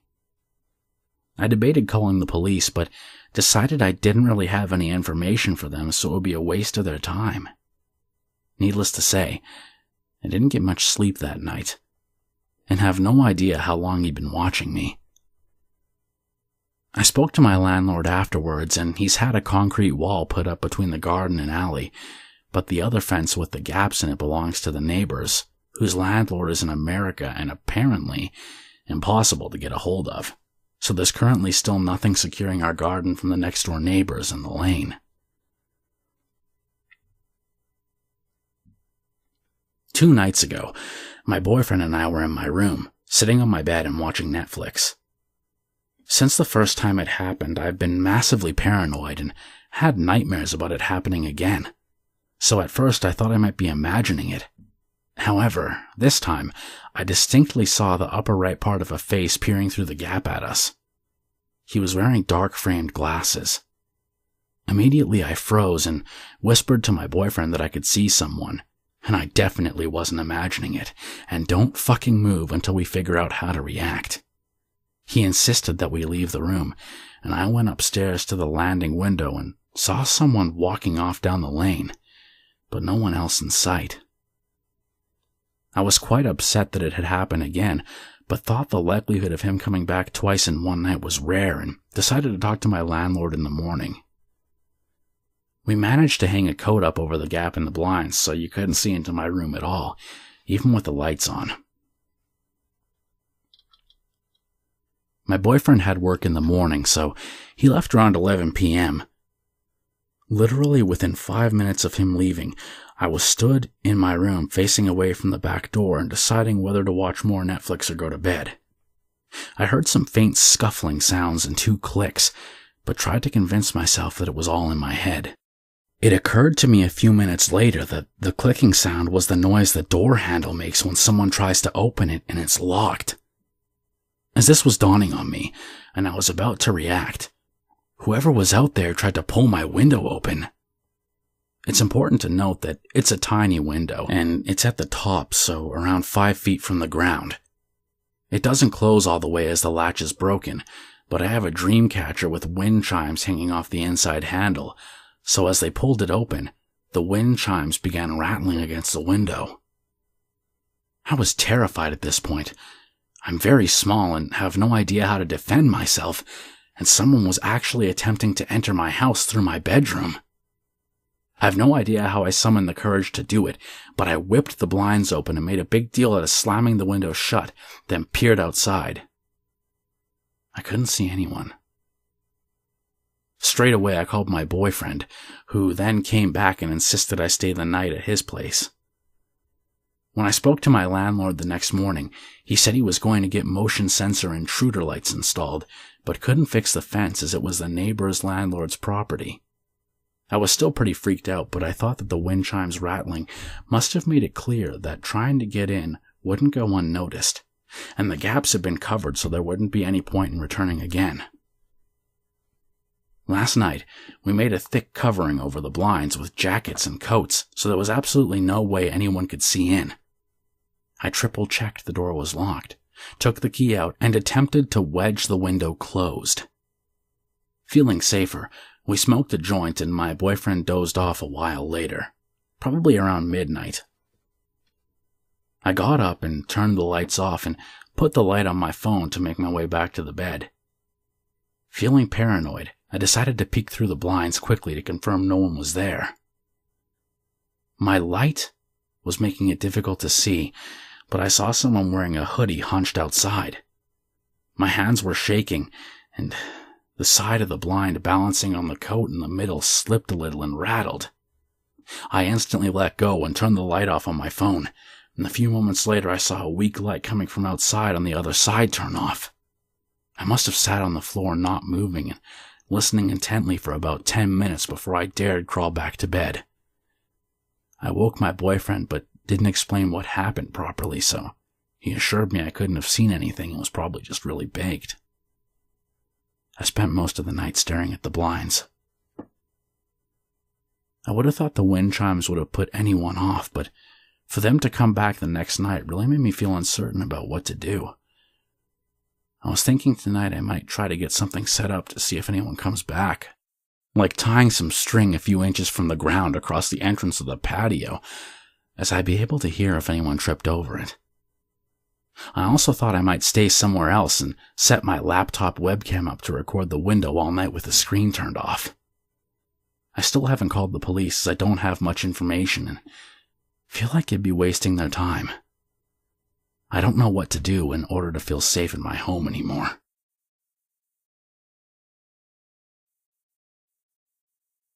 I'm 19 and currently at university.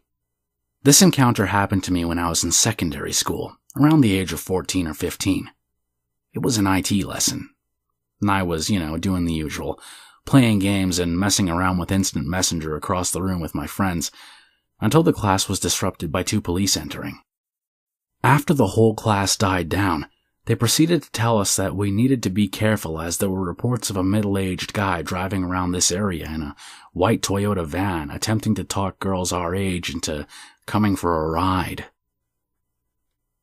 A few days passed since the police came into class and spoke to us like they'd done with the whole school presumably. I would usually finish school around 2:35 p.m., but decided to stay later to catch up on some work, so I left school around 4 p.m. Of course, I got to the bus station and the bloody school bus had left early, as usual, the jackass, so I decided to walk home. Only if I knew what was going to happen, and called my mom to pick me up instead. I'd say the walk home was around 30 minutes. I was about 3/4 of the way home.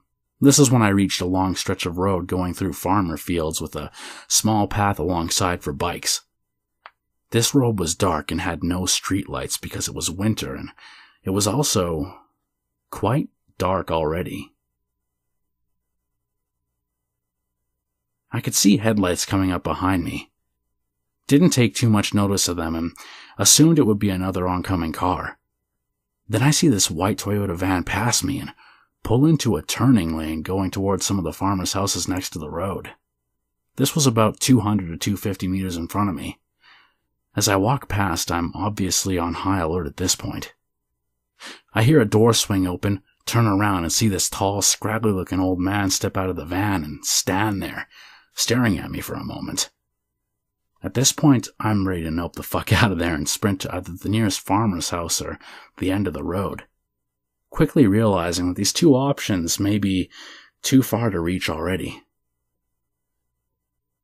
I turn around again and, at this point, assess what's going on as he starts walking towards me, so I bolted as fast as I possibly could in this stupid pencil skirt and I begin running and I can hear him behind me. He's pretty quick too. The road was veering around to the right, so as soon as I got round the bend, I was out of sight in a few seconds. I literally threw myself into this large bramble bush and sat there hiding. A few moments go by and he's nowhere to be seen, but I was so sure he was right behind me. After 5 to 10 minutes, I thought I was safe and pulled myself out of the bush. I was covered in scratches and scrapes. At the time, I didn't care what the bush was. My main priority was hiding. I began walking down the road again. I was so close to the streetlights in my village, so I thought I'd be okay, until I saw the white Toyota van pass me again. I sprinted all the way home, and as I got to my road, I saw him pass again. I told my parents, and they called the cops and reported it. They didn't find him that night, but they did find him a few days later, lurking outside our school attempting to talk to girls again. I assume he got convicted of something, as I've never seen him since. Sometimes I wonder, what made him pull up and pursue me over a short distance? What would have happened if he got a hold of me? What were his intentions? Makes my skin crawl. And what is it with the white van stereotype being so accurate? Number 48. This is a story I haven't shared till recently, probably 3 months ago. I've only told 2 people, and I think getting it out there might bring me some peace. Just a few quick notes. My dad is a drug addict who relapsed 1.5 years ago, and his life went downhill fast. He lost his house last year around March to the bank, so it's been sitting abandoned since, with some of my dad's and brother's stuff still inside. Also, I live in a small town, maybe 300 people inside city limits. Many are druggies or sex offenders, and since there's no police, it's easy to get away with shit.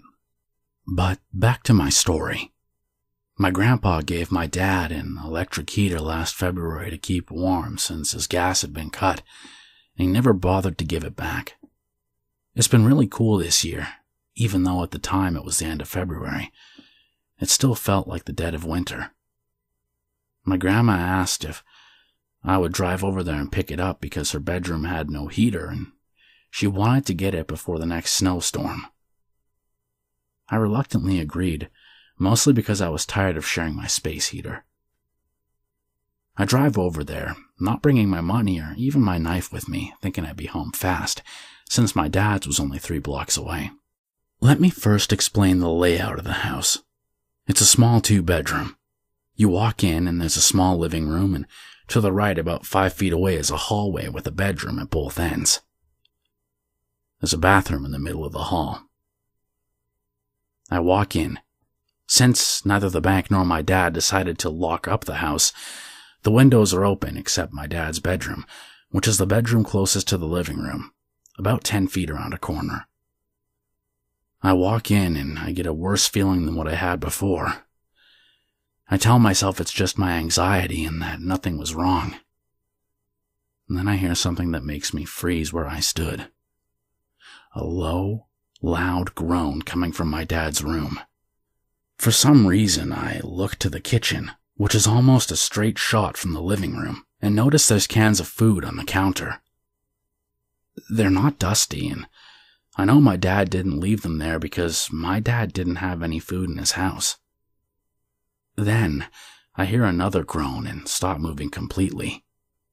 I again try to tell myself it's my anxiety, but the feeling of danger refuses to leave. Then I hear a loud bang come from the room, as if someone is getting off the bed that my dad also didn't bother to take out of the house. I reach for my knife, but I know where it is. It's laying on the bedside table 3 blocks away. I quickly weigh my options.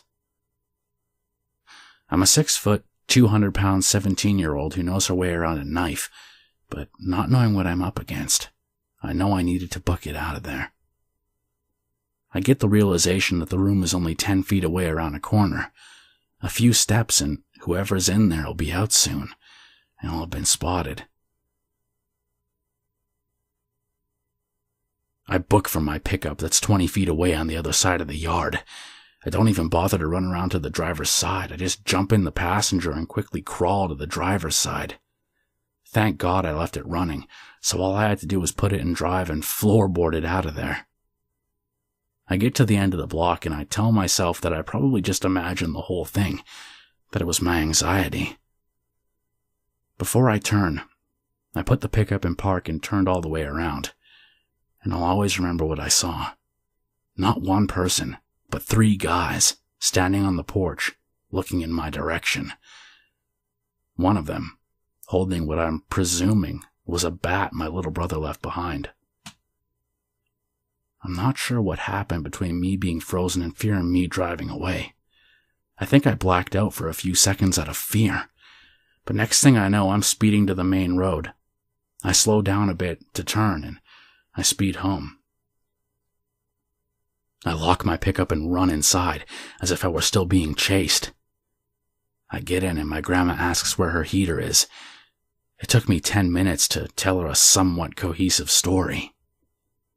My grandma insists that I was just hearing things, and to this day doesn't believe me. She tried to get me to go with her, but I refuse. No one's bothered to try and get it, and I sure as hell don't plan on it. I hate to think what would have happened if I didn't leave. Would I have been killed or kidnapped or even raped? I don't know where those guys came from, but I never seen them before in town. They were probably a bunch of druggies running from the law. I live close, and I pray they don't ever decide to come and do something horrible. I sleep with my grandfather's gun by my side leaning on my bedstand now, and I keep my knife inside the pillow next to me. Call me paranoid, and I'll admit it. I want to get my open carry license when I move into my own place. I'm going to carry my knife with me everywhere from now on. So, 3 guys in my dad's house? Let's not meet again. And if we do, I'll have my knife this time. Number 49. I recently moved into a new apartment. It's a fairly old building with annoyingly thin walls. But the rent is cheap, and it's got its own gym, so me and my roommates were easily sold on the place. We live in the corner apartment, so we only have 2 neighbors. One is a fairly old man, his partner, and their dog. They're pretty nice. The other neighbor I only met a week ago. I originally heard about her from her boyfriend.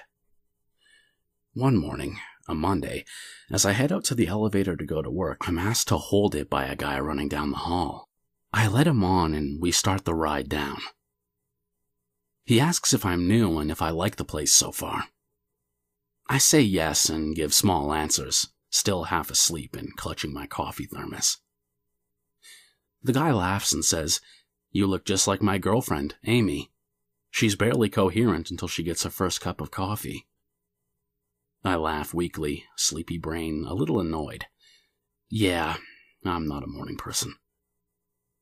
It's clear that this guy is head over heels for Amy and is a morning person. The 2-minute trek to the street outside our apartment is his excitable gabber about Amy. Apparently, he's planning something big for this weekend. He wants to do something nice for her birthday. We part ways at the street and I don't see him again.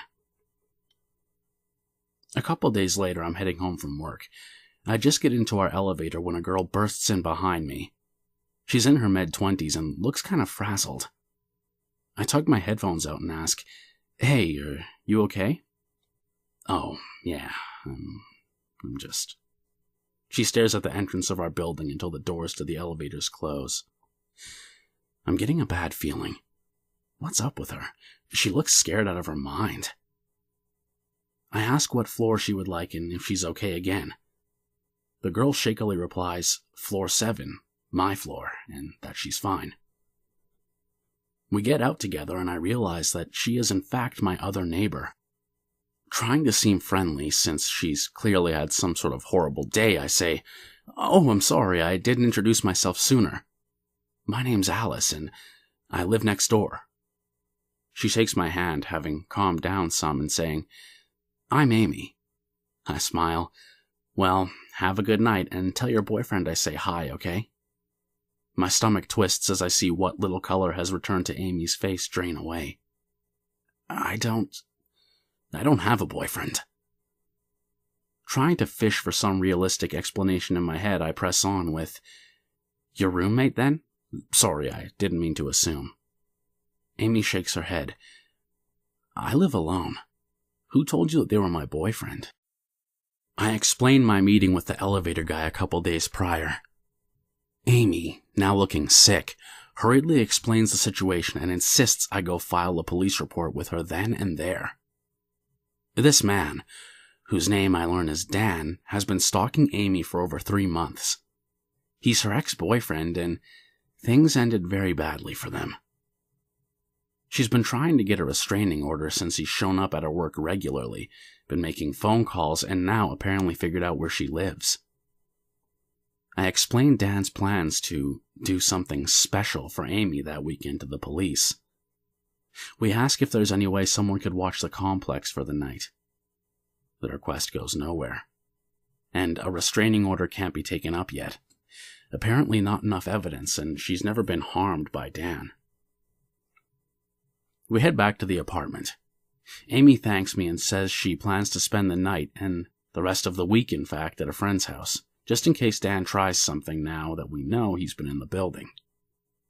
Thankfully, nothing happened and I never saw Dan again, but Amy packed her things and moved out the following week. So, Dan the stalker? Let's not meet again. Number 50. So, before I begin, this is a string of events happening from 2014 to now, April 2016. I live in a small town in Oklahoma with a population of 300, mostly old people and druggies, but it's been okay living until recently. In 2014, I shared a story on Let's Not Meet about how I went into my dad's empty house and was confronted by 3 men who were camping out there. But really, things didn't start going downhill until this January. I have 3 horses, one next to my house and a mother and foal on a lot basically 3 blocks away from my house. Now, the fence I have on the lot is a mix of wood panels, wooden and metal fencing connected by barbed wire. People have been known to untie the ties just to be assholes, so parts of the fence sag unless I fix them. I'm pretty tall, 6 foot, and muscular for a girl, so I figure I could be intimidating if I was pissed off enough. It was nearly 11 p.m. I had fed my horses and decided to fix a tie on the fence. I heard laughing coming from the other end of my block, near my neighbor's house. I look, and under the streetlight, I see 2 people running from one of my neighbor's yards, and I'm guessing since they saw the beam of light coming from my phone, they dove in the ditch. I just kind of shrugged it off, wanting to finish the fence. Something told me to look up again, so I shone my light and looked up, and when I did, they were now in the field my neighbor had for her horses. They dove back onto the ground. It was then I noticed the gaze on my horse's face. She and her baby were staring contently at the people in the field. Keep in mind, I'd just given them their feed, and it takes a lot to get a horse to stop eating unless they had to. That was my only clue that I could be in trouble. I looked back down and mumbled to Rain, the mare, that I was going to finish the tie and get the fuck out of there. 5 seconds later, I look up without the light, and they're closer, on the ground.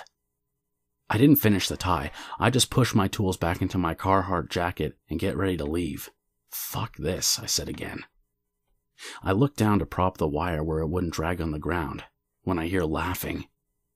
I look up, without my light again, and they're running towards me and laughing like crazy. I was pissed, and I knew they were threatening me, and that was a big mistake. I whipped my knife out, shone my light, and yelled, "Hey!" Once I did that, they ran back where they came from and down the alley. I was still pissed, so I jumped in my pickup and sped down the alley trying to look for them, but couldn't find them. I figured out where they'd come from. Behind my neighbor's house where she kept her trailer, which was near where her horses like to hunker down for the night in the winter.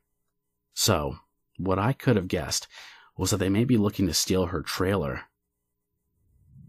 I later told my neighbor, who spread the word, and somehow, a week later, I found a post that had been dug 2 feet deep fallen into the pen, and because of that position, I knew my horse couldn't have knocked it over and that someone had to have dug it and pushed it in. The post weighed about 300 pounds, so they would have had to use a vehicle. So, I was out until 3 a.m. fixing the fence in the February cold. Now, I've been finding sections of my fence down, and every time I fix it, and it seems to go back down once again. Then, last Friday, we caught a guy who was clearly a meth user trying to steal my grandfather's work trailer at 2 in the damned afternoon. When he was questioned by my grandpa, he said Jeremy, the CEO, told him to pick it up. By the time I ran out with my gun, the guy sped off. But a week or so before, cops were called because a man in a van was trying to pick up kids around town. This happened on a Wednesday, so there was an above-average number of kids playing around in town due to church activities. Cops were called, and I went to the preacher's house and interviewed 10 kids, ranging from 5 to 13.